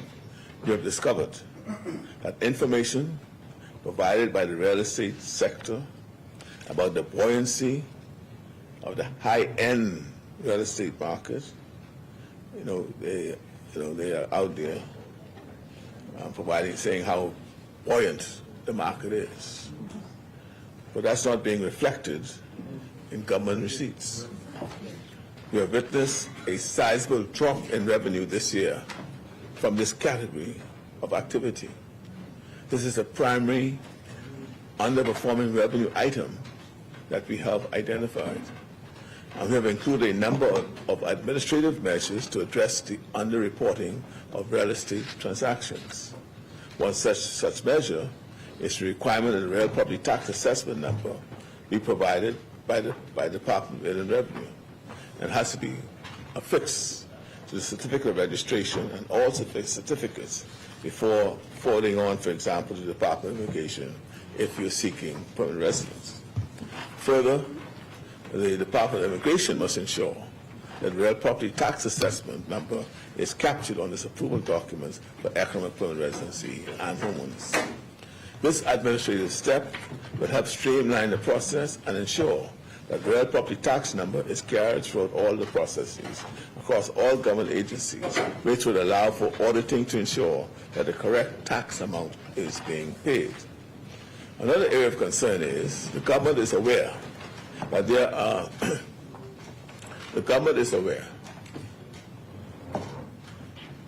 are a number of unstamped documents held by law firms, lawyers, and persons, which results in these persons not being able to prove land ownership to the Department of Inland Revenue and otherwise. This is an impediment for development and commerce in this country. So the government has made the decision to grant amnesty to allow documents to be stamped at the value at the time in which the transaction took place, rather than at the current market value when it is being presented. This regime is temporary and effective immediately, with an expiration date of December 1st, 2024. Now, this is a significant concession.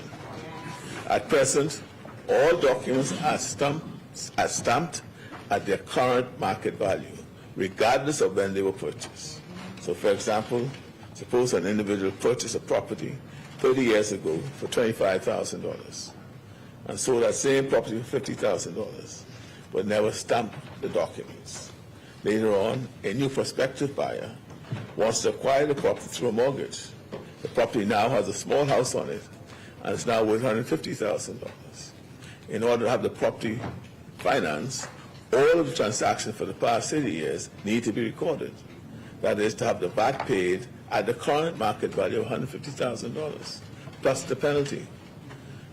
So, unfortunately, this is all too often a deal breaker, preventing the transaction from moving forward, hurting both the buyer and the seller, and acting as a drag on the real estate market. So we are allowing now for persons who are holding their unstamped documents between now and December to go and have, there's a penalty to pay, but you'll pay the stamp duty on the value at the time of your purchase instead of today's market value. And you have 6 months to take advantage of that.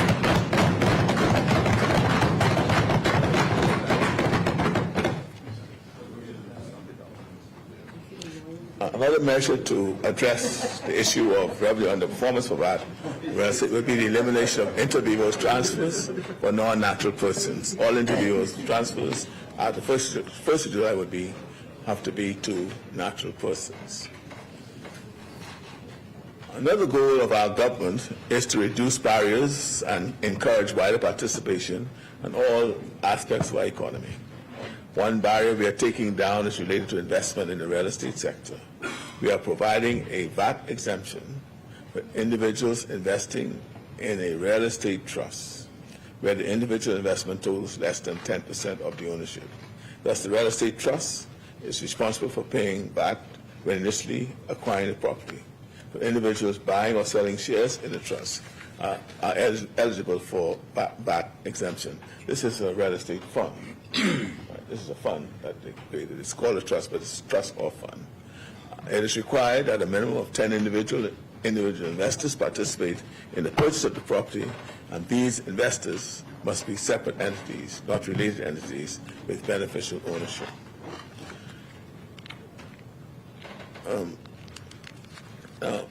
Speaker, for individual customs entries, which total more than $750,000, the maximum customs processing fee will increase from $750 to $1,000. Now that's if the entry has totals more than $750,000, you'll pay $1,000. If it's less than that, it will be the same.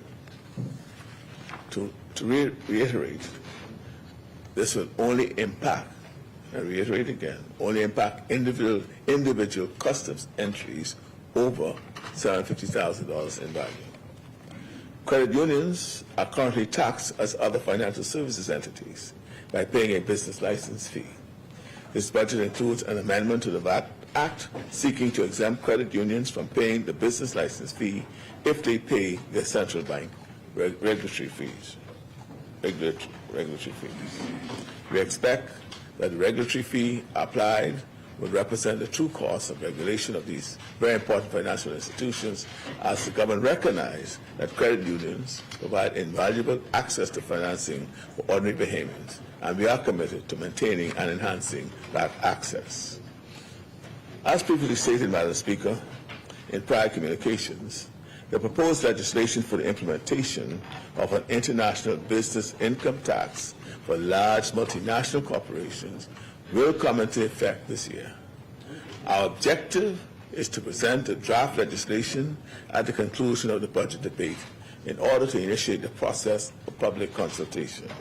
This legislation will have an expected effective date of January 1st, 2024.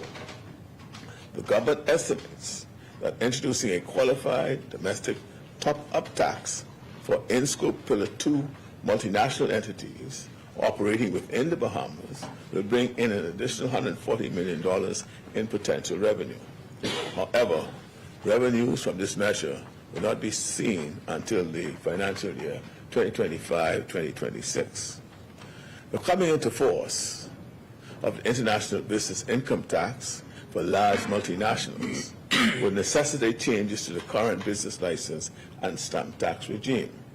For example, no business would be subject to both taxes, and the stamp tax regime would be amended to convert the 5% tax on dividends into a withholding tax to avoid a potential double taxation. We also have to ensure that there are no opportunities for tax arbitrage. And as a result, we table a new legislation. And as a result, when we table a new legislation, we will also table amendments to the Business License Act, focusing on the largest companies with revenues of $5 million or more per annum. This is approximately 1% of the business license registrants. In the current fiscal year, 91%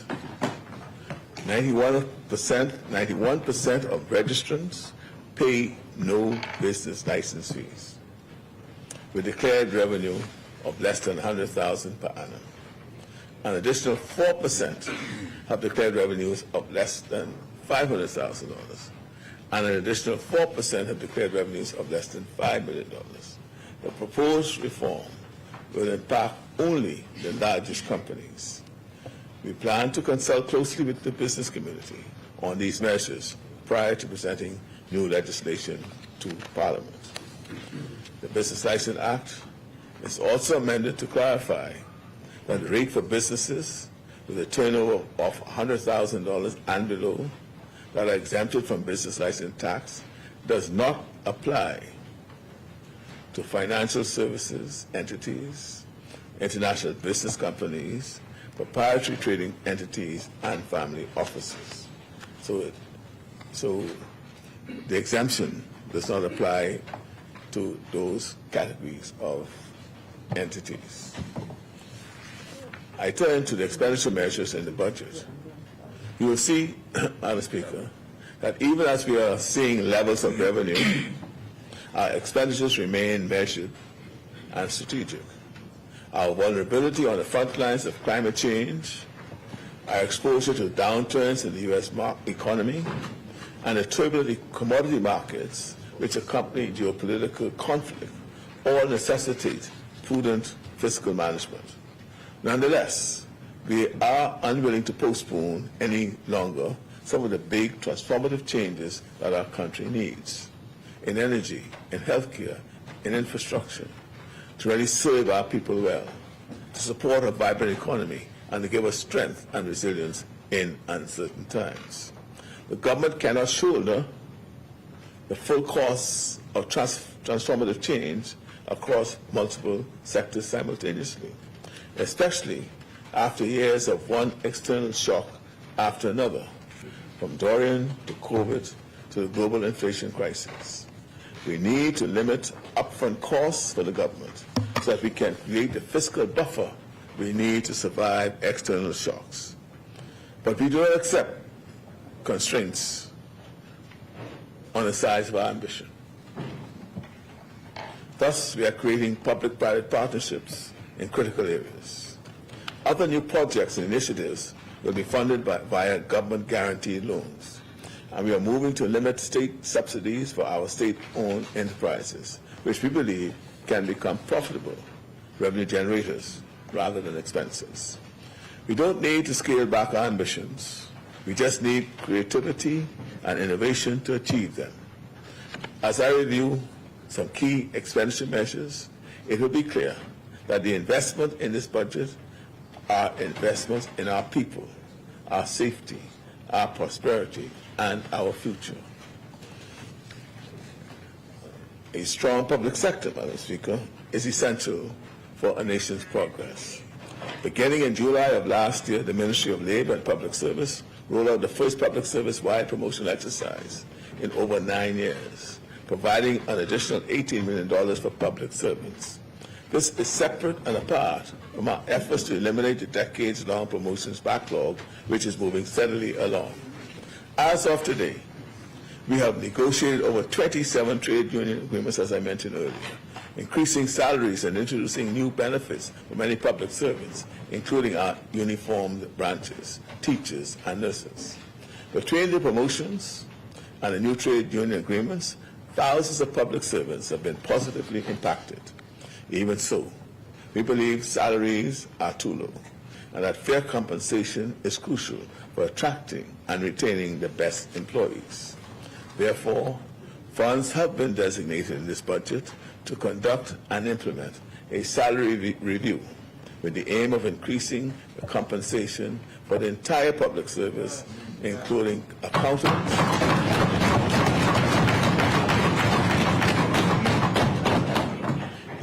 accountants, nurses, teachers, defense force officers, police officers, immigration officers, corrections and custom officers, all of whom should be adequately compensated for their hard work and dedication. In addition, funding has been allocated for the continuation of training of mid-level and senior public officers through the University of the Bahamas, and for the full implementation of the Public Service Scholars Program. Funding has been allocated for a project aimed at enhancing the skill set of individuals within the public service workforce. Madam Speaker, during the current year, we invested in digital transformation of the public service to streamline efficiency and productivity. Nearly 1 million files have been scanned and digitized, and soon all human resources and payroll processes will be automated and digitized with the rollout of the Cloud Bahama system. Key features include a redesigned and fully electronic salary notifications form, online job applications for most posts, and biweekly salary payments for all employees. At the macro level, Cloud Bahamas will lower the cost of operating the public sector, moving the public sector from a reactive mode to a proactive mode. In simple terms, it means that individuals will not have to wait 20 years to be paid the right salary, or the government does not have to wait 5 years to be notified that an employee has abandoned his or her job. Other innovations are on the way. During the upcoming budget cycle, we will launch a pilot to provide free training and paid apprenticeships through the National Apprenticeships Program. We will also fully launch the Notice of Vacancy Policy Enforcement Unit to ensure that Bahamian understudies are trained for roles currently occupied by non-Bahamians. Yes. Funds have been allocated to implement the government's reform pension plan. This reform is very important to managing the government's existing pension liability. On February 21st, 2024, the government commenced a public feedback process on the draft pensions bills, which aim to reshape the public service retirement system to enhance preservation, reduce pension liabilities, and ensure equitable employee benefits. The bill proposes the establishment of a contributory public service pensions fund, transitioning from a non-funded, non-contributory scheme to a funded and defined contributory pension plan. This administration anticipates tabling this bill at a time before the summer recess during this session of Parliament. However, this reform pension plan only addresses the pension needs going forward. We are still looking into addressing government's legacy pension plan, as the introduction of a contributory pension plan does not address the existing pension liability of the government. Madam Speaker, we don't believe in resting on our successes. We believe in expanding on them. We broke records with nearly 10 million visitors last year. Now we want to break new records and support a record number of success stories for Bahamian entrepreneurs. That's why we have launched a tourism development fund to provide targeted funding for local tourism-based businesses. And we have opened a free incubation center, a shared working space for innovative small businesses at the heart of downtown Bay Street. Yes. Speaking of Bay Street, that's another place where the status quo has long been unacceptable. This year, we made significant progress on demolishing derelict and abandoned buildings that stood as eyesores for years. Our investment in tourism included expanded airlift to the U.S., Canada, and Europe, and the beginning of works on the Bimini, Cat Island, Georgetown airports. We started demolition works for the Grand Bahama International Airport, and we will begin construction of the new Grand Bahama Airport this budget cycle. Investing in airports is a strategic move that can yield significant returns. Airports are key drivers for economic growth and development. Funding for the airports in Cat Island, Zuma, and Grand Bahama are expected to be sourced from the Saudi Fund for Development and other government-guaranteed loans provided to the airport authority. In this budget, we recognize that strategic investments in sports tourism promotion helps us draw visitors, stimulate revenue, and create jobs. Moreover, sports tourism elevates our global standing, solidifying the Bahamas as a venue for sporting events and competitions on the international stage. Further funding has also been allocated to bid for the 2026 World Relays and prepare for the upcoming 2026 Bahama Games. As part of our ongoing efforts to enhance our tourism product and attract more visitors, funding has also been allocated for the upgrade of national sites, managed by the Clifton Heritage Authority and the Antiquities Monuments and Museum Corporation. These investments will help to improve infrastructure facilities and overall visitor experience at key attractions. By upgrading these sites, we can best showcase our rich cultural heritage and natural beauty.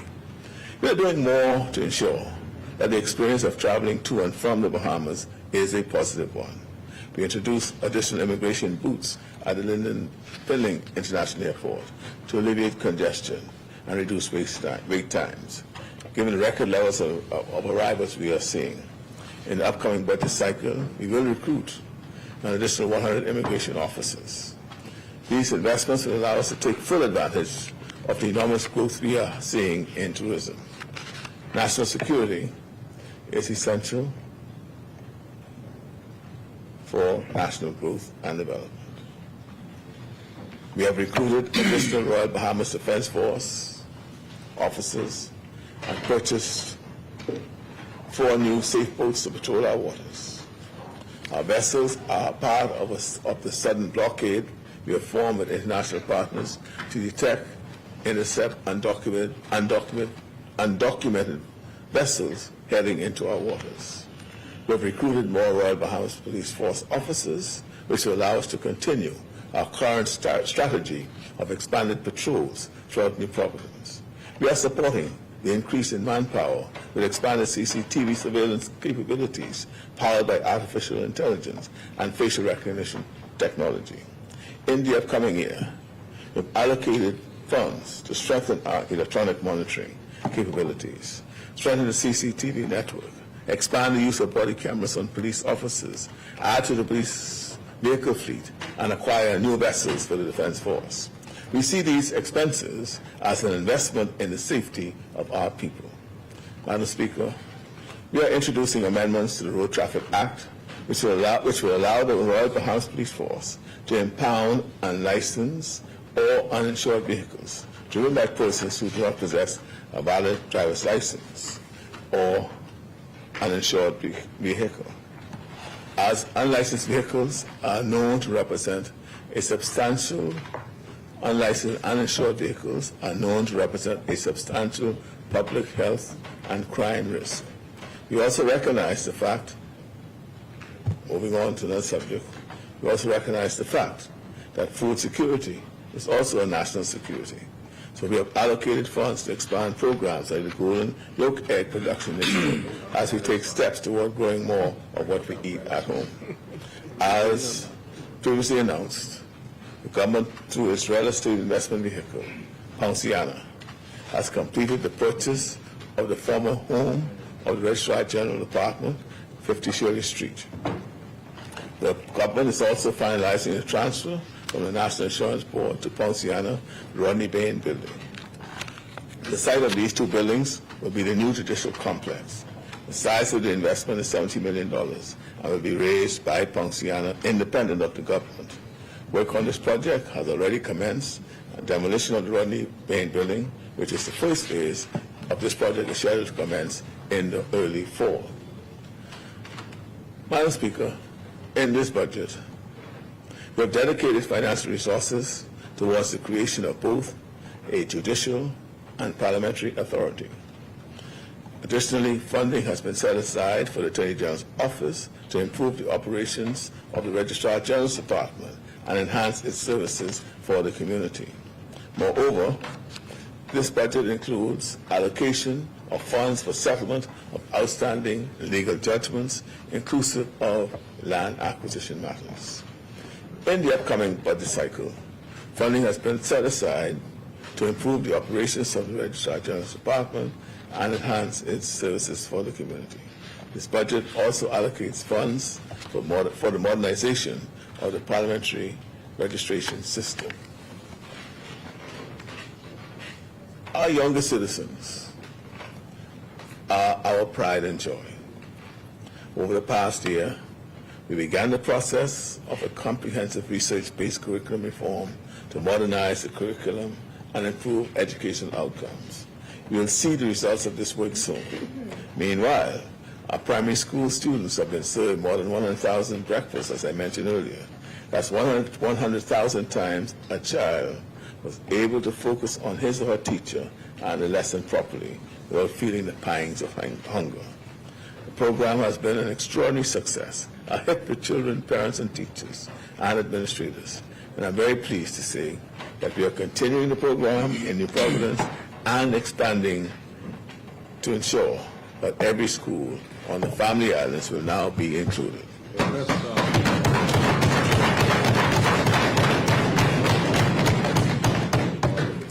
Our increase in around-the-clock security services at our schools reflects our dedication to enhancing safety and security in our schools.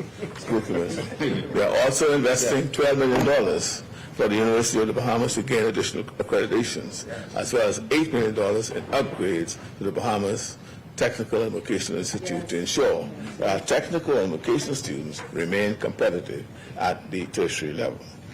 This total of $20 million in funding will be sourced via external funding. Our National Youth Guard is training young Bahamian men and women to help with disaster response efforts while equipping them with the kind of in-demand skills that allowed over 85% of the participants of the first cohort to be gainfully employed. I'm proud of that. We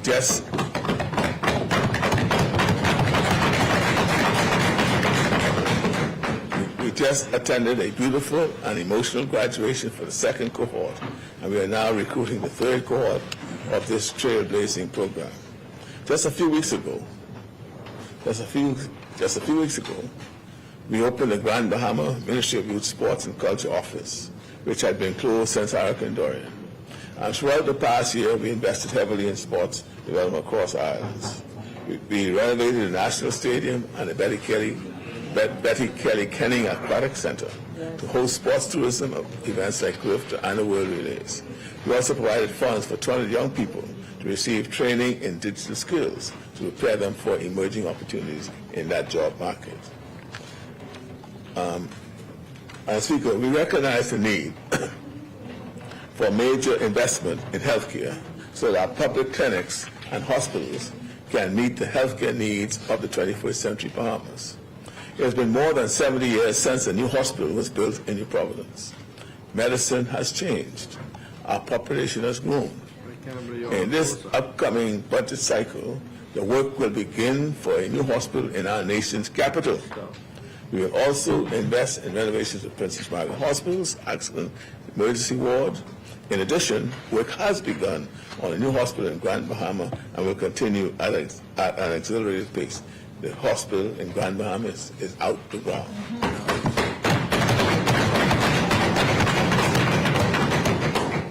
Public clinic renovations that were started this budget cycle will continue.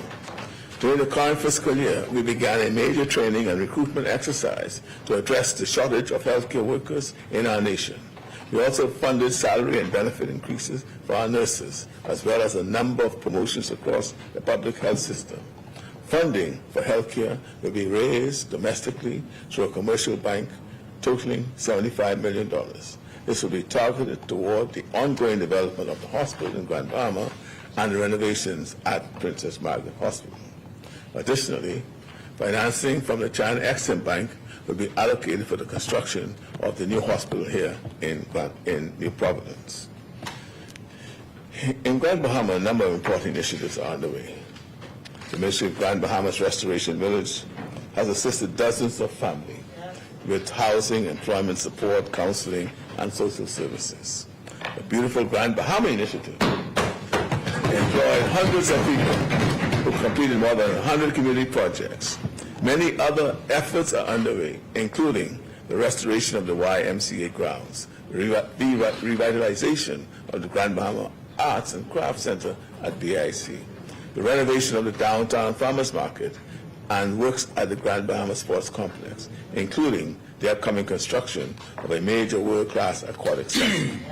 We also provided grants to 149 local micro and small businesses owners in Grand Bahama. This budget year, we expect to source $30 million to fund the purchase of the International Bazaar and the reopening of the West Sunrise Highway to accommodate the projected growth in tourism and economic activity over the next few years.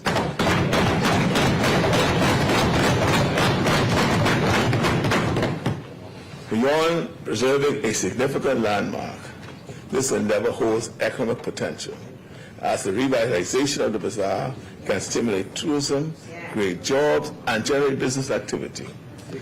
Similarly, reopening the West Sunrise Highway will improve connectivity and facilitate growth in Grand Bahama.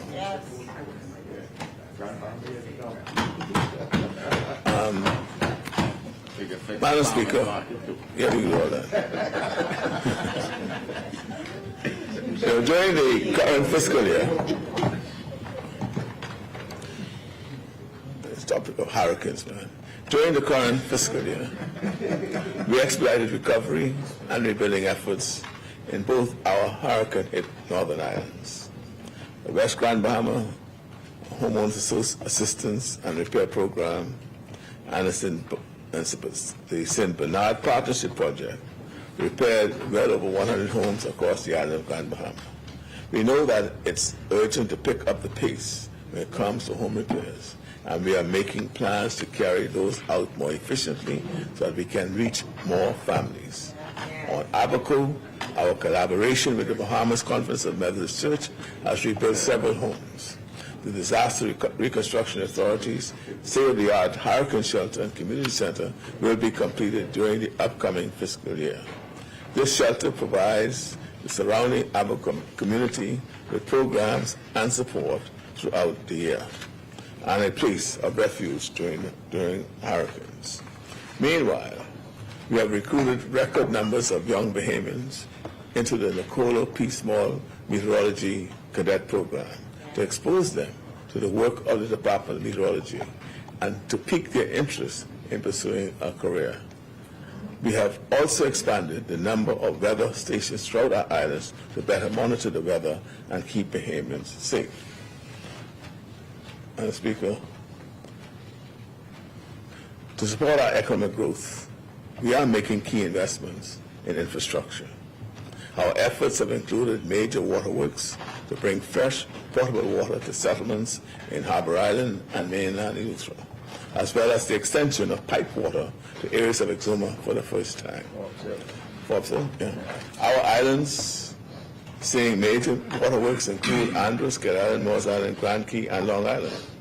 In the upcoming year, the Water and Sewage Corporation will access additional funding to implement water supply improvement and climate resilience initiatives throughout the nation. During the past year, roadworks were initiated throughout the archipelago, including 25 miles in New Providence, with additional work scheduled for the upcoming budget cycle. In the Family Islands, there was nearly $100 million in roadworks and infrastructure projects initiated, including the Red Bay settlements, roads, Long Island road repairs, Governor's Harbour road works, with Harbour Key Airport civil works, and the Pelican Shores road repairs in Grand Bahama. We leave Cat Island out here. No, this is TV. Other works throughout the Family Islands include works in South Andros, Cat Island, Clifford Island. The major Exuma road repairs is nearly 44% complete, with dozens of miles of road paved. Completion is set for mid-2025. New infrastructural projects for the coming fiscal year will include major roadworks, again in Exuma, Kidd Island, Long Island, Eleuthera, and Abaco, implemented through public-private partnerships, financing, and through the use of the Family Island Development Fund. This is a major fund launched by this administration, which uses revenues generated in Family Islands to develop the Family Islands. In the upcoming budget, we are also making significant investments in our energy infrastructure.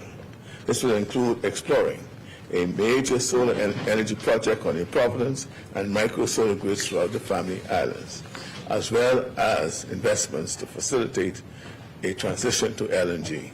These investments will result in significantly lower light bills and a more stable power supply. Madam Speaker, after nearly 3 years of work, we will soon launch our country's first comprehensive energy reform. cost of electricity has been a huge expense, a huge burden to Bahamian families and businesses. We need system-wide change because in order to reduce the cost of electricity for consumers, we need a grid that is well-designed, effective, and efficient. We simply cannot lower costs or meet our full potential as a nation with an outdated, deteriorating energy grid. An aging 20th century grid cannot support a modern 21st century economy. And the reality is, demand for energy is going up, while our grid is falling apart. We also need to add the capacity to integrate large-scale renewable energy. Solar energy has always been essential to our plans, but solar power is intermittent.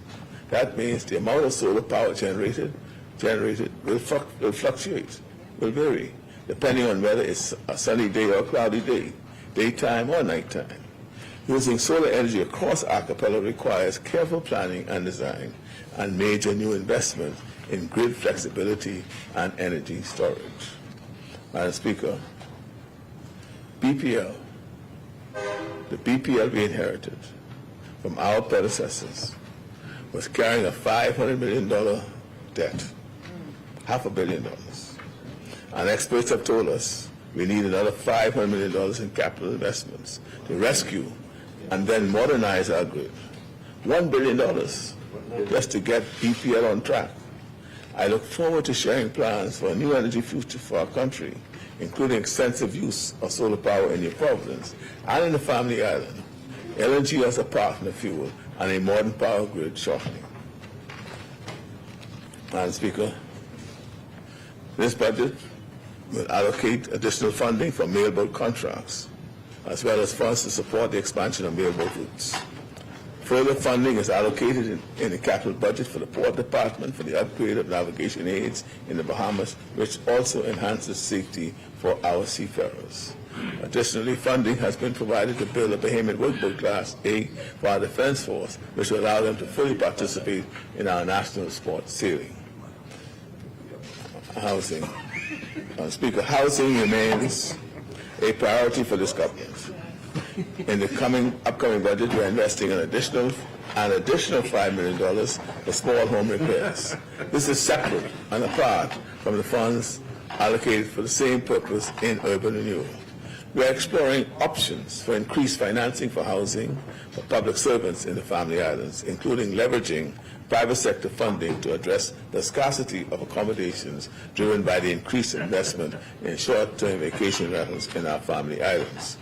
We are expanding the Affordable Homes Program, and we have allocated funds to launch the Rent-to-Own initiative so that more Bahamians have access to home ownership.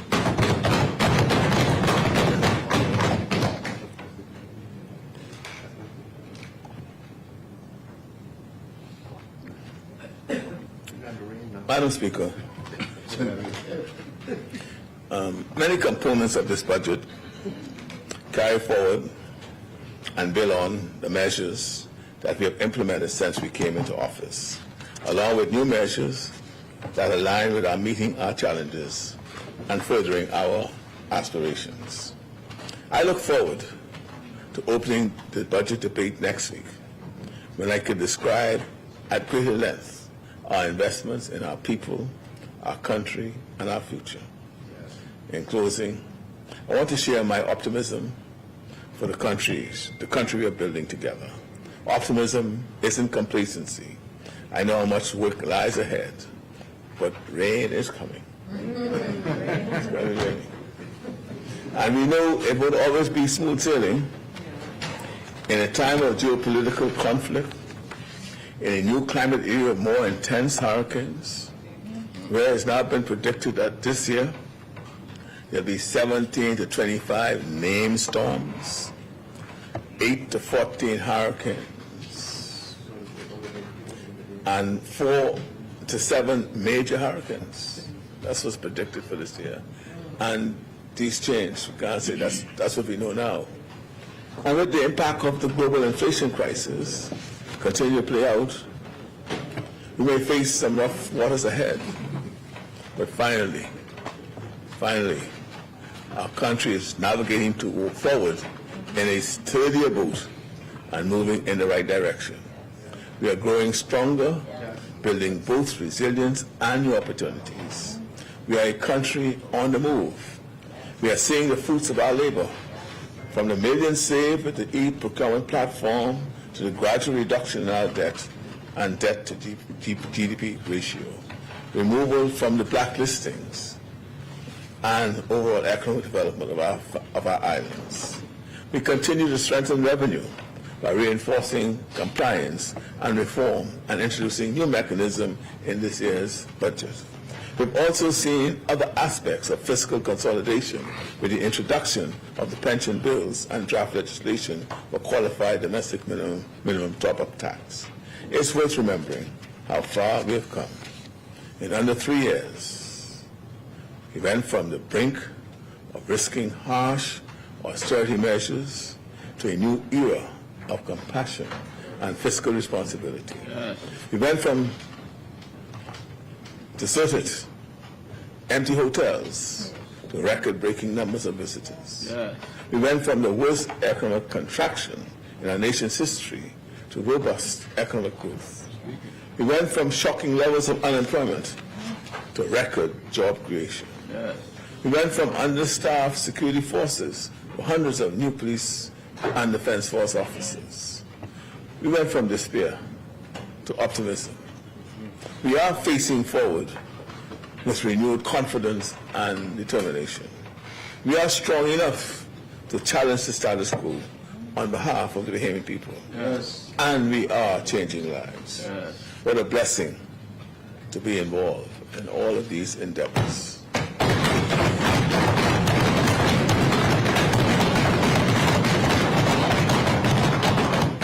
May God bless us all. And may God bless the people of the Bahamas. And may the opposition also pray for rain.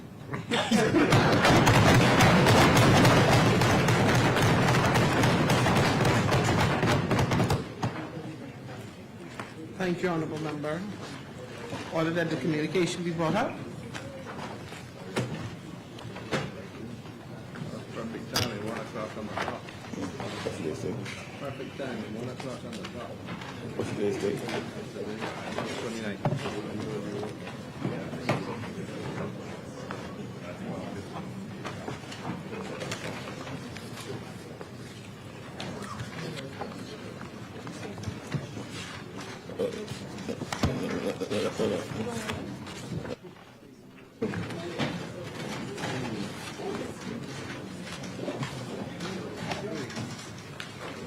Order the communication do lie on the table. Further communication? No further communication, Madam Speaker, but I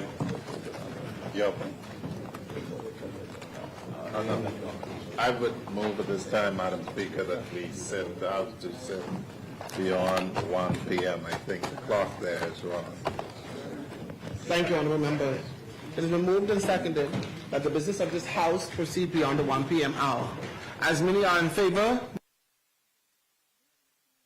I'm Arabina Apia, and you're watching A Closer Look Presents Budget 2024. Thank you so much for staying with us for our continued live coverage of the budget here from Rosson Square. We're coming to you live where just a few minutes ago, Prime Minister, the Honorable Philip Brave Davis, outlined his administration's priorities for this budget period. Some of those priorities including a focus on renewable energy, major investments in healthcare and education, and substantial infrastructure projects across the country. Prime Minister Davis spoke passionately about the theme, which is changing the status quo rather, and changing lives. And this is applicable to a number of issues that have long been in need of reform. He highlighted the strides that his administration has made toward right-siding the nation's economy. Among those success stories, reducing the national deficit by $1 billion over the past 3 years. This achievement, he says, is a testament to his administration's commitment to fiscal responsibility and economic stability. The Prime Minister also emphasizing the importance of reducing the unemployment rate, which has seen a steady decline due to a number of government initiatives aimed at job creation and workforce development. Joining me on the broadcast yet again is Mr. Marcos Ambrista. Marcos, how you doing? I am great, Arabina. I'm so happy to be here with you. So we have heard a lot coming from the Prime Minister today. Major investments in renewable energy as we expected. Yes. Lots of talk about investments in healthcare. He also talked about the expansion of education opportunities, the youth, the National Youth Guard, the expansion of the breakfast program to include the entire country. Yes. So we have a lot of big things happening across the country in terms of this particular budget. How are you feeling post the communication? I'm feeling good. Actually, I jotted down some of the things that stood out most to me. One of those happened to be the debt improvement. The government debt to GDP ratio has been reduced to 79.9% by March 2024 when it was actually 100.4% in 2021. That is major because, as you know, we can't be making the same amount of money that we spend. That means we had absolutely no growth, actually a deficit before that. And then the reserve growth was another thing. Our foreign reserves are up by $547 million in early 2024, and that's now a total of some $2.9 billion. Then there's our fiscal health. We achieved a primary surplus of $194.9 million as of March 2024. Employment gains, it's at its lowest since 2008. That's so good to hear. It's now at 8.8%, and it's driven, of course, by tourism and by construction, which lets us know that infrastructure is definitely up. We have inflation control. We are now down to 3.1% in 2023, with further decreases expected. One of the other things that the Prime Minister also mentioned was that we have to be aware of what's happening in the world. Absolutely. So that we know where we are actually going to stand. Construction, like I mentioned, is booming. The industry is now at 22. It's now at 22% as of 2023 due to the increased investments, and tourism is surging. We reached $9.7 million in 2023, which means that we're up some 37.9%. And lastly, economic recovery. We achieved the pre-pandemic GDP levels with a 2.6% growth in 2023. So it sounds like we are off to right where we need to be, and I cannot wait to see what else is going to happen. Well, for sure. And notable for me were the announcements out of Grand Bahama, obviously, because we have had residents in Grand Bahama have been agitating and, you know, generally concerned about the economic stability of the island as well. And we literally heard the Prime Minister talk about possibly purchasing and reopening one of the properties that has been closed, the Royal Oasis. So that has been closed for years now, I think, post Hurricanes Francis and Jean. Wow. And so to hear that there is potential movement on that, it makes me very optimistic about the future of Grand Bahama as well. Well, it also was noteworthy to hear the Prime Minister talk about the improvements to the public sector in terms of the reviews of salaries so that educators, officers, police, exactly. Yeah. So I know that is the entire national security workforce as actually their salaries are going to be reviewed. That's a big deal, especially for persons in the public sector who have been getting the training, readying themselves. So it's good to hear that the government is considering really bringing them in line with the qualifications and that they have. Nurses, yes, and the nurses as well. That's a big deal. It certainly is. One of the biggest things I think that most people were waiting to hear is that there are going to be no new taxes. Well, Latre did mention, he did emphatically say that there was going to be no more new taxes, and I think Bahamians across the country are super excited about that. He spoke to a lot of concessions as well that are going to be coming on stream in order to assist small businesses, in order to assist the creative community, things like that. I know that those have been issues that have really been at the forefront of the minds of many Bahamians. Especially even the one with the creators. He spoke about how they will be able to have duty-free concessions now on bringing in their instruments and all of their equipments that they will need to do business. We spoke about making sure that Bahamians are put first, especially with the tourism industry, how for the water sports in the tourism industry, that will only be Bahamians that are allowed to have licenses. That's an excellent move. Yeah, there are a lot of bold moves coming out of the... And that's exactly what they were. They were a lot of bold moves. We had the duty-free benefits with our fire extinguishers and the drones as well. That's going to help all of us in the orange economy, of course. Foreign direct investment, economic permanent residency. So now that's moved from $750,000 to $1 million. One of the things that he did mention was that VAT was down with the real estate. And we found that there were some loopholes in there, and they are now putting in the administrative measures to ensure that that does not happen again. So we're going to be improving our VAT collections, which means that revenue is now going to increase. And of course, with the controlled spending, of course, that means we're going to see an even greater growth in the 2025-2026 contribution that will come next year. Absolutely. Well, in our post-show, we're going to continue to break down key elements of the budget communication, getting reactions, and analyzing the details alongside some key players. We'll hear from a number of individuals, including Felicia Woods Hanna, who's the Director of Investments, who will hopefully be able to provide some additional insights and into the government's investment strategy and the economy. Stay tuned. We have so much more, including more with Latre Raming, the Director of Communications, to discuss prior government initiatives as well. Stay tuned. We have more after the break.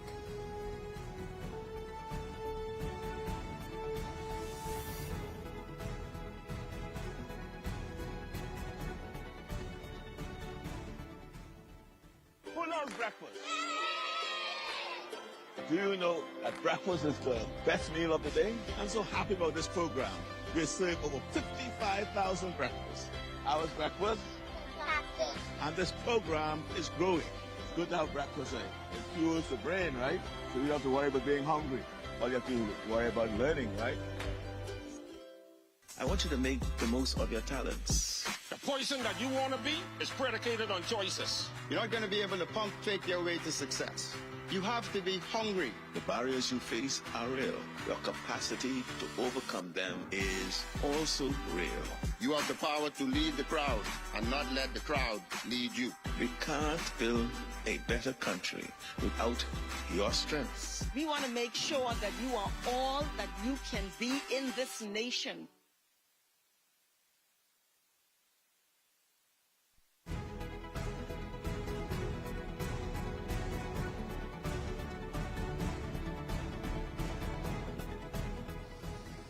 Welcome back, ladies and gentlemen. You're watching live coverage of Budget 2024 live from Rosson Square. This is ACL Presents. I'm Arabina Apia. Thanks so much for joining us. Now, I know that after the budget, there was a lot to consume. There was a lot to break down. And Marcos joined me for the first half of our opening, but now he is back down on the ground floor to see what other Bahamians are thinking. So, Marcos, who are you talking to? What's the mood on the ground? Arabina, I am joined by former parliamentarian and former leader of the opposition, Mrs. Loretta Butler-Turner. How are you? I'm very well, thank you. It's a good day. I wanted to come downtown today and absolutely hear firsthand what's in the budget for the Bahamian people this year. Can you tell us a little bit about what stood out most for you today? Yes. First of all, I'm very happy that the whole concept of the Bahamian ownership, the government is going to be creating a rent-to-own for home owners, persons who probably could not own a home. I think that's very important. It's nothing like owning a piece of the pie in your country. Secondly, the Prime Minister articulated that all motorized motorsports, jet skis and stuff, is going to have to be owned and operated by Bahamians. So that's going to be the domain only for Bahamians. Obviously, he articulated, especially what is of concern to me, initiatives for small businesses and entrepreneurs, which I think is powerful. Without small business, the country is not going to have their economic engines moving on all pistons. So I think that's really important. But one thing that really, really stood out for me that I think the government has to really articulate is we have a huge deficit in VAT being delivered to the government, and it's hugely on real estate. And so while there are actual penalties for persons who have not filed their VAT and these real estate documents being stamped, they're going to give them actually a bit of free time, if you will. Yes, some leniency until the end of December, so that those persons who are withholding the government's money, who have not filed client documents, that are withholding, actually holding up sales of real estate, that becomes a priority for the government, and that they get those done. A period of amnesty. Yeah. That's what I was looking for. So they're giving them a period of amnesty. I think those are very key things, because when you look at real estate, right now the Bahamas is really ranking really high in real estate. And another thing, I'm also happy to know that the government is raising the threshold for permanent residency. And it's going up to $1 million. And also you can actually buy a central bank bond if you want to apply for this as well. So there are a lot of great things happening, a lot of revenue measures. I know that people are going to be saying, well, what is in it for us, in terms of taxation? I think there are some fees that the Prime Minister articulated extremely well. But overall, I was amazed at how well we have been able to bring down the deficit. And so, for me, it's been rough for the country over the past previous 3 years, and so you're seeing the economy is truly turning around. And I think the Prime Minister should be commended, along with his team, along with the Ministry of Finance and everybody in the government, for actually putting forward not just something that is going to be a burden on Bahamian, but that is going to give people a lot of hope. And of course, the new hospitals, the new airports. I mean, this is really good for our economy. This is what we need. And there was so much that I took away. And when you talk also about the increase in tourism arrivals, almost 10 million visitors, and not just in New Providence. So it's moving away from being a New Providence-centric budget, more inclusive of all of our family islands, which is really the beauty of our country. And I actually want to talk about that. You're a former representative for Long Island. So, of course, you know what it is to be representing those people on the family islands. One of the things that we spoke about today was that now those taxes and those licensing fees will now be sent right back to which local government has been crying out for years and years and years. So the new Family Island Development Fund, which the government has created, is so good, because if you're going to be raising revenue, you cannot be depositing that all right back into the central government depository and not reaping the benefits of that. So do I sound excited? I'm really excited, because there's some good stuff in there for family islands, and I love it, and for entrepreneurs and for Bahamians in general. Healthcare, oh my goodness, it's what we need. The wealth of a nation is the health of a nation. The health of a nation is the wealth of a nation. And so healthcare is important. And so do you believe that overall that this is a budget that's going to break the status quo and change the lives of Bahamian people? That seemed to have been the theme of the Prime Minister's communication, changing the status quo. He opened with that. And, if all things align and go as articulated in this budget, I believe that it will have a lot of impact in changing of the status quo. You're absolutely correct. And one of the things that I'm expecting, just based on what the Prime Minister would have said, and that you even would have harped on, is that we weren't able to really collect as much VAT from the real property aspect of it. And even without that, the GDP was able to be brought from 100.4, not the GDP, sorry, the national debt, from 100.4 to 79.9. Do you expect that? We're way ahead of the IMF projections, when you look at it. I think the Prime Minister had said that they were looking at 2027, 2028 to reach where we're almost at right now. So, I mean, clearly people complain a lot, but I think today is a defining moment. We can actually hear and observe the figures where we are at, rather than people speculating now. And also, very, very important, the whole implementation of the financial reporting arms that is so crucial to keep also the government balance.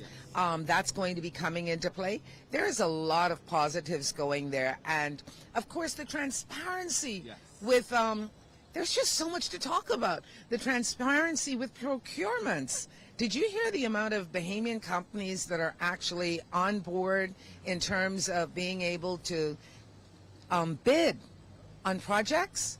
And, you know, it's totally transparent. You don't have to wait now for somebody to do you a favor.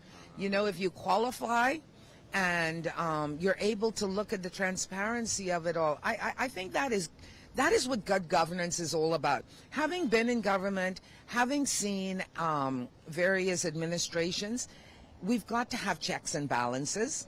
And this government seems to be serious about putting in the legislation, the hard work to make sure there are checks and balances.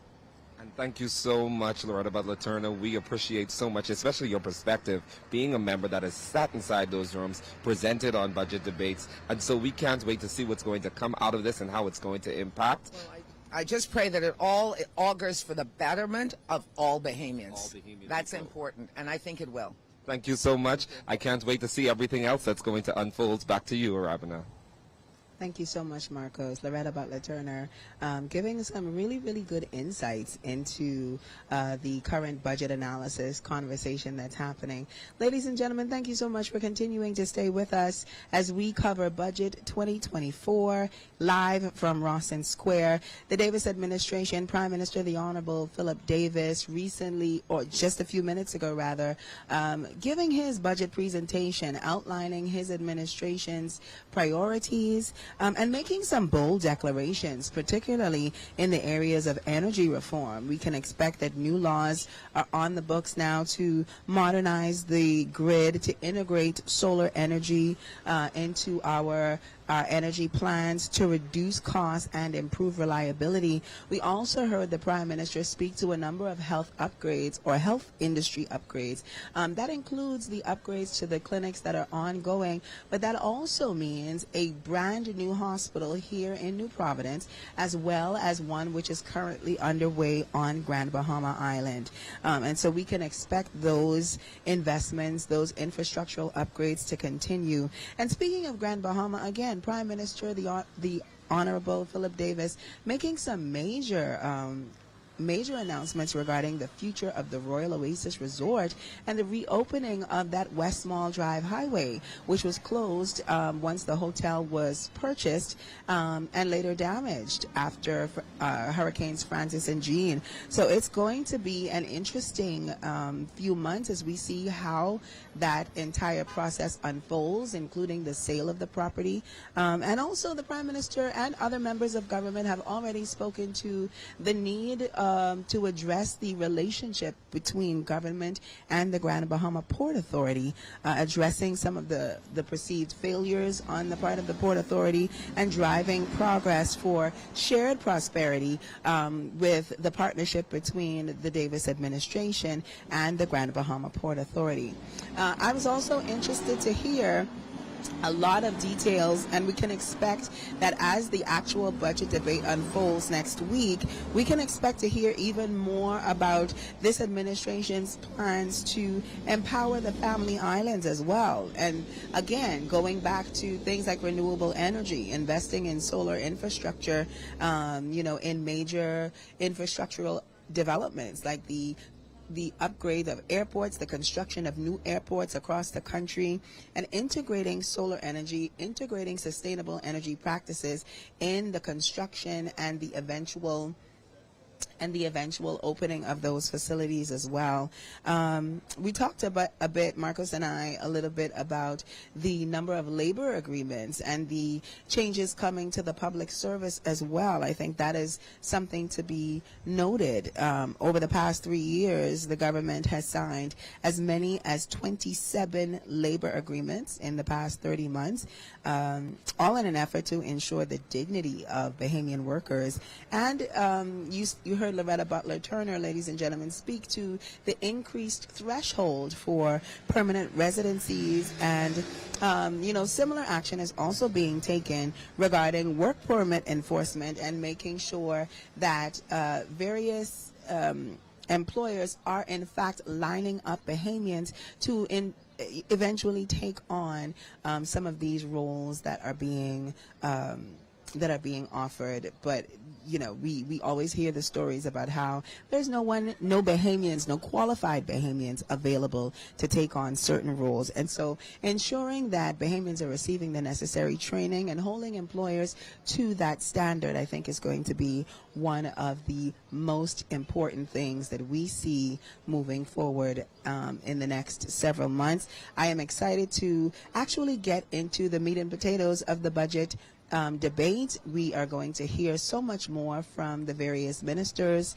in their various portfolios as they break down exactly how the government expenditure is going to be distributed. We've heard we can expect commentary, or we can expect details on how we're improving our energy resources. We're going to expect to hear about the healthcare upgrades and the various infrastructure developments that are coming on stream. So I'm very excited. I know you guys are very excited as well. Thank you so much for continuing to join us and continuing to stay with us as we continue our coverage of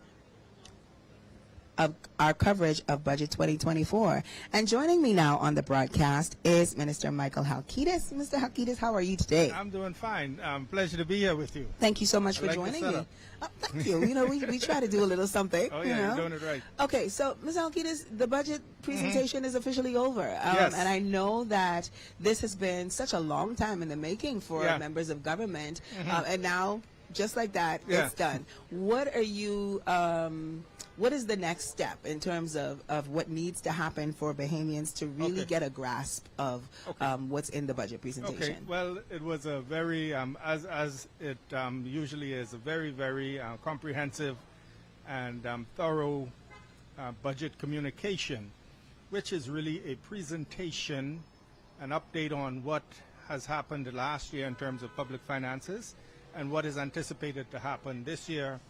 Measures that the government is putting in place to incentivize business, to bring relief to Bahamians, and to basically how the economy is expected to run for the upcoming year.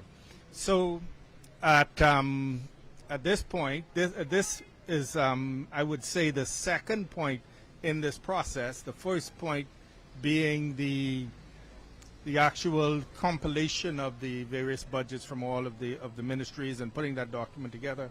Prime Minister lays it out, and next week the budget debate will begin. The Prime Minister's Minister of Finance will lead off the debate. It will be, he will go into explaining many of the initiatives that were announced here today, and as the debate continues, the ministers, when they speak, will be able to speak to their portfolios. And traditionally, ministers would give a report on what they have done over the past year with the funds that were entrusted to them. And they would speak about new initiatives that they have for this upcoming year. So a lot of the Prime Minister would have given a snapshot of a lot of the initiatives in the budget, and ministers will now expand on it. And that debate is expected to last approximately 2 weeks in the Parliament, in the House of Assembly.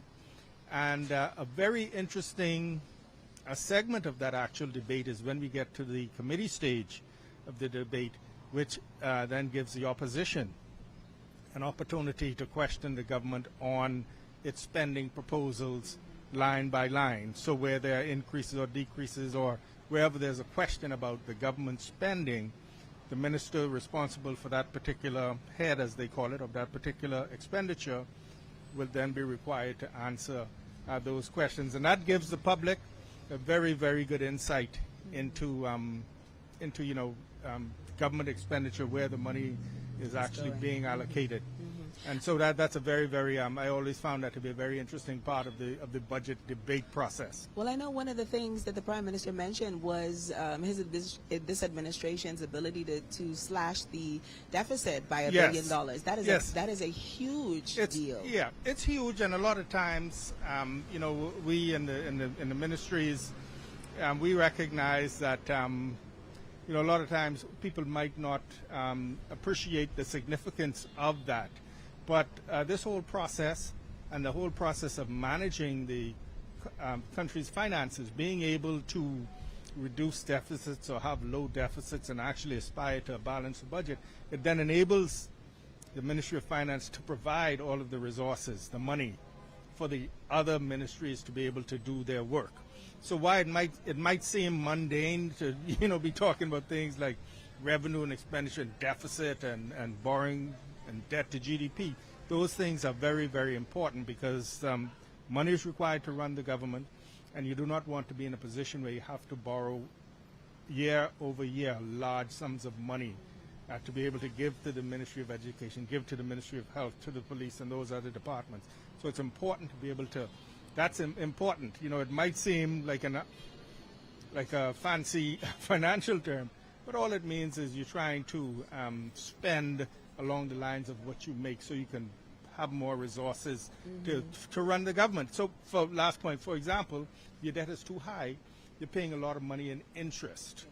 And if you're paying more money in interest, that's less money to go around for the necessities. The Prime Minister really leaned into the theme, focusing on how this budget is going to change lives. We're talking about the expansion of the breakfast program across the country for schools and students, all of these significant investments in health care because, we want to work on our health as a nation, the construction of new airports, how...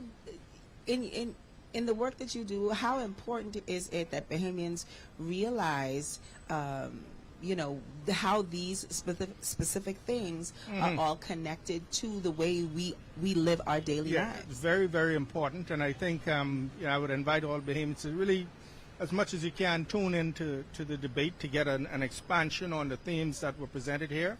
It's going to be, luckily now, we also have YouTube, and so you can go and watch it at night if you're working. You can't, of course, many people can't watch it during the day, but you are correct. And another big theme was moving away from this New Providence-centric attitude, and really focusing on the necessity to invest in infrastructure in the Family Islands, including airport infrastructure, health infrastructure, education infrastructure, so that we can encourage the development of the economies in those islands. I'm investing in the healthcare infrastructure here because, as you know, we have unfortunately a very high incidence of chronic non-communicable diseases, and when they present themselves, you need to have adequate facilities so that Bahamians can receive the service. We're all horrified at some of the images during COVID. COVID really put a stress on our health infrastructure, so it's important for us to invest in it. So it's all interrelated. What the Prime Minister did here today is sort of gave a report on our stewardship of the nation's finances. A good stewardship of that enables us to then be able to provide for all the other needs. Well, thank you very much, Minister Halkitis, for stopping by. Thank you. It's a pleasure to be here. Thank you for having me. Absolutely. Ladies and gentlemen, our coverage of Budget 2024 continues right after this. Stay tuned.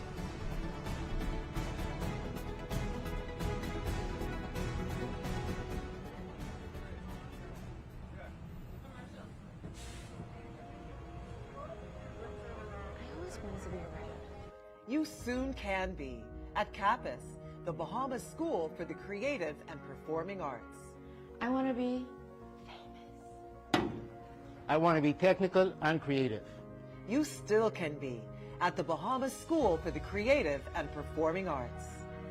I always wanted to be in a band. I want to be a movie director. Acting, writing, singing, dancing. You can learn them all at CAPUS, the new school for the creative and performing arts. I always wanted to be a professional. Yeah! I want to be creative. I want to do John Canoe all day. Should have been a dancer. Go online to register your interest, have your say, and learn more about CAPUS, the school for the creative and performing arts. I want to be a star!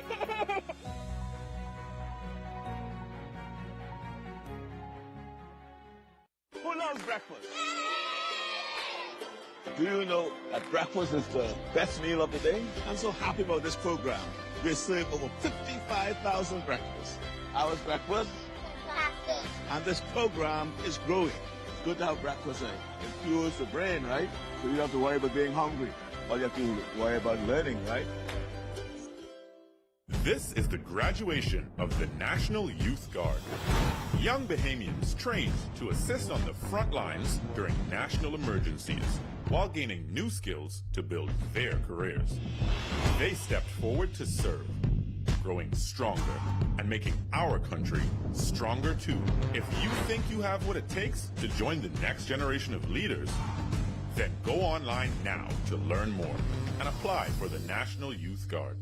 I want you to make the most of your talents. The person that you want to be is predicated on choices. You're not going to be able to pump fake your way to success. You have to be hungry. The barriers you face are real.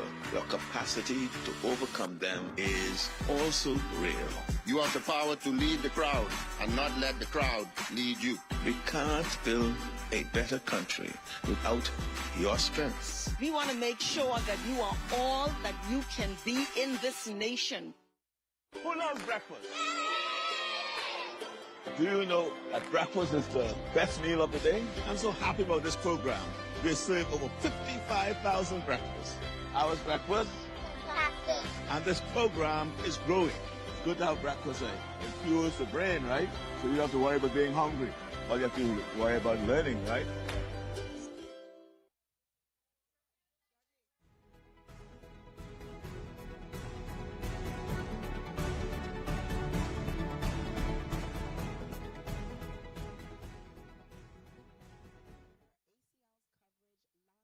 Rosson Square. Just moments ago, Prime Minister, the Honorable Philip Davis, gave his official budget presentation, and we're breaking down the details, the significant announcements coming out of today's budget communication, and talking to members of the public to get their reactions.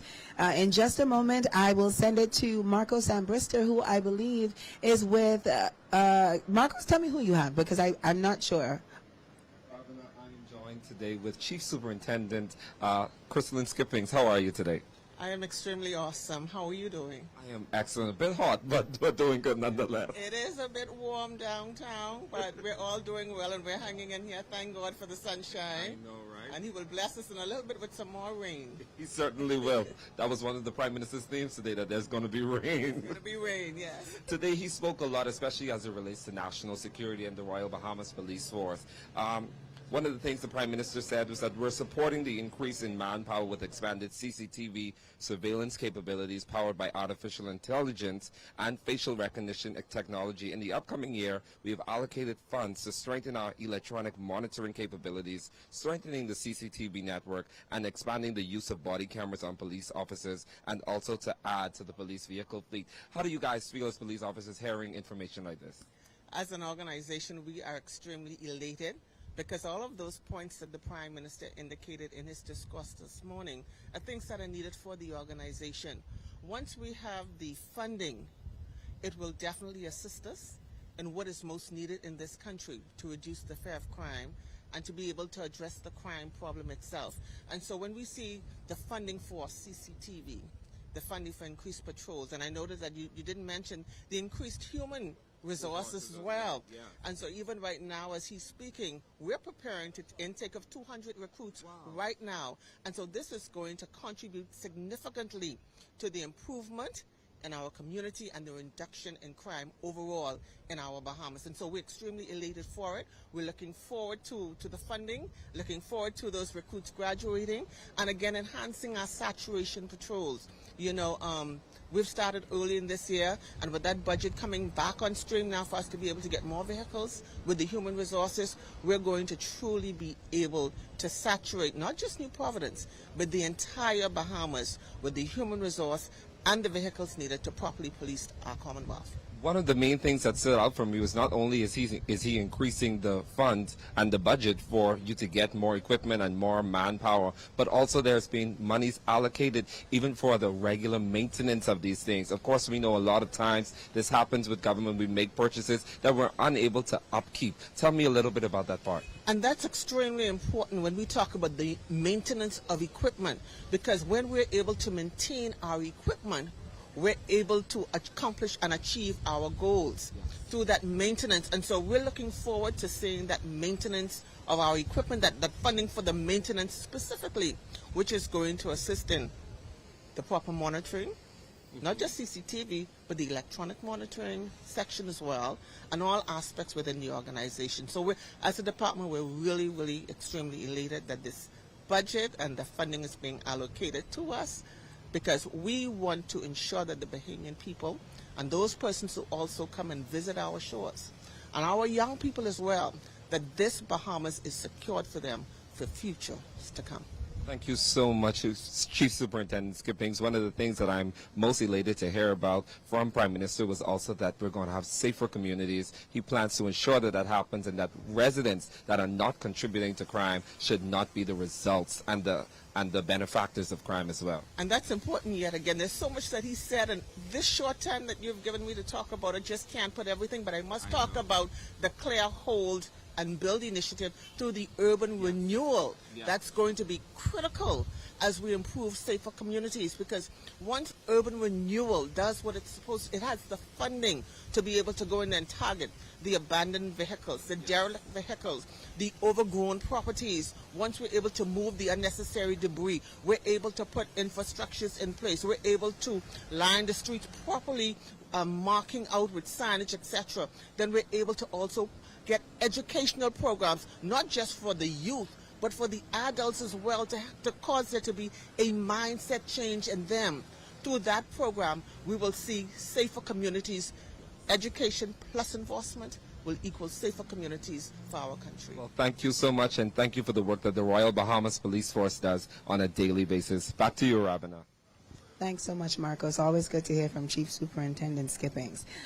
So we heard the Prime Minister talk about changing the status quo, challenging the status quo, and one of those areas has definitely been in the sector of energy reform. Joining me now on the broadcast is the Minister of Energy and Transport, the Honorable JoBeth Colby Davis. Welcome to the show. So, again, energy reform has been a big ticket item for this administration. I know it is something that you yourself has also been seriously advocating for and pushing for since taking on this role. Can we talk about what was presented in today's budget and how we are going to see the Prime Minister and this administration's plans play out over the next several weeks and months?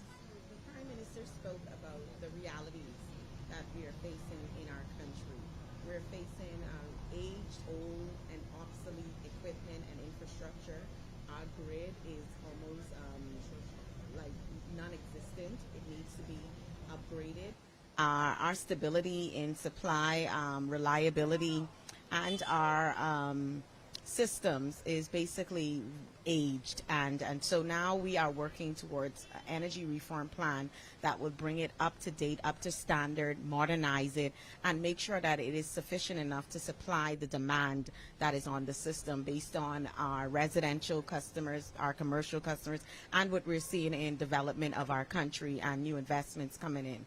So the demand is increasing daily, and it's increasing on a system that was not built for that level of demand, because these systems were built 50, 60 years ago.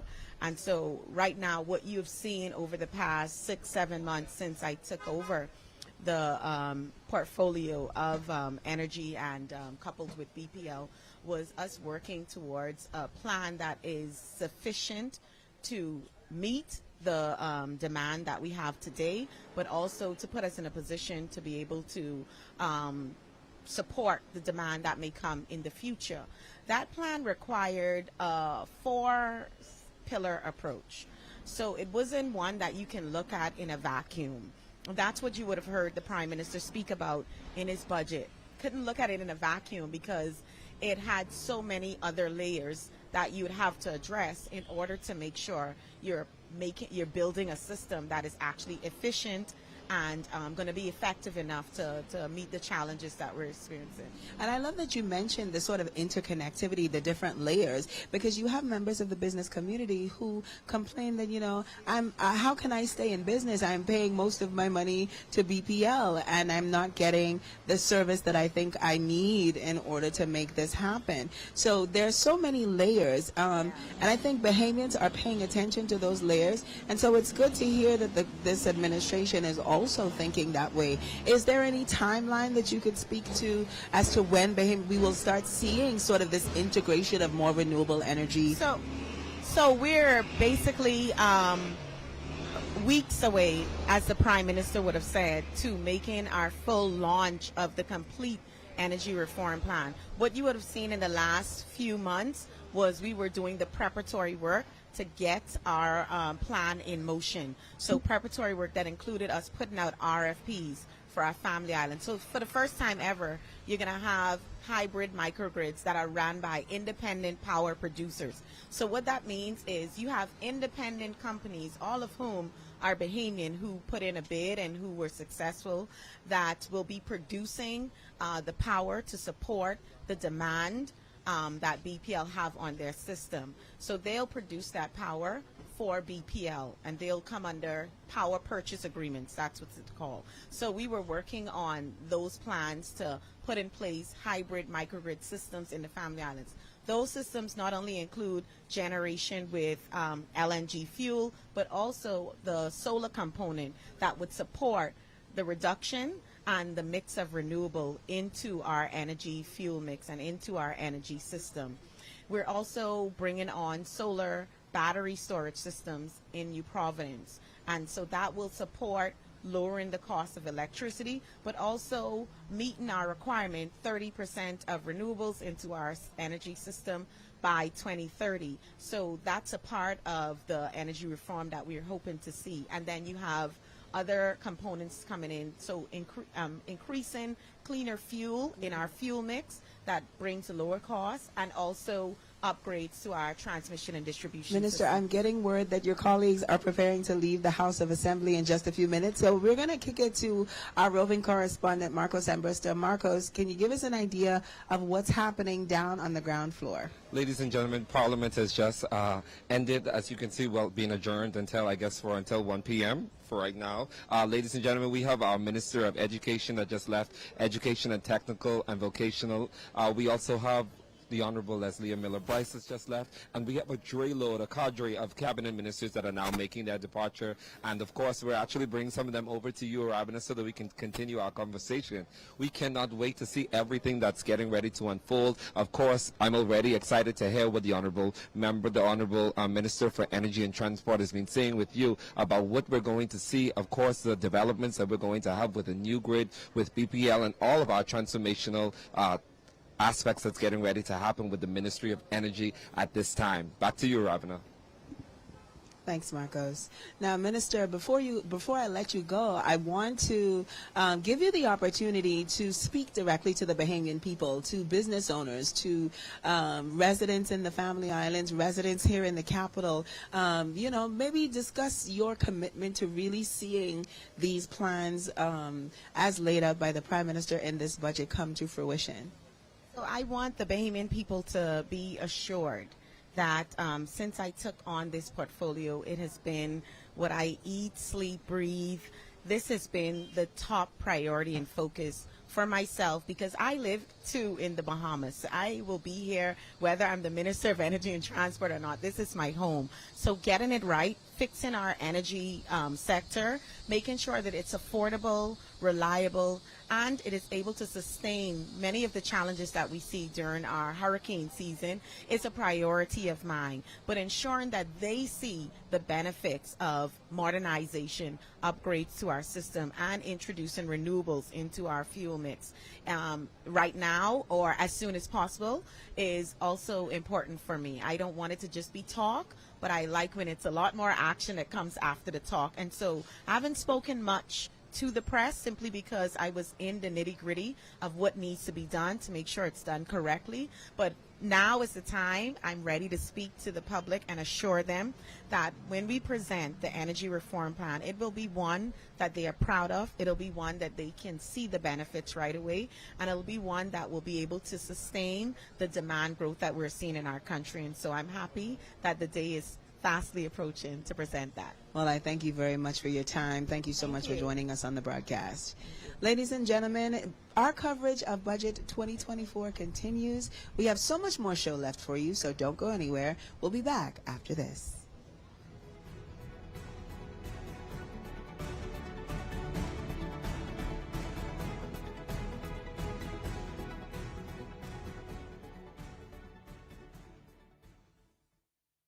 I want you to make the most of your talents. The person that you want to be is predicated on choices. You're not going to be able to pump fake your way to success. You have to be hungry. The barriers you face are real. Your capacity to overcome them is also real. You have the power to lead the crowd and not let the crowd lead you. We can't build a better country without your strengths. We want to make sure that you are all that you can be in this nation. This is the graduation of the National Youth Guard. Young Bahamians trained to assist on the front lines during national emergencies while gaining new skills to build their careers. They stepped forward to serve, growing stronger and making our country stronger too.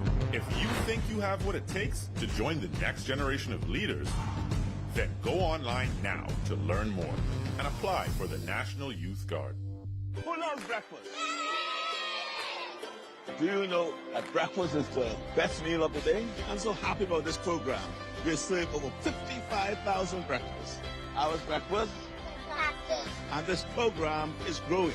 It's good to have breakfast. It fuels the brain, right? So you don't have to worry about being hungry. All you have to worry about learning, right?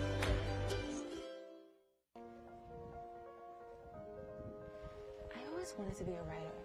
You soon can be at CAPUS, the Bahamas School for the Creative and Performing Arts. I want to be I want to be technical and creative. You still can be at the Bahamas School for the Creative and Performing Arts.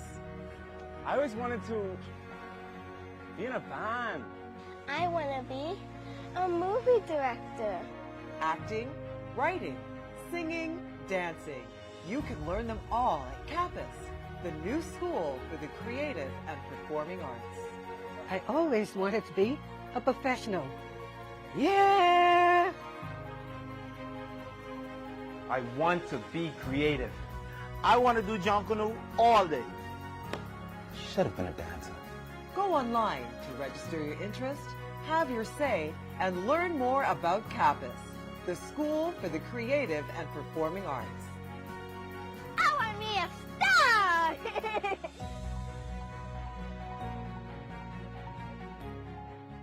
I want you to make the most of your talents. The person that you want to be is predicated on choices. You're not going to be able to pump fake your way to success. You have to be hungry. The barriers you face are real. Your capacity to overcome them is also real. You have the power to lead the crowd and not let the crowd lead you. We can't build a better country without your strengths. We want to make sure that you are all that you can be in this nation. This is the graduation of the National Youth Guard. Young Bahamians trained to assist on the front lines during national emergencies while gaining new skills to build their careers. They stepped forward to serve, growing stronger and making our country stronger too. If you think you have what it takes to join the next generation of leaders, then go online now to learn more and apply for the National Youth Guard.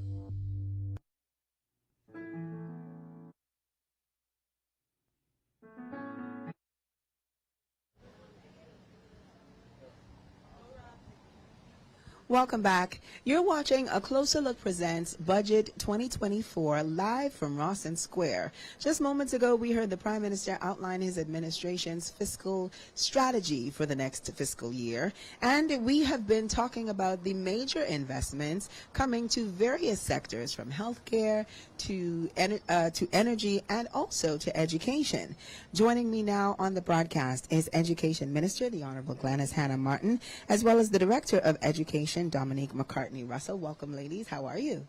Pleasure to be here. Thank you so much for being here. I want to talk to you about, the Prime Minister's budget presentation. He mentioned so many major improvements coming to education. I know education, especially in a post-COVID environment, has been a major priority of the Davis administration. And so we are working to make sure that, children everywhere are not only receiving an education, but that they're receiving a quality education. education, and that the hindrances to them receiving this quality education are being removed. Minister, how are you feeling post that communication? What are you most excited about in terms of what is coming for the Ministry of Education and educators in the country? Well, I think the one thing that the budget speech was reinforcement for me, because the one thing I'm clear on is that this Prime Minister understands the value of education to national development. And in that regard, there has been full cooperation in terms of funding and support for new initiatives. And so this is just sort of a reinforcement of a continuing norm that has been the case with him. We just came back from an education conference, and most of the countries are facing the same issues. But the one thing that comes out is the critical importance of education and the budgetary support that must accompany any policy decision as it relates to education. And so it's a continuation for me. The speech was excellent. It touched on a number of issues, but as it relates to education, it is just a reinforcement of a continuing commitment by the Minister of Finance, who happens to be the Prime Minister, and the Cabinet on the advancement of education in this country. Director, I know that the Prime Minister has been a major advocate for this administration's breakfast program and making sure that students across the country are only focusing or only need to focus on what is being taught and not being hungry and not being distracted. That is now something that's going to be expanded to the Family Islands. It's something that has taken off here in the capital. As someone who's working closely on the ground with schools, with principals, with parents, how important is that program really to, the goals that we are trying to accomplish? Well, first and foremost, we are feeding 21,000 children, and we've added 5 more schools, which is a little bit over 2,000 more children. And so the idea is to expand to the Family Islands for 3 reasons: attention, certainly for brain function and for memory. Breakfast is the most important meal of the day. Principals have indicated that students are now attending school regularly, those ones who are chronically absent, and then of course they are not tardy. And breakfast also ensures that students do well on their exams. They're more focused, they have more energy, and so they're ready for the day. And so all of our principals, our teachers, they're really excited about the program. The students love the breakfast. You should see some of the pictures and some of the commentary. Parents are really appreciative because it means that they don't have to provide that service and they can get their children to school on time. And we are now at 92% up to March 2024 in terms of our attendance. Of course, we're looking for 100%. Well, yes, obviously. But 92% is a great number. And I think, especially, we hear so much about, how significantly there was a drop in attendance following COVID. So to hear that has gone up to 92%. Now, is that mostly primary school? Are we talking high school, middle school? What age range are we talking about here? What we've been doing is we've been focusing on schools where the attendance was really low. In fact, at one point, I think October 2022, not 2021, we were at 54% during the pandemic, 54% in some districts. And so to see that number rise to 92% is very significant. But most of it is primary school, but we're seeking to expand to our junior and senior high schools as well. I just want to add on that point, though, there's still 8% unaccounted for. And so we are continuing our efforts, because if a school-age child is not in school, what's happening with that child? And so we established a hotline. We're engaging the community to help us get children back into school. It's a human right, but it's also a safety and security issue. And in the school environment, children are in a structured environment, and they get the breakfast, they get tuition, they have the support of guidance counselors, they have their peers. We want all of our children in. And so we are still working on even though we've made tremendous progress, we still have some ways to go. Absolutely. I think the work that's being done, obviously, is part of this sort of wider push to really advance education. And it's not just going to be, the reading, writing, and the arithmetic. It's also going to be the inclusion of technology. It's also going to be the inclusion of, different learning styles. Can we talk about what that is going to look like over this budgetary period? I just want to say, though, the dialogue that you have there tells me you are the child of educators. I am actually. I know. I am actually. Both of my parents teach. We're seeking to provide a holistic education. Students are not just physical beings; they're spiritual beings, they're emotional beings. They have intellect, and so we want to wow our clients. We want to provide a holistic education that's individualized, that allows them to tap into, where they are bent, their the opportunities that they want to advance for themselves. And so we're seeking to provide opportunities in athletics, in the arts, as well as in academics, and then, of course, in the attitude. So we say the 4 A's. We're seeking to ensure that students are provided those opportunities to excel, to maximize their learning potential, and, of course, to maximize their earning potential. Yeah, on that point, I just want to add, though, what we're also doing is we're doing some research projects to help us learn how our children are learning. But we want them more than being just receptacles of information. We want them to be critical thinkers, creative thinkers, innovative thought makers. And so this is the real challenge, moving from the current construct, even though we are doing a lot, taking it to that level where we really activate our young people. They come of their own. A lot of our young people do very well, but too many are not. We're not seeing what we would want to see, and it's that category of student that we bring a special eye to. Even though the high flyers, we're doing all we can. We established an honor society to bring the high flyers together so they can feed off each other and really excel.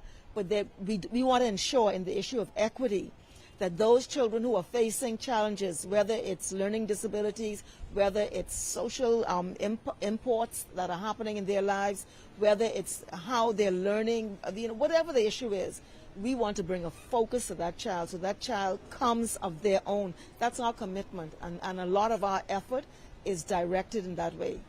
And I'd like to sort of shift the conversation a little bit, because education, when we think about it, we think primary school level, we think high school level, but post high school or at secondary learning, BTVI has been really integral in ensuring that persons seeking some sort of training, technical training in that way, are able to take advantage of that as well. So what are we looking at in terms of the technical training opportunities for persons who may not be traditionally academically inclined, but who work well with their hands, who are looking for a trade? And we do need those kinds of things, because I mean the National Youth Guard is sort of one of those programs that has roped in youth in a way that has been significant. I understand that about 85% of those participants now actively have jobs. And so when we're looking about we're talking about improving their earning potential as well as their learning potential. Where do you guys see BTVI fitting into that? Well, first and foremost, we want to ensure that students have access to micro-credentials. It's live TV, ladies and gentlemen. So micro-credentials, this allows our students to have access to certifications at grade levels. And so a child at grade 9 can have a City and Guilds first-class pass certificate for a particular course, and they could actually use that to gain employment. And so that's one of the things that we're focused on. Secondly, we're focused on ensuring that students who do want to use their hands have access to that. We've hired more than 22 teachers last year in the technical area, and we have expanded what we call our cluster program, and it allows students to have access to those opportunities to get their hands dirty, those apprenticeship programs, those authentic real-world application programs. From the junior high, they would matriculate to high school. they have access to those programs as well, building trades, plumbing, etc. And they're academic and technical, by the way. And once they are finished with that, they then matriculate to BTVI if they want to, and they get access to even greater opportunities. And so we are really excited about that. We've also engaged in the construction of a polytechnic. Yes, and so a lot of our children in high school will matriculate to that center on Wolf Road. It's in construction right now, and the idea, of course, is to give access to those children. Okay, on that issue, I just want to say that traditionally there's been this sort of counter opposition between academic and the technical, and technical Right. being like the second tier. The second tier. We're not approaching it that way. The way we're looking at it is, first of all, you have to be literate and numerate, no matter what you're doing. You got to be able to read and write, and you want to think critically. What we are doing is looking at young people in the way in which they are motivated, where their talents are. Could be the creative arts, it could be the technical and vocational, etc. But technical and vocational is a spectrum of different enterprises. It includes the construction skills, it includes solar energy, it includes ICT, and on and on and on.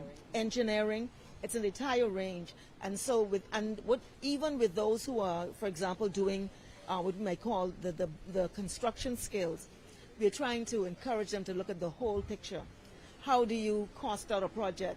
How do you read plans? How do you prepare a budget so that they go completely literate in that area? So we are now incentivizing young people who are technically and vocationally in their bent or orientated to really go after that with full passion. And trust me, the economy is more facilitative of technically skilled individuals than a lot of other areas. And so there's a lot of potential. Well, that's really, really wonderful to hear. I guess my final question for you guys is, how soon can we start to see these improvements roll out? Well, we've started already in terms of the technical and vocational program. We have, like I said, the cluster program. We have the magnet program. So we're extending our reach in terms of the hiring of technical teachers. And we are also going to put technical teachers in the primary schools, for the first time. So students will have access to, small home repairs, woodwork. You could imagine a 4th, 5th, 6th grader learning how to do a little bit of carpentry. And so we're excited about offering our children those hands-on, experiential, real-world opportunities. And let me just say, carpentry is geometry also. So Really you have is. to, know that. But I'll just say this, right? I came in with a lot of vim and vigor. I still got it. But I've learned and I've been told to see shifts in education. It takes years. But we've done a lot of things that are quick wins. We looked at the high school diploma, and we created a committee. They went through the nation, and they brought back recommendations. We now have made changes to the high school diploma, which have became immediately in effect. And so that's doing. We're introducing the arts into the schools and integrating it into subject matters. We are bringing a singular focus into physical education, and we bring in swimming. We're going to announce it soon, but we're going to have pools in public schools by September in certain schools. So there are a lot of things happening. What we found, what we did, we wanted to, first of all, get children in school. We want to deal with learning loss. We did the testing universally.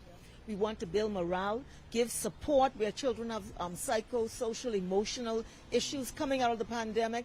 There are a lot of things that are really not hardcore curriculum that we had to address. But we are committed to curriculum reform, to causing for young people to come of their own, and we are not upholding a status quo. Where we see unsatisfactory outcomes, we get disturbed. We're not just saying, oh, okay, no, we're not. We're not accepting statistical mediocrity, and we will continue to work and fight for the young people, the children, particularly in the public school system. And the commitment is there with the entire team. So, we're hopeful, and we're working.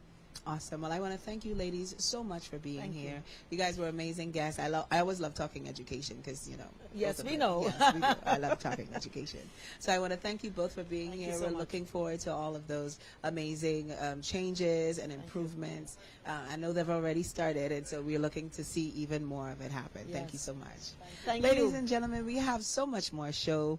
This has been such an insightful conversation from a number of directions. We have heard real budgetary analysis. We have heard people break down some of the Prime Minister's commentary. And we're going to continue those conversations, obviously, as we continue our live coverage of the Budget 2024 here live from Rosson Square. I want to thank you guys so much for sticking with us, for tuning in, for being a part of the conversation, and for being prepared to really engage with this year's budget in a substantive way. It's something that I know we've heard several ministers in government speak to already, the need for Bahamians to really tap in, to listen closely, to engage, and to be prepared to, be active participants in the governance of our country.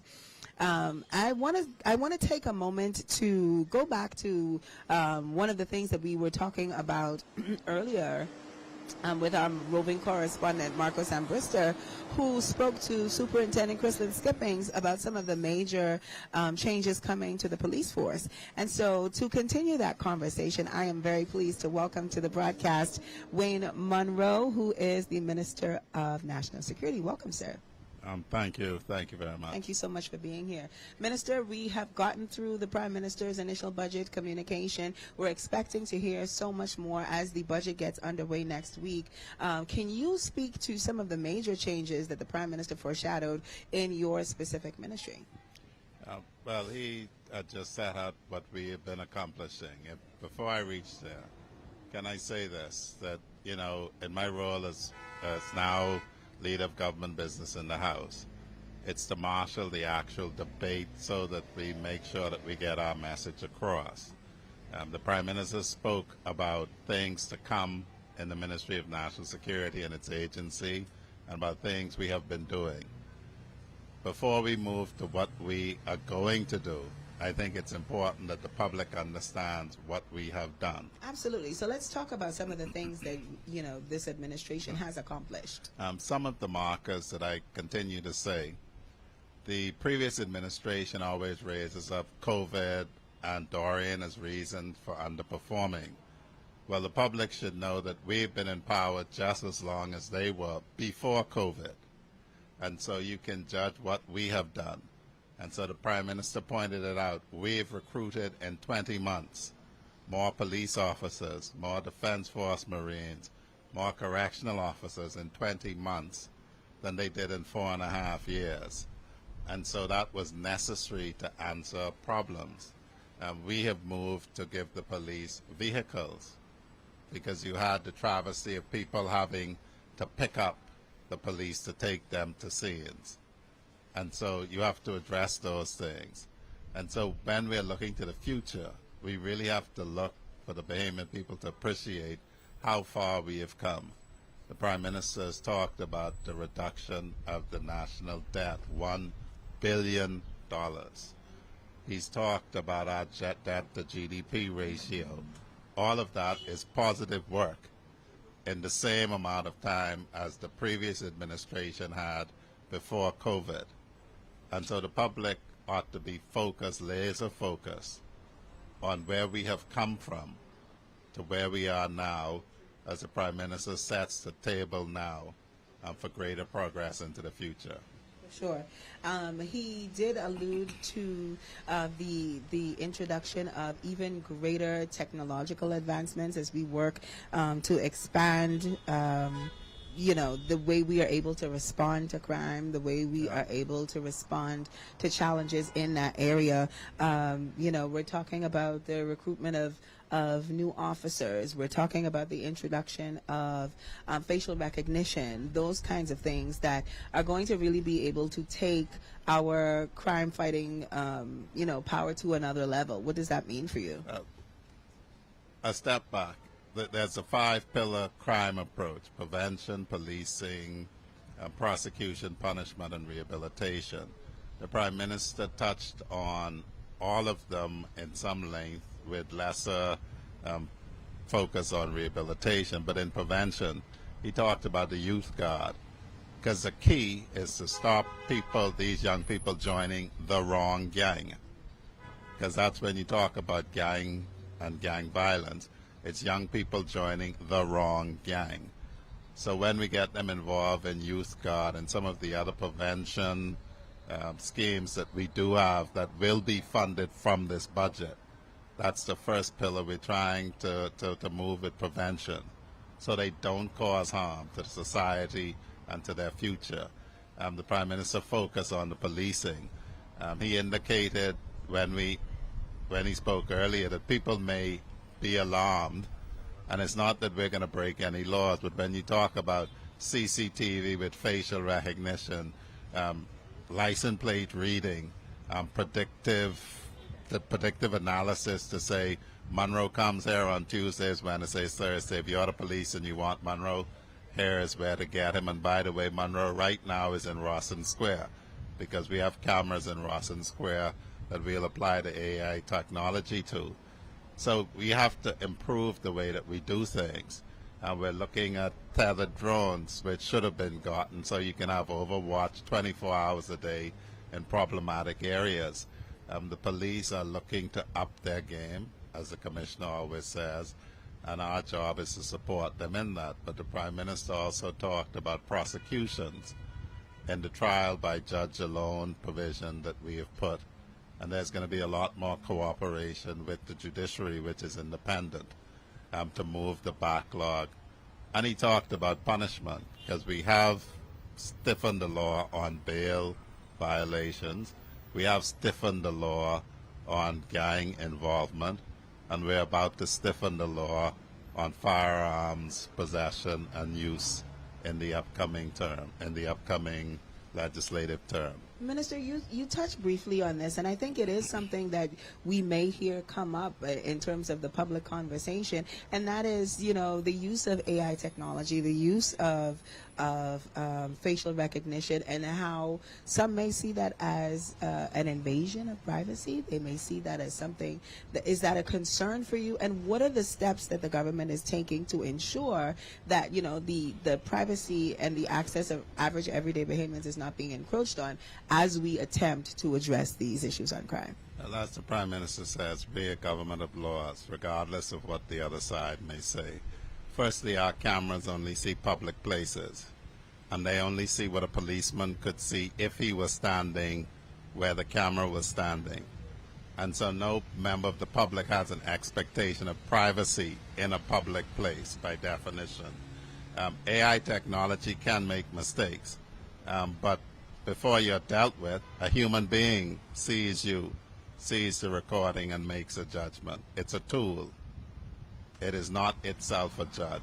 And so the public can be assured that we respect human rights, and we are a party and a government that governs ourselves by the laws of the land. Well, Minister, I want to thank you so much for taking the time out to come and chat with us. We're looking forward to seeing all of these new new technologies be rolled out. We're excited to see how that the public was going to respond.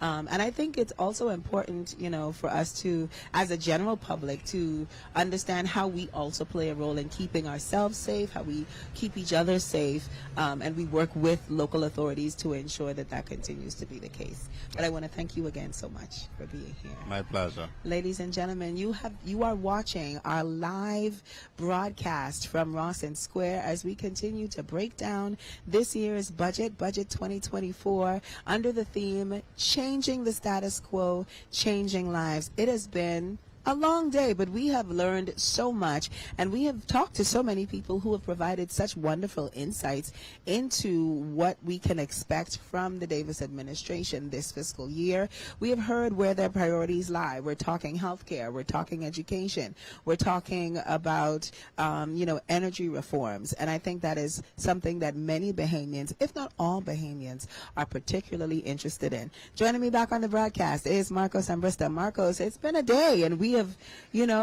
been here through it all. It's been a long, hot, sunny day, Ravana, but it has been filled with such a great and enormous amount of information, letting us know exactly where our country is at, and of course letting us know where our country is headed. And so we cannot take that for light. We cannot take that lightly.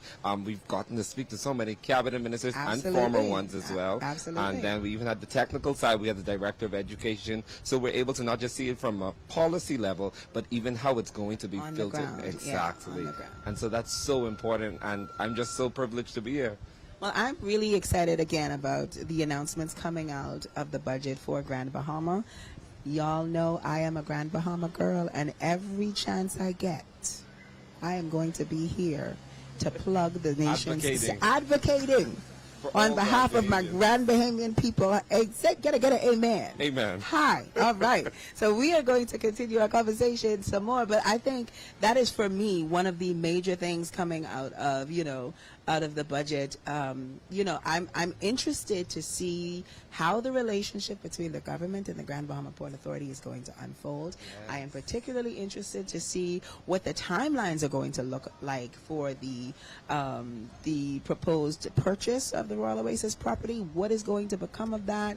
Once that West Atlantic Highway is reopened, what that's going to be and what that is going to mean for business opportunities in Freeport. I'm very excited about things I can't like wait, that. actually, because I've never been to Grand Bahama, and so it's going to be...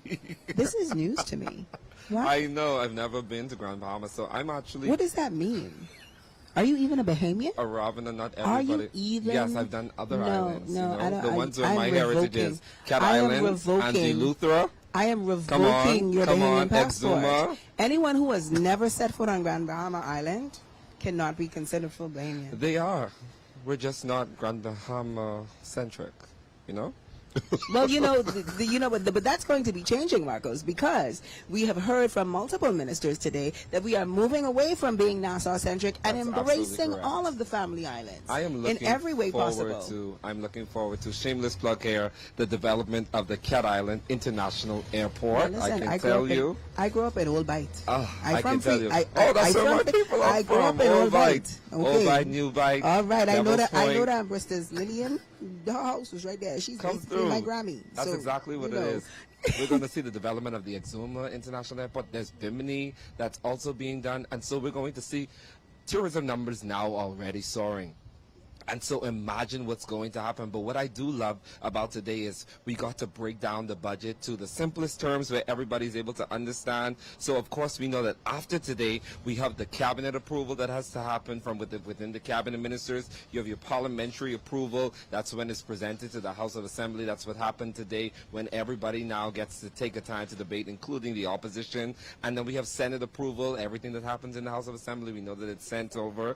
And then lastly, we'll have the royal asset. And that's where the Governor General will actually, it's sent to the Governor General, and then the Governor General will grant asset, and the budget becomes law and is now enacted. So we have a full rundown of what happens after today's bidding, and so I can't wait to see what happens and how it changes the status quo, and it impacts every individual Bahamian. Yeah, I think that has really been the theme. The Prime Minister really leaned into that theme. His cabinet seems to be leaning into that theme, and we're seeing that being laid out in the budget communication, and I expect that it is even going to be even more apparent. This theme about changing lives and really bucking the status quo as the budget debate gets underway. And I'm interested to hear, the opposition's critiques. It's going to be an interesting debate. It's something that I think all Bahamians should really be tuned into. We heard the Minister of Investments, Michael Alcides, say, this is something you want to tap into. This is where you have the opportunity to really be engaged and make the commentary that needs to be made as we move forward. And one of your guests said it best. This is our money at the end of the day. Absolutely. And this is not just about how much money we're going to get, but also how we're spending our money. Yeah. This is our taxes. This is the government of the Bahamas, its purse is the Bahamian people's Money, purses. absolutely. Exactly. Well, I want to thank you so much for joining me today, Marcos. Always You've been a pleasure, an amazing co-host as per usual. Always Ladies and gentlemen, this has been Budget 2024 ACL Presents. We thank you so much for tuning in. We thank you so much for sticking around. We hope you have enjoyed our broadcast. We hope you learned something, and we hope to see you next time at ACL. Thank you so much for joining us. I'm Arabina Apia. Good day, everyone.